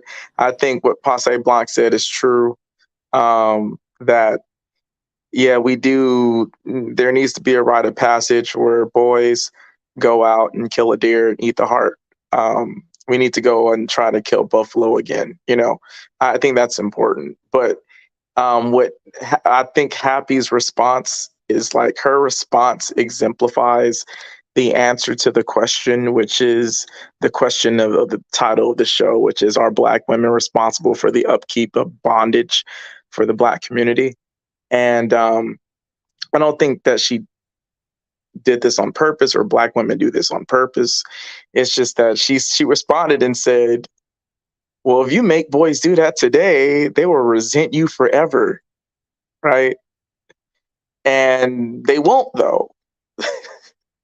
They would actually go through that. I said some may. Thank you very much. And None, yeah, but none will, though. But that's the thing. And the thing is that you think that, right? Because you don't understand boys and you don't understand men. And you don't understand that. I do understand men. I am a married woman. Thank you very much. What you don't understand, right? Wait. I would just like to say this one thing. I'm not going to cut you off. I just want to say this one thing. Do you know Practical's last name? Absolutes? Yeah. That's his last name, Absolutes. Practically and absolutely speaking, of course. Yeah. Yeah. Practical absolutes. Yeah. Hey, wait, hold on, I just want to say. Did that go over y'all head? Hey, wait, hold on. I just want to say, Happy. The thing is that if a boy feels like he can't do something, I say. What? It did go over your head. We can't speak in absolutes. Yeah, You said every boy would definitely not be freaked out and angry about it. We can't speak in absolutes. Exactly.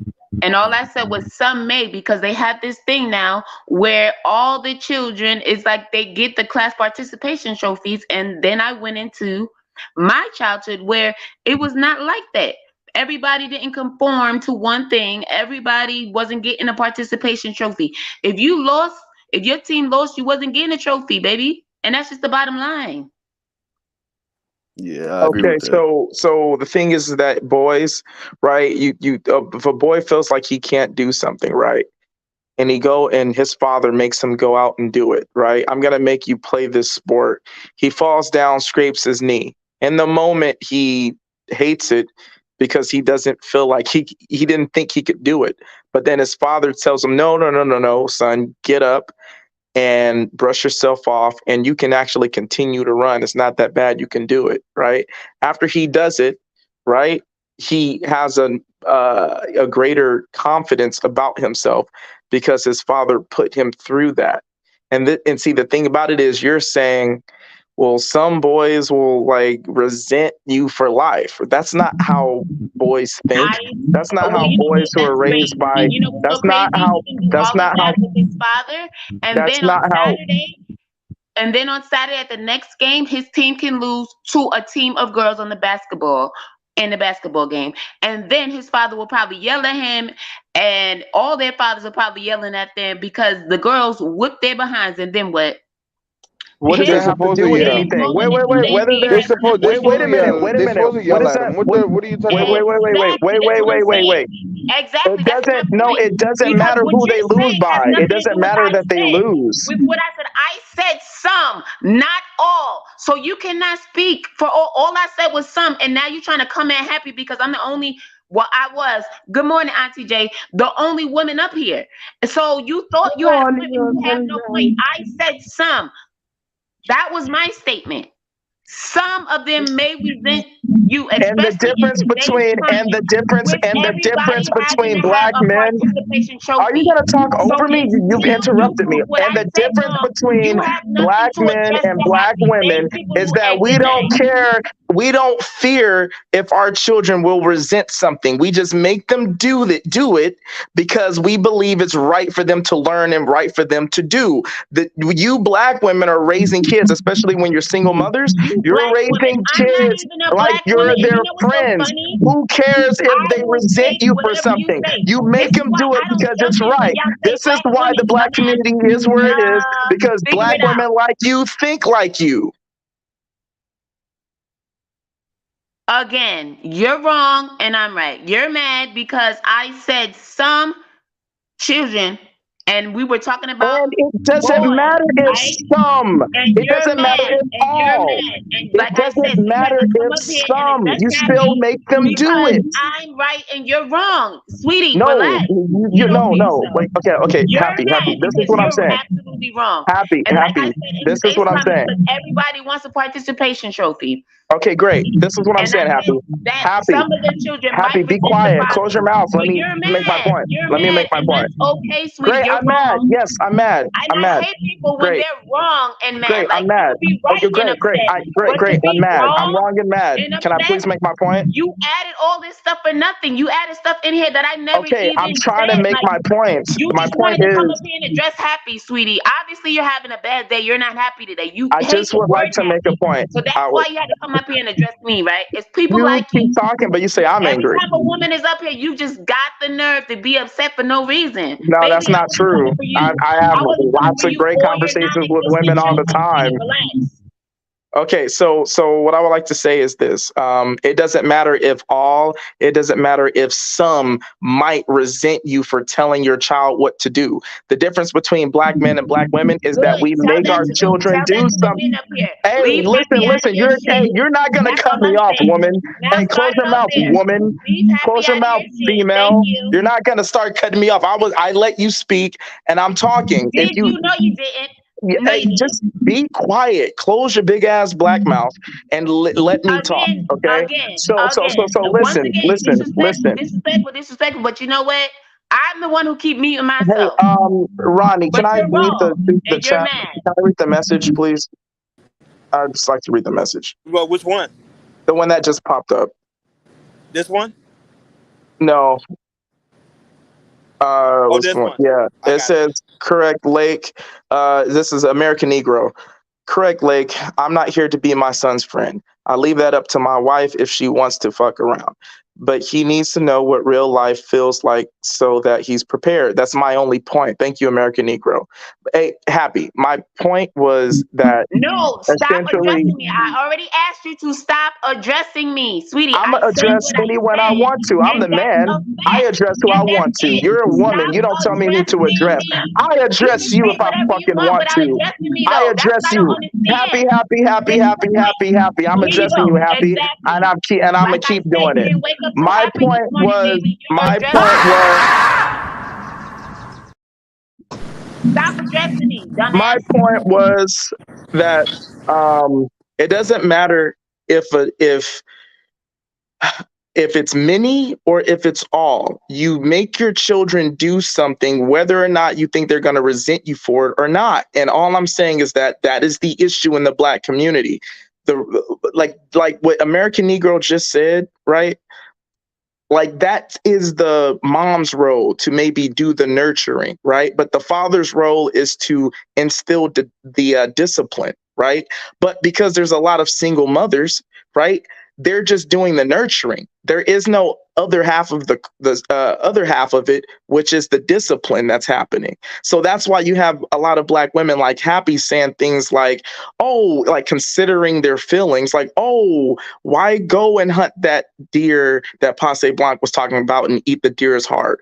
If you make some in quotation, some boys do that, they'll resent you. Well, of course they might resent you, but the resentment isn't the point. It's what's right for the boy. Anything that's going to make him become a man in the most effective way. And so that is the issue that you like.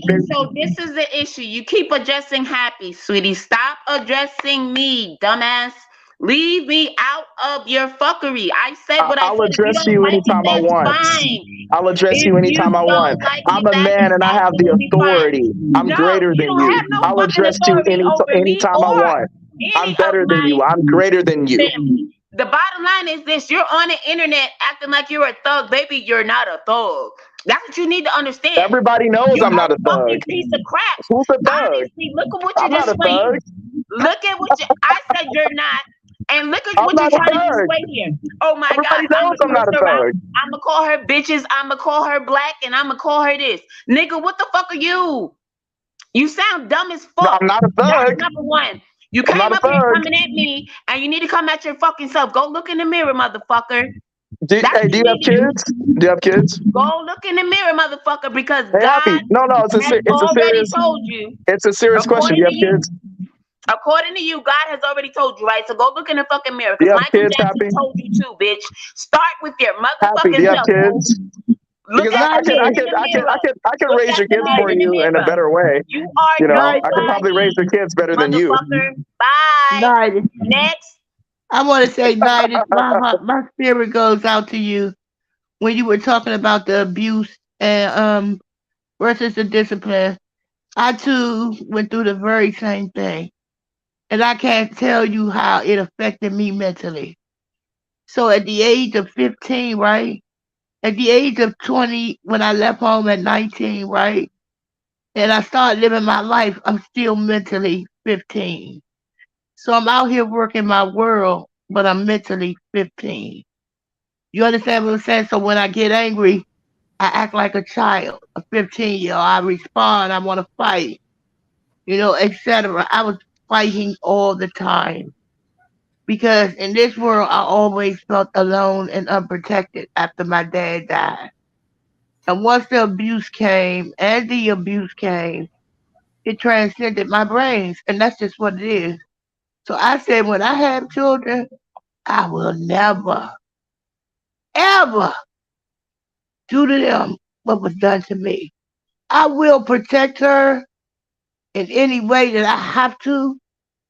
You hear me? And I will believe the baby or the child when they come to me and tell me something. I'm gonna believe them after I Amen. investigate that shit. It's not enough parents out here parenting. I looked at this documentary yesterday about the boys that are locked up, and they were just in there acting so wild and crying and this, that, and the third, right? And that's because the little boy in them was lost. Nobody took care of them. Mama's out here telling the goddamn mama's out here telling their children, I'm your mama and your damn father. Now how you get to be both? I just want to know. And then it's some children out here that don't know their dads at all. Man, what's good, Stan? So Yeah, so they dealing with arrested development. They be like they be suspended in that age and acting like that. And they have to some people never deal with it though. Yeah, and some people just go on and live their life and do the best they can with it. However, the anger still is there. And so I think that's where you get the abuse from both parties, because I turned out to be an abuser as well. So yeah, I abused men that I was with. And you revert back to it. Yeah. If you get upset, your mind goes right back to it's fight or flight. You either fear it or you go directly at it.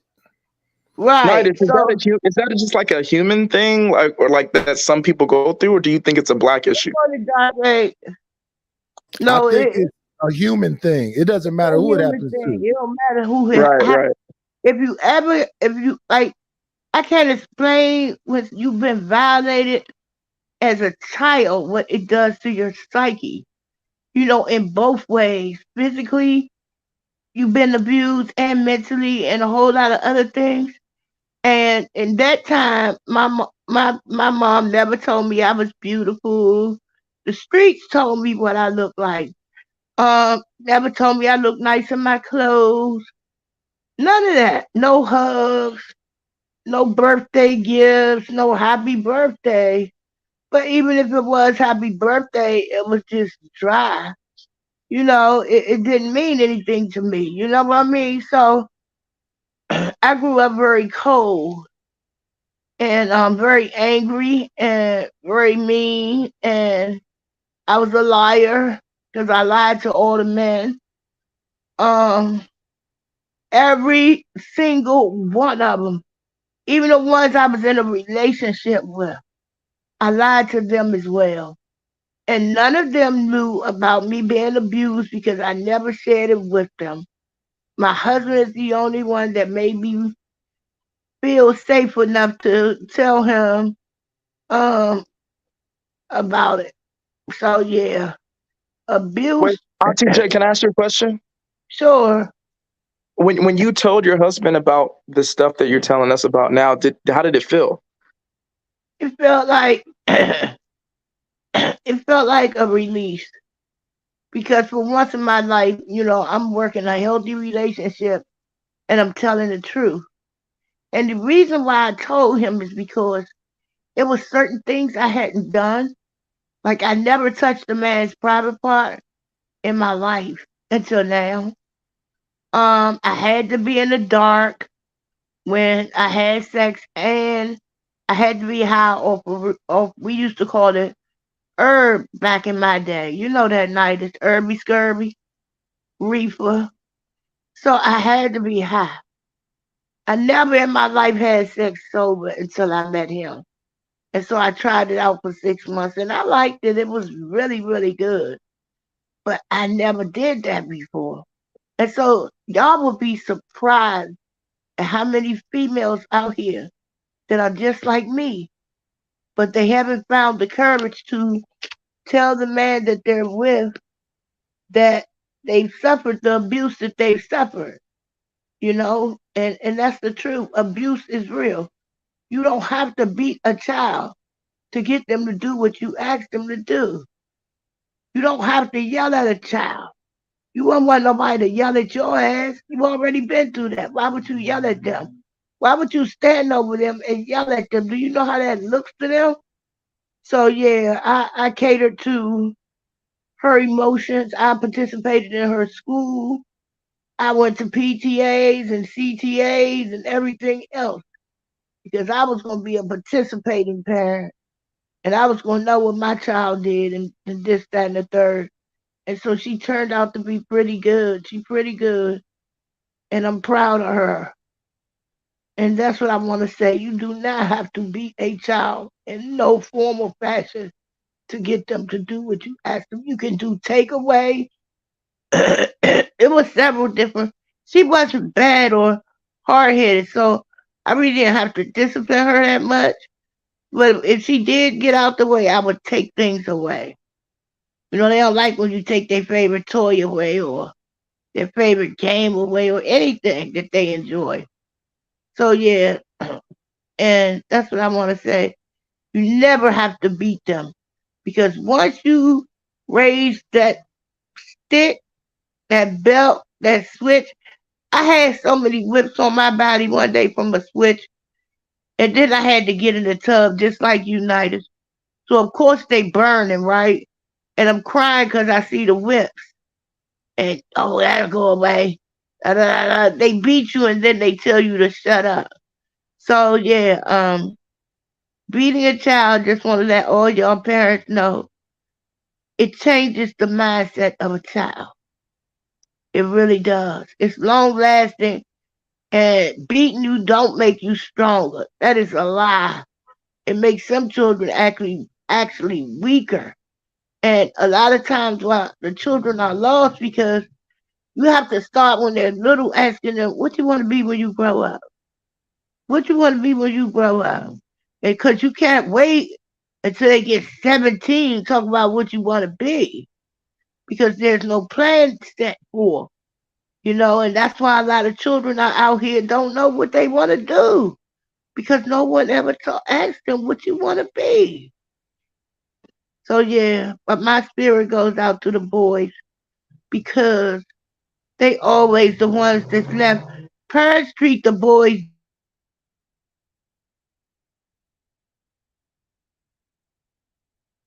Auntie J. Yeah, so that's all I wanted to say. You I don't know about anyone else, but I think you muted the last couple, like 5 seconds. Oh, I said my spirit always goes out to the boys because if I see a man cry, I'm not upset because I know that's the little boy that was never rescued. I know what it is. I know exactly what it is. No one took care. Right now, no one coddled the little boy's emotions. Don't cry. You my man. I hear girls calling their children 2 and 3. That's my little man. What? Can he be a child? Can a child be a child these days? The way you dress your little daughter. Why are you dressing your daughter like that? When you know it's pedophilia and pedophiles out here. Why are But you see, doing Auntie J, if we say, and everything you said is really deep, right? You shared a lot with this. Yeah. And I appreciate you for that. But like the thing is that like you just said, you know, dressing your daughter like that. Don't you know it's pedos out here, right? If we say it, if I say it, right, then I'm toxic. I'm a chauvinist. I'm a misogynist. I hate women if I say like don't be walking out the house looking like that. Like, why are you like that? You're not doing it for nobody. Who are you doing it for? Why are you getting a BBW, whatever the hell it is? Why are you doing that to yourself? Why? Because you think a man want a big butt? Okay, let me tell you. A man might like to see a woman twerk, right? But he doesn't want his woman twerking. Now, how about that? A man might like to see a dance. He don't want his woman dancing. Women got out men. They're not that complicated at all. We're the most complicated. They're more simplistic. We give details. They don't. They get straight to the point. So that's all I'm going to say. When you want to get to know a man, right, make that man feel safe enough to share his emotions with you. Talk to him. Hug him. Let him lean his pressures on you for 5 minutes. Because you don't know what it's like for them when they go out here in this world and how they view the world. How we view the world is totally different. We go outside to enjoy the air, the trees. When they go outside, it's different. It's really different. And that's all I want to say is any woman that's in a relationship with a man, make sure you make him feel safe enough. That's your job. That is your job. If you want the best out of a man, make that man feel the best. Treat him like a prize. When he comes home from work, massage his feet, massage his body, because he went to work today and he used his feet. You know, I'm just saying we can. And TJ, when I say that I'm taking my son out to go kill a deer and eat a heart, I don't need no happy telling me, nah, they might resent that. No, I'm just playing. Yeah, because I was about to curse your ass. Leave me alone. What'd you say, Doc? Hey, look, we happy. different. Hey, Happy, why you acting like you didn't laugh a little bit? I like Happy. I didn't, and I'm sorry to hear that, Auntie J. But like you said, and like I said about Night, it's the same thing. You need to continue to tell your story. I know I appreciate it, so I know there are plenty of women in the world that would appreciate it. You know? Yeah, absolutely. I thank God. You know, happy that I'm able to talk about it today. You know, because I'm a baby boomer, and my generation, you know, dropped the books on the following generation because our generation was like this. I'm just gonna tell the truth when no one else has told y'all the truth. Our generation said this word. I went outside one day and I asked the question. I think I was like 16 years old. And my friend Ben, he said to me, rest in peace, Ben. He said, you know, the knowledge is to be sold, not told. So I said, what? He said, yeah, you just don't tell, woo, woo, woo, woo, woo. And so our mouths were closed. They were also closed as a child. Children were seen and not heard, right, Nidus? So yeah, we never could talk. So I grew up really not talking. I talk more now than I ever talked in my life. Fact. Likewise. Hey, Auntie J. How you doing? Good to hear you today. Hey, like to say, Sharon, how you is? What's good, Sharon? Damn, that's been a long time. You. I wanna say that I do not agree with beating, but on the other hand, Dark Lake might need an ass whooping. Oh my God! He better let that woman of his do it. He better let his woman do it. She might like it better. I was thinking to myself, hey, I was thinking, all right, you know what? Sharon is up here. Let me just be quiet to see like what he goes. Wait a minute, Sharon. I don't think he needs to beat Sharon. Wait a minute. Sharon, look, Sharon. I don't think he needs a wait a minute, Doc. I don't think he needs a beating. You know what I think he needs, Sharon? He needs his scalp massage. How about that? Baby. Did I say something to alarm you, Sharon? Is something you disagreed with that I said? I'm pretty sure you did. I wasn't here long enough where you was up here. Oh, you just know. Oh, you see my you see my name and you just know it's something I said you disagree with. Hey, you know, I blocked off Fight Club. Damn. And it takes a lot you to get blocked blocked. off a nightclub, Fight Club. Why It you takes a lot to blocked? get blocked there, so you must have did something egregious. What did you do? Oh, you know, I was just defending myself against Anton, and I was winning a debate, and you know, he got pissed. What was it relative to?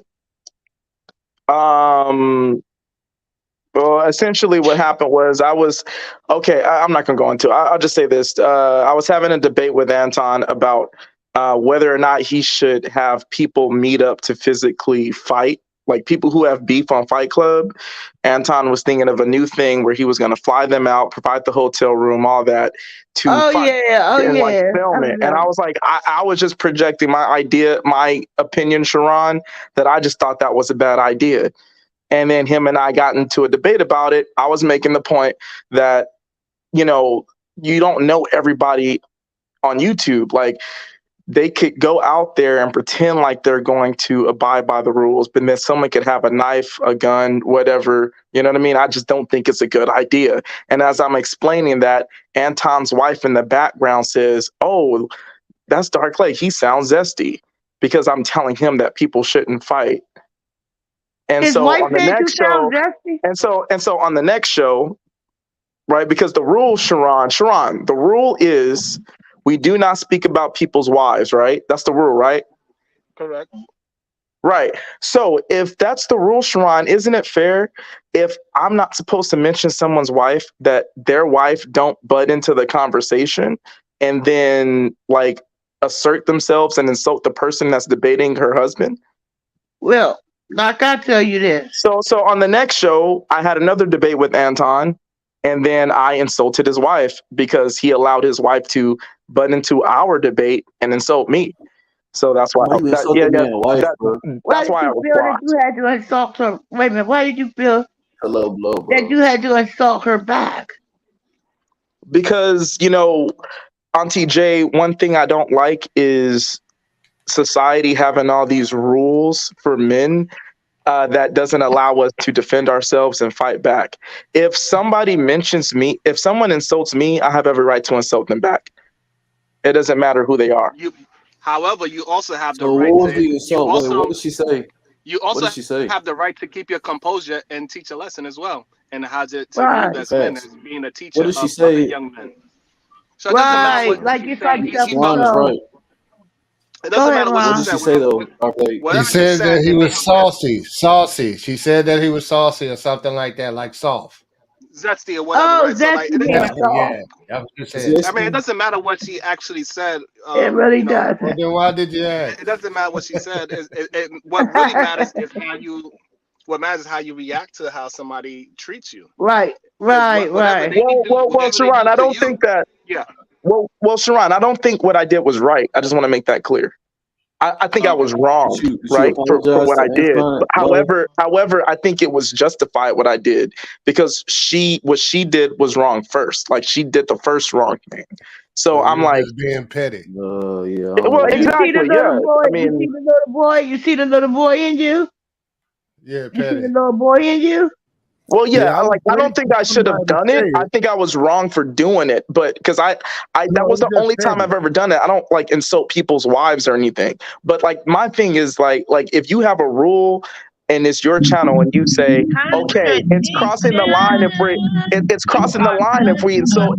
It's crossing the line if we mention people's wives. Then when you're having a debate with somebody, make sure your wife doesn't insert herself into the On the next conversation. show, I'm gonna bring up Dark Lake. I swear to God, and talk about him. Psych. The fuck? Hell no. Come on now, stop with your contradictions, sir. I contradicted myself. How? Because you said you wouldn't bring up anybody's wife. You talking to somebody's wife, you disrespected me for no reason, and you did it for at least 10 minutes. Like, what are you talking about, sir? So Wait, I disrespected Because you you. on the No. hold on. I Nah, didn't Dark Lake, let me disrespect get this. you. Dark Lake, let me get this. yeah, but Happy, the difference is, Happy, the difference is you on this panel. Nah, you be on this panel. You be on this panel, you be talking high shit. You be talking high shit. You on this motherfucker. See how you telling me shut up right now? See how you telling me? Nah. You see how you talking right now? That's why that nigga was talking to you out of pocket right now. You see how you talking? You see how you see? I'm trying to be cool. I'm trying to be cool. Stop cussing at me. Stop cussing at me for a while the fuck up. Stop. Yo, I'm gonna tell you one more time. Stop cussing at me. And I'm gonna tell I'm you not one more cussing time, at you. stop fucking lying. Look at you, bald head bitch. Stop playing with me. It's enough of this, you goofy bitch. See, this is our fucking problem right now. Y'all want to do stupid shit up here, and then you want to play fucking victim. Shut your stupid ass up. Stupid motherfucker. Would it be okay for me? Shut your ass up. Shut the fuck up. Shut the fuck up. I don't give a fuck. I would never do no Shut shit your like fucking that. That's ass my up. point. Because I'm Stupid not a ass. weak ass nigga. Shut up, boy. Shut up. And Sharon, so you shaved your beard, Sharon? You're mad. Yeah, I shaved it. I tried to look in. Yeah, I shaved it. That's cool. You not finna Sorry, I was just trying to change the subject. My bad. Weak ass bitch You not like finna go that. your beard back, bro. So if Anton wanted to have a fight club in real life, I bet you he would not sign up for it. He wouldn't be a participant. Oh my What is that God. supposed- what is that supposed to mean? Is this the anti-nigga hater club right now? Oh yeah, what's Hey, that look, supposed to mean? I fuck with with a lot of his content, so I ain't got nothing against him. Me too. So, God the damn it. The owner. So what? He got to be Vince McMahon. He got to join the wrestling club. He got to actually wrestle. No, he don't have to. I'm just saying that he wouldn't. Some people would host it, but they wouldn't participate. See, but the thing is that he might engage in it if it's somebody big enough to ask for him to actually fight. But he's not going to just because people just would try to pick fights with him. Would you have to be a regardless because he's the size? biggest. Like I bet he'll fight. I bet he'll fight Logan Paul. I bet he'll fight Logan Paul if for some Right, reason. it got to be somebody big enough for him to fight. Yeah, he would. What I we think he say? would. But what we trying to explain? What we trying to say is that like anybody would go and try to start a fight with him just because he's the biggest fish, right? But he's not gonna go and so-called stoop to somebody else's level just to fight them, just to prove a point. He gonna have to fight somebody that is at his same bro. This is It doesn't matter if he can. It That's doesn't not the matter if point, he can bro. or not. I don't know if he talking can about fight. other That's things not the right now. point, bro. That man is not even here. Who cares? Let's Yeah, talk bro. about. Let's stick to the topics for real. Y'all going too far with this BS for real. I actually agree with Happy on this one. All right, so bring back the topic. What's up? What's the discussion? Albinos. The topic, Bro, the that topic shit. was why y'all Hey, raising that these man. soft ass Look, I ain't gonna niggas. lie. When I saw Jay Prince make Yeah, that, bro, Albino. I just like, bro, I ain't gonna lie, bro. I'm gonna just come back when he not saying that dumbass shit, bro. That shit was Yeah, so I dumb, just bro. stayed off here. Yeah, bro. I was like, What did he what say? the What fuck? did Jay Prince say? He said Jay Prince albinos wants are. He said albinos to are not delete black all people, light bro. skins. He said albinos are Jay not black Prince people, don't bro. like light skinned people. We know That this. shit was so He fucking don't like stupid. light skinned people. He wants to sacrifice all the light skinned people to get rid of the white people. So there's nothing That but shit niggas dumb, left. Hey, bro. hey, Passe Blanc. Didn't he have a light skinned brother talking yesterday? Who? Judge Joe Brown.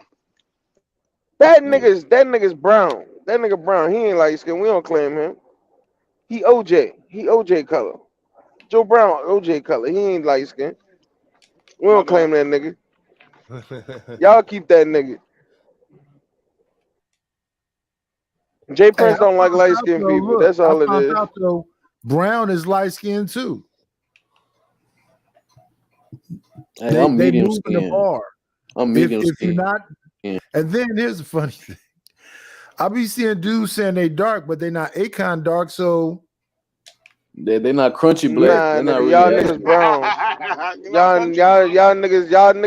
y'all niggas brown. Y'all not light skinned. Hey, I'm medium they skin, not bro. They brown. dark. I'm not brown. I'm medium skin. Hey, why do you guys think that like the black? I know why it is, but why do y'all think it like we're all so hung up on this skin tone thing? Like, because if you think about it, there's different skin tones of white people, and there's different skin tones of like different people. But like, Dark I just race. feel like The it's reason we get hung up on it is because Cause niggas we are find everything funny. yeah, that too. And we are some of us are white people covered in chocolate skin. And caramel. That's a fact. That's a fact. That's a fact. That's why well, my name is Passe biologically, Blanc, I think 'cause that's don't like actually you kind of niggas. true. But I don't like you niggas at all. So that conversation earlier was pretty much about like psychological And you warfare. got the fact that everybody want to be black now. Yeah. Right, everybody melanated won't be black now because it's popular. It's a moneymaker on YouTube, and it's just the shit now. So the conversation that keeps coming up which I say is fake. There is no Willie Lynch letter, but let's say the Willie Lynch letter. It's about light against dark, young against old, man against woman. And that's what we're seeing in these so-called YouTube streets. We really trying to make YouTube the streets. And when I hear that, if it's the streets, right? Ain't in the streets, you're not supposed to say nothing. Because if you say something, you're snitching, right? Now, in the Black so-called community and families, we got these family secrets, right? You can't tell about that sick ass uncle. You can't say nothing about the thieving ass sick ass auntie. All that this sick shit ass you gotta auntie shut too. up about. So we supposedly the streets on YouTube and family on YouTube, but we acting like the streets. If that's the case, then why is everybody talking so fucking much? Hey, that's true. You know what, Nightish? And I've always felt like, man, there needs to be some form of like protocols for Black people, bro. Like, it makes no sense how you have like all these like white pro skaters, like who skateboard and shit, like Tony Hawk and younger guys, No, and they let's get keep like the they black wait, they brothers get right like now. these This $1 the million. black house. We don't want to talk about them. Let's talk about us. No, This no, the that's what I'm family saying. unit. No, This that, the no, that's barbershop. what I'm saying. No, that's what I'm saying. Why is it that they can get endorsements and then like live their lives, but then we have like an XX Tentacion who Yeah, like yeah, it because become, it's you know what I'm saying? Like, I don't They know. won the war. They won the war. Well, first of all, Nightish, the reason why it's not considered snitching because on YouTube streets we're not doing any crimes. So the only But time you check, can snitch is if you. The only but time you can snitch Niggas is do if you crimes. are Niggas involved. get up here Sharon, and niggas Wait, get up hold here on. and they be ugly on camera. That be crime. And that as well. But the only way That's you crime. could snitch on something, Nightish, is if me and you was involved in a crime, I get caught, you don't, and then I tell you. That's the only way it's snitching. No, they didn't expand it now. If you see an No. old lady getting beat up and you say something about it, they come to delete you. But let's get back to the YouTube streets. These are actual criminals on Vlad talking about, yeah, when I saw him, I ran up in the house and I stabbed him and shot her. But this is the dude talking about they self-snitching. Yeah, But the bro, crime, like they I've been still, to jail for it already, so I can tell you about all this crime I committed. they're still snitching. Yeah. So that's all bullshit. Well, I'm saying, Hey, but that's a different. yeah. That's a different topic altogether. Nah, You but was they're talking still about snitching though. no, but he was talking about us in these YouTube streets having conversations and snitching Man, most because you we talking. motherfuckers wouldn't bust a grape. And what Yeah, I'm saying, I us would, having I a would, conversation, I don't know how to fly, bro. I don't know nothing about none of that. us having this open dialogue is something that we wasn't able to do before because everybody got to live their life. So there's no way I could be in your state and on the phone with all these people at the same time. And now we're able to do these things. So that's Yeah, why that's it's a right, different. Sharon. But you've been up here before. You didn't have them tell you they're gonna pull up on you, and if you was in front of them, you wouldn't say this. You just having a conversation. But the difference is, Nightish, I pulled up. I went to the meetings and I went to the meetup and I met people. And I met these so-called strangers that I met in these little squares. I met them. The thugs. So You met so the so that's the thugs. difference. So I put yeah, I did. I met a lot of these people that I'm talking to now. In real life, physically handshake them, give them a hug. So therefore I put myself in that position. So they cannot come to me and tell me, oh, I'm gonna pull up, because I did. You Okay. can't tell me that you would say anything to my face because I was there and nobody did none of that. Matter of fact, it was the complete opposite. I got love. They say, "Oh shit, what's up, Sharon Pugh?" That I didn't even knew me because So they in wait the a chat minute, and they Sharon. Are don't you speak. saying this is all fake? What I'm saying is this is a place where people get out their aggression and their frustration, and then when they meet you in person, they actually don't have this kind of violence towards you, really. I'm not saying that it's fake because maybe at that time they are very frustrated with you. However, when you They meet calm people that down. right, by the time that time passes and you see each other, all that shit is gone. It's forgotten about. Okay, well, I'm gonna tell you guys like this. Like I've been telling everybody since the beginning. From maybe now, it might be coming up on my 1 month anniversary from being on the Fight Club channels, right? Some weekends ago, right? And like I told them there, and like I told you here, I am here for entertainment purposes. Do I talk this way? Yes. Do I think this way? Yes. Do I think MF is on here to talk to me the way they talking, gonna say that shit to my face? No. But it wouldn't surprise me if I they would say it to your actually face. did. All I'm saying is I'm here to have a Why good though? time, and I don't care who likes it or who doesn't. I'm here to Because have a these good women need to time. get put in their And if place, I Nighters. see That's why. somebody in person and they think they're gonna say that shit to my face, it's not gonna end well for them. Oh yeah, But I'd say it to your face. it is what it is. Huh? How about it? Hey, I'm gonna go, guys. Hey, I just have a question. Now, I swear I'm not gonna start nothing, right? I swear. Hey, earlier when I was talking, Happy, you said that you're not a thug, right? Well, I just find it curious. Like, why did you think I was trying to be? Because you wear a You say bandana. you're about to go, so you could go because at the end of the day, you already know why, because you were up here talking a lot of crap.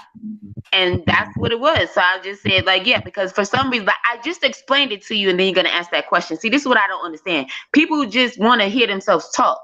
At the end of the day, No, I yes, was being everybody genuine. I got just didn't know opinions, why you but thought I'm I was not trying to be a the thug. BS. And that's the thing right there. And that's the thing right there, because I just explained it to you.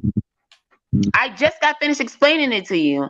I'm here to have fun regardless. So it doesn't matter how many times somebody curses at me, says something. Y'all don't ever see me freaking flip out, go crazy, or get stuck on. Oh my God, he called me a bitch. Or Oh this my morning. gosh, he did this. Oh my gosh, the conversation. No, you don't ever hear Happy talking about none of that. You wanna know why? Because that's not what I'm here for. And like I told you, I'm always happy. So regardless if y'all hear me cursing somebody out, because I got tired of them talking, yes, because I get tired of some people keep repeating themselves over and over. And it is what it is. I'm human, just like the rest of y'all. And some people just don't get it. Obviously, you don't get it because I just explained it all to you. And then you're gonna ask a question right after I explained it. Come on now, sweetie, No, catch I up. asked a specific question. You didn't explain that And to I me. already gave the answer right before you asked it. So how about you catch up, rewind No, that, you play said back, baby. before I You said asked you it, was gonna you go, said so go. I'm here for entertainment. You said I'm here for entertainment. That's what you said. You said nothing about why you thought I was trying to be a thug. Bye, bye, bye. Oh, this is why fathers need to raise children instead of women by themselves. Oh, It's the communication. It's the communication issues. I'm sorry, women in the chat. I'm sorry, I shouldn't say that. I'm not trying to. But this is not an indictment on all women. I'm not trying to attack all women. I'm sorry. It's making a crazy sound. Talk I like don't know never what that had a sound is. dad. That's why he's so bad. I didn't hear what you said. Y'all nuts. Well, at least she sung a song for me. That was cool. And I sing a song for anybody that's still talking. Hey, Doc Blake, why don't you pull out the guitar? You can play that. You can play the beat. Keep talking to me. I will give you another song. Actually, Hey, Doc Blake, pull out the guitar, get your acoustic on, let Happy sing. I can start a group. Oh, dude, you know what? I actually would do that. I would cam up and I would start playing, but I got 2 of my strings popped, so I gotta go get new strings. Go get them strings and then go listen to Pearly Things, motherfucker. Bye. Damn. Whoa, Pearly Things. Are you assuming that I listen to Pearly Things? I told you what to go do. I mean, I would assume that too. Singing the song to you. Sharon, Sharon, what do you think of me exactly? Because you think I listen to Pearly Things? You think you disagree with something just by seeing my name, not by hearing my voice? What's going on, bro? We don't care. We don't I think care. that you just be Sharon. I think you just be pretending to be like disagreeing with me a lot of the times. To be honest. You said you were. No, to be honest with you, me and your viewpoints are we do vary in our viewpoints of things. You're not gonna miss We out. are definitely. You said you're gonna leave. Go. You don't need to announce it. Bye. You're a grown man. See ya. Hold on, Happy. But I think on a lot of viewpoints, me and you do disagree on majority of the things. No, I don't think so, man. I think that we disagree on how we project our opinion. Like, angles that we project our opinions, but I don't think we disagree on a lot of So things. that grown man, he disagreed with you. He disagreed with you. How you gonna tell him? No, we don't disagree. Oh, because This it's is the way because it's we entertainment. Remember, Him hey, saying happy, it's no, entertainment. Remember, that's how I can do it. Because it's entertainment. It's entertainment, like you You said, are right? not That's why you're here, right? Everything you say is absolute, boy. Dark Th- Lake need to That's go. why you're here, right? Because That's of why you in the entertainment. swamp, nigga. Shut up. You, You in the swamp. you don't care that I'm contradicting myself because it's entertainment. Let's shift from Let's raise that. the consciousness. When I said, hey, when Let's I elevate said the that the consciousness. dudes is on here talking about all these crimes, they're still talking about actively doing stuff to people on YouTube. So you gave us a whole soliloquy history of you did this crime, you did this crime, you did this crime. Then you on here actively now, not a brand new crime, talking about you're gonna pull up and do something to somebody now. So first you gave us a history to let us know your past, you did this to this person and that to that person. Okay, you've been convicted and that's done. Got it. We understand. But now you actively now yelling and threatening people. So that is not snitching on yourself. You're not first telling us you're a gangster and now actively saying you're going to pursue somebody. That's how these shit go. We Happy, go on mute when you're not talking. When we sit on Fight Happy, Club, go on you tell us this whole history of all this gangster shit, and now you're saying you're gonna do somebody that's on something to somebody that's on Fight Club. That's not self-snitching. Oh, I don't know who. I'm happy your mic is making some crazy sound. Wash conditioning, whatever. It's a lot better. Hey, look. Nice and neat. Hey, Happy, go on mute for a second. Your microphone is giving feedback. My mic is on. All right, there we go. Sharon, so you see why you with the woman you're with and not with the woman like Happy? But we disagree. But we disagree. And see, that's how I know we agree on a lot of stuff. You guys have a good day, nightish. God bless you, man. Nothing. You Everybody. just Peace. keep bringing me up. Leave me out of it. Please leave me out of your shenanigans. Thank you. But it's entertainment. Entertainment or not, see, because you don't want me answering you. You don't want me getting on your ass. You don't want me telling the truth about you, going down the line of every point you tried to make that didn't land. So leave Happy alone, Lake Man. If I'm irritating you, I will leave you alone. Like, for real. I'll leave you alone, Happy, if I'm irritating you. Like, for real. Okay.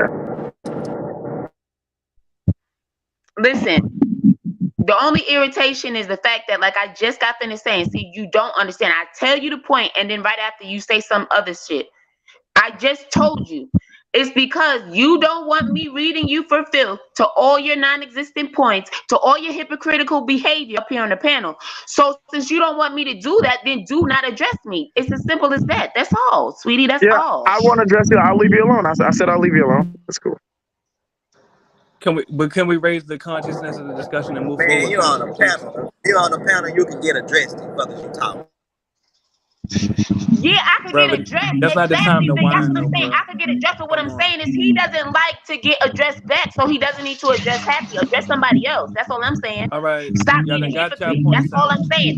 I don't like All right. hypocrites. So if you want to be a hypocrite, do not address me. That's all I'm saying. All right, That's we got all. that.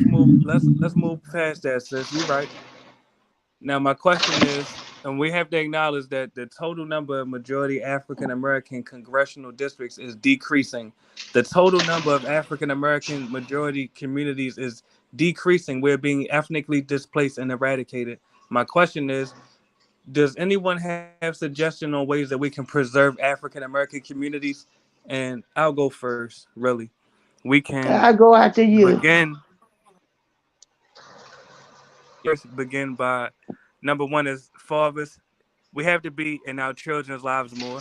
And number two, additionally, we can start reporting the illegal aliens that are in our communities to ICE. If we don't do that, then we won't have any more majority African American communities. I'll pass the mic.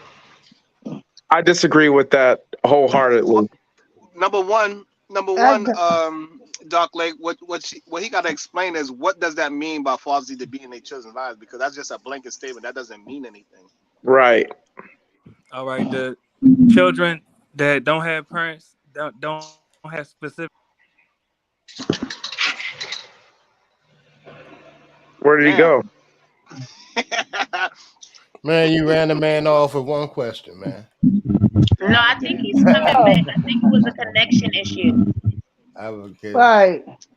And clearly, it's a connection to the black community. I think the black community needs to start having babies because we're gonna be eradicated that way too. If you don't have babies, how the generation is gonna continue? So your generation is not having children. So that's one way to eradicate the black race. Because they can take a light skinned person and she can get hooked up with another light skin. That's what they want to happen anyway. They want to do away with my color and have a lot of mixed babies. Wait, do away with what? My color, man. Oh, okay. All right. Not your color. Your color is My not bad. a problem. I got Hey, kicked out. Auntie J, you know what I'm gonna do? I'm gonna bottle up my sperm. I'm gonna start selling that joint on eBay. Yeah, they want please. black men sperm. I think you should give it up. I do. They pay you like $500, Sharon. And please, No, I'm gonna have to put mine on my own personal website because my kids are exceptional. So please, let me ask you a Mine question. too. Please, my let me kids ask are you a not regular. question. So I got proof. I got proof that my children are worth the money that I'm gonna charge for it because both my But do kids you know black graduated. men? All the Please, let me black ask men this that I before asked, we they will speak not past this. sell their sperm. Please, let me ask this before we speak past this. The one brother that disagrees with reporting illegal aliens to ICE, my question is, are you able to go to their countries illegally? Thank you. That way. Say it Okay, again for the so people in the back. Wait, look, I don't. It's a lot of if things that I Dark Light. It's a listen, lot of things that Dark Light said that I listen. don't agree with. But how would you? How would you even know if they're illegal immigrants in the first place? Right. Well, Oh, trust me, let you me know. respond. Nah, right, you go don't ahead. know, bro. How would you I'm know, trying to bro? respond. You will know. Nah, you can't. You can't answer with that. It's not pragmatic Never enough. respond. Never respond. I'm gonna respond to that. Actually, you don't have to know. You just have to suspect it. If you report them to ICE, ICE will investigate and determine if they are here illegally or not. That sounds. I don't like So that. you mean kind of like Like when be a black Karen. I don't African? like All right, so back to the original question. Dysphoria, I have a Black question. Karen. Back to Hey, the I have a original question, question. Dysphoria. So you mean you want to report them just like when our ancestors were fleeing plantations and other people will report But us hold on, and why take you us putting? back to the Hold on, let me ask plantation? you this. Why you Why putting you? our No. own Let me Answer that respond. question. Let No, me Ed, you respond. mean in Let that me same way? respond. Let me respond. Why are you comparing our ancestors, our own family, to foreigners? Right. I'm not comparing. No, I'm comparing Okay, so they humans. should not No, get the same be treatment. quiet. I'm So they should comparing not get humans the to same humans. treatment. No, So they I'm should not comparing get the humans same to treatment. humans. So I'm they should comparing not get the humans to same humans treatment. because You wait a right. minute. And you're a Because human, our and they were. ancestors were foreigners. Because our Hold on. ancestors were foreigners. Slow down. If you go to Man, their So what are country you you talking illegally, about? excited, I'm trying to man. respond. You being sassy right now. Let me respond. Stop being sassy. Oh Now, no, if you you go been to, a bitch. No, you so been if a you bitch. That's slow what you been. down, Being a bitch. You stop been a being bitch. Can I sassy. Let me say? answer your Can I You say question. been an something? ugly ass Let me See, answer your bitch. see, we question. Can I already say there. something? You've been a bitch Let me who was answer your intimidated question. by light skinned Let me black answer men. your question. That's what you're Let me answer being. your question. Man being That's a what you're bitch, being. man. Let me answer your question. If you go to their I'm not a country, bitch, Doc if Lake. you What go I slow, do? please let No, me not answer. you, Auntie J. Please Not let me answer the you. question. Oh, I was Please, about to say I'm I ain't a answering bitch. the I ain't question. No, no bitch not Let me. you. today. I'm talking to the All dude. right, you're doing too much. Let me answer the question. Oh, Let me answer the question. If you go to their country, they will report you to immigration, even though you're a human too, right? True or Why would I false? go You're to a the human. country? If you go to their country illegally, they will report you to immigration, even though you're Why a would I human. You go dumb there nigga. illegally? Exactly. So why why you would allow I them to go come to your there at country illegally? all? Hey, do you even know that Afro? They got bigger problems like Yes. cartels. I'm in Mexico right now. You cannot come down here illegally, bro. That's a fact. So I'm just Bro, telling you. But bro, like, well, nah, you can't come. You can't come anywhere listen, we illegally. don't But how care do you know about that All they right. how you report you? hate Mexicans, bro. Wait. We Hold don't on, Hold hold care on. on. about It that, ain't about bro. Real hate. quick, It ain't listen, about hate. listen. Why Hold would on, Hate. we Doc. hate Hold on, Doc. Mexicans? Hold I on. got a Hold on, question Doc. for the Lee. man Afro, bro. Practical. Listen, Hold on. I got, Practical got a really good question. Go yeah, ahead, Pratt. I got a question for the man Afro. So look, bro, like Yes. Thank you. you said, look, man, you said that they are going to report immigrants, right? And Yes. then you also said that in America, you don't have to know if someone's an immigrant. You just got to suspect and just call on them. Yes. So my question to you is, did you receive like notice from the government when they did an investigation on you any kind of way in Mexico about people calling on you being an immigrant illegally? Yes. Let me respond to that. And I'm You're glad saying you you asked said that. yes. You said yes, I'm right? trying to respond. Can I respond?